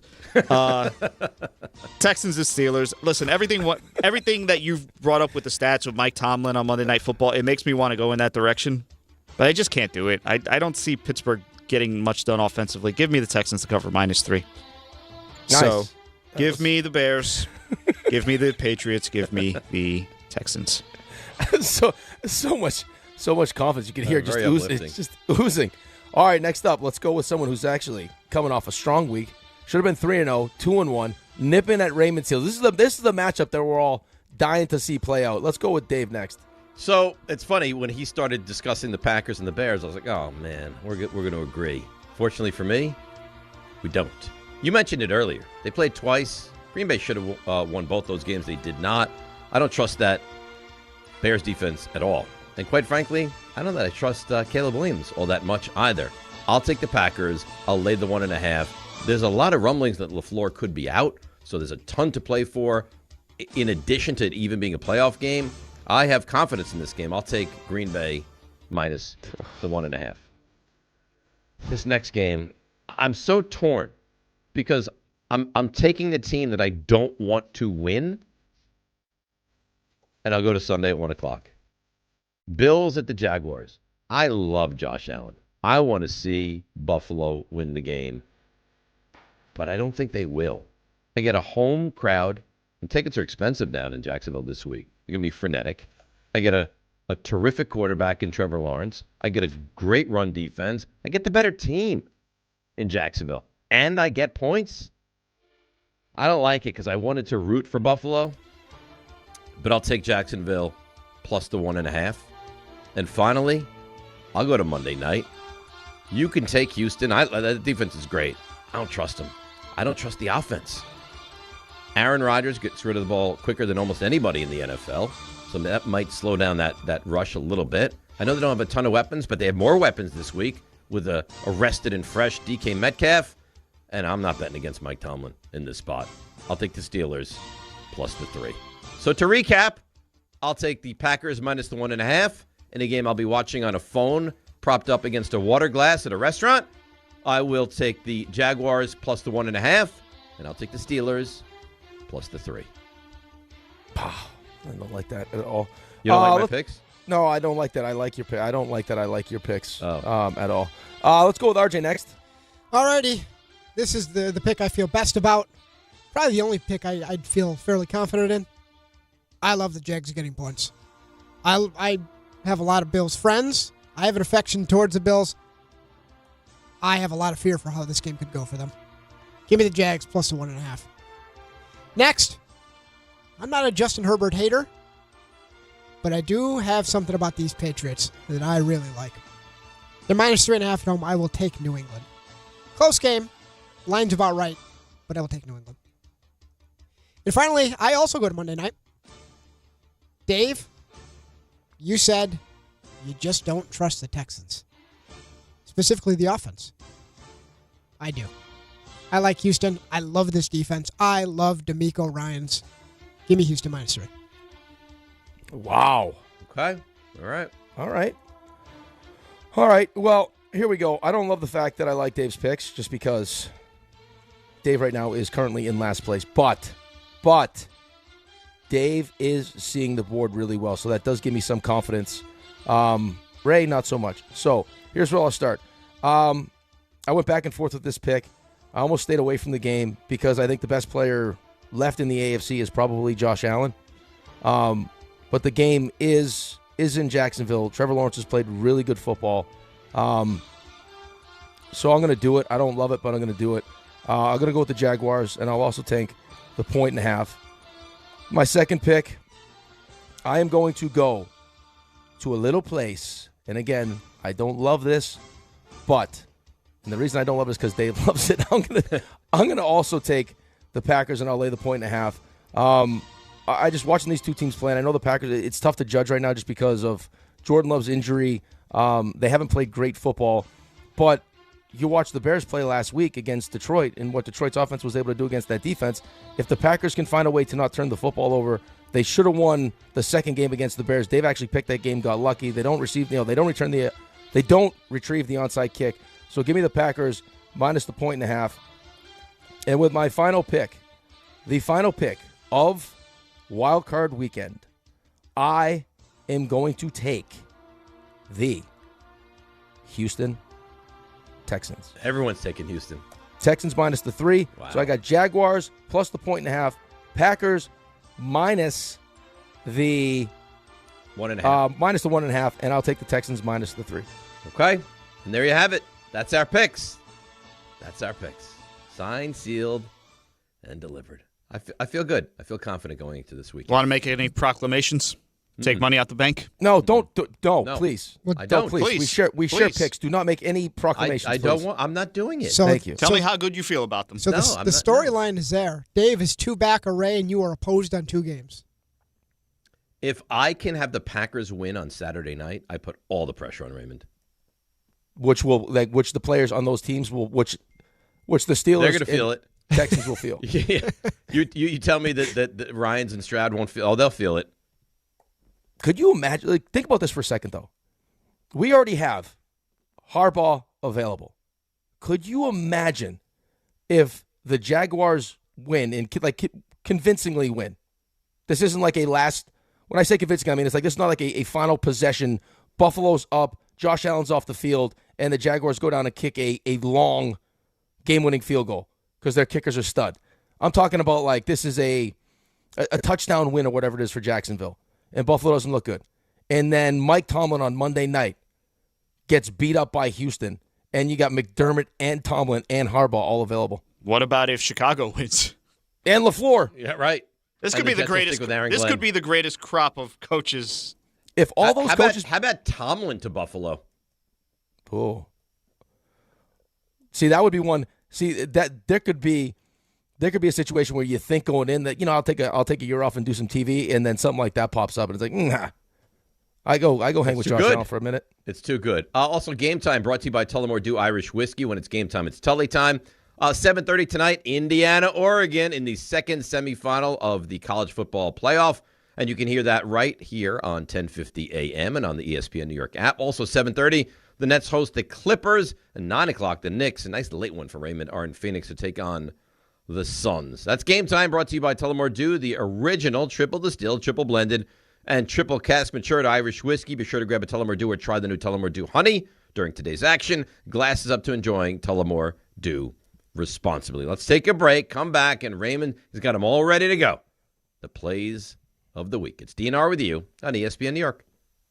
Hi, this is John D'Agostino from D'Agostino & Associates, the injury firm. I've talked about how a construction accident took my father's leg. The heavy prosthetic he wore looked nothing like the high-tech limbs we have today. It was crude wood and metal, held together by bolts that dug into his skin and left painful ulcers. But the thing I remember about my dad is how he never complained. He put on his prosthetic leg and he went to work. He coached my baseball teams, danced, sang karaoke, and even loved to travel. He may have limped, but he always held his head up high and he lived with dignity. At D'Agostino & Associates, I spent over 35 years building a law firm that helps accident victims and those in need of their Social Security disability benefits. We fight till our clients get the money and dignity they deserve. So call us today at 1-800-BITE-BACK. That's 1-800-248-3222. We have offices throughout New York and New Jersey. So don't tell me personal injuries aren't personal. I know what they can cost a family. I've been there, and I'll be there for you. D'Agostino Law. Bite back.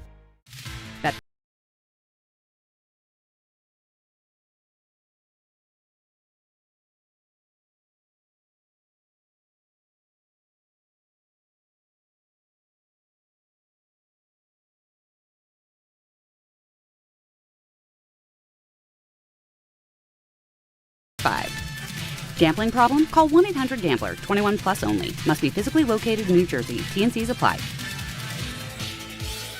At Uline, the prevailing opinion is, if you don't live it, you don't believe it. The people at Uline believe in hard work, and they live it by being there 24/7 to answer your call, having 41,000 items in stock, and offering same-day shipping from 12 locations across North America. Business owners, sellers, buyers, shippers, and packers believe it.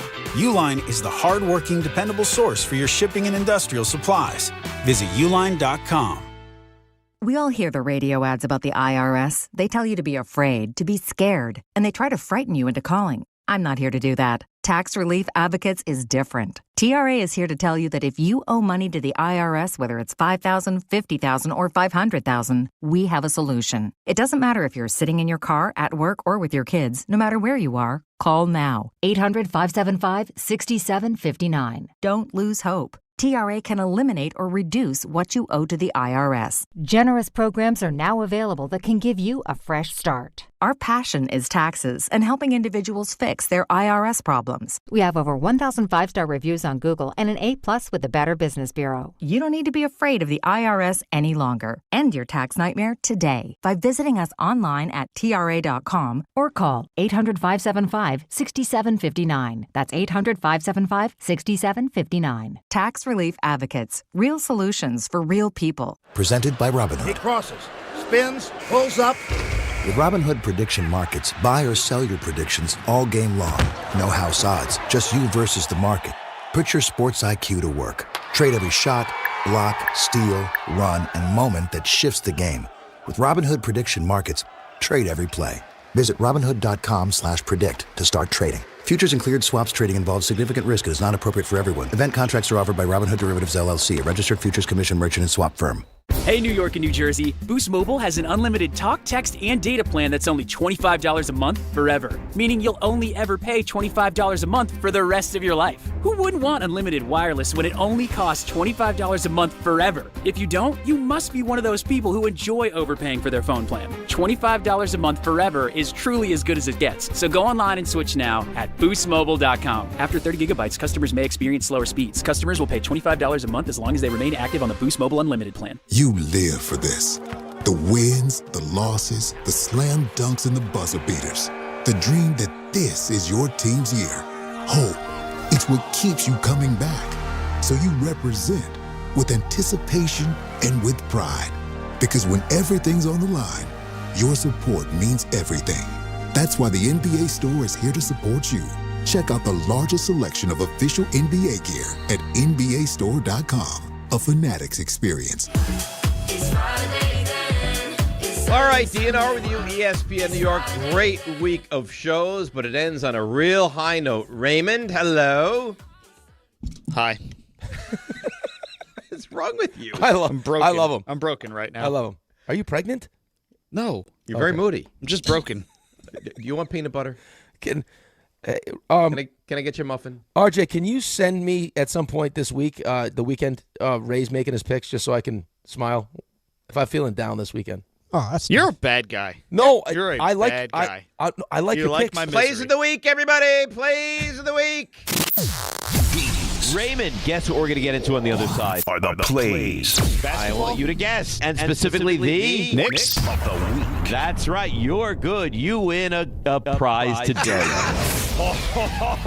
And plays of the week and my misery are brought to you by ZipRecruiter.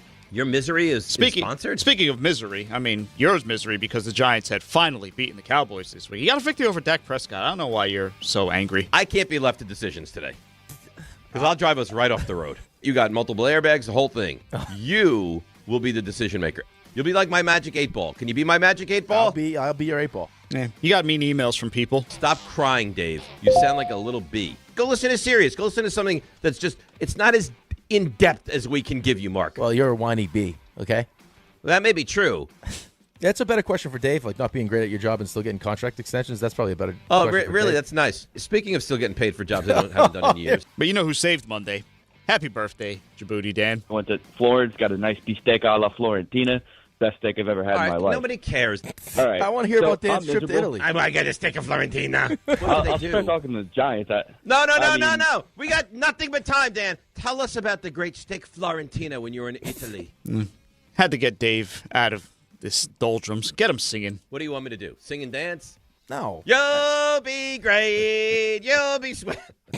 You'll be swell. You'll be great. He'll throw in a limerick. Wait, what, a limerick? No, it's just like, I mean, There once was a man from Nantucket. No.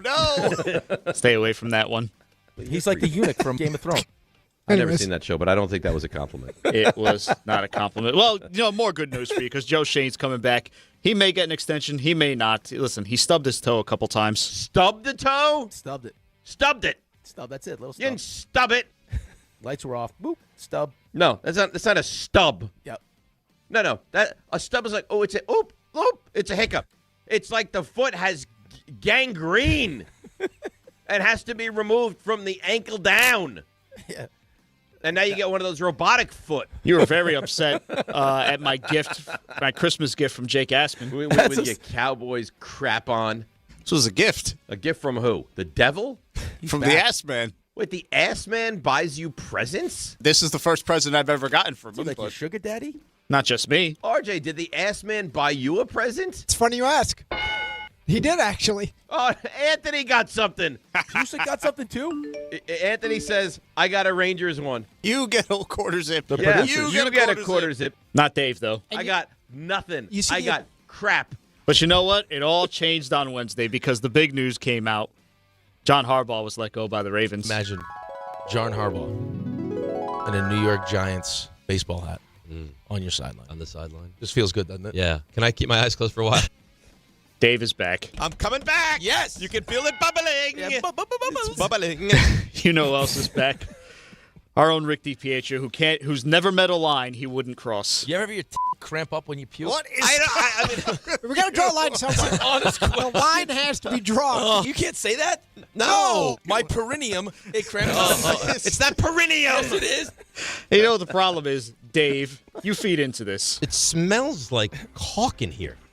No. No. And I can't say what I said. No. And I can't say what I said.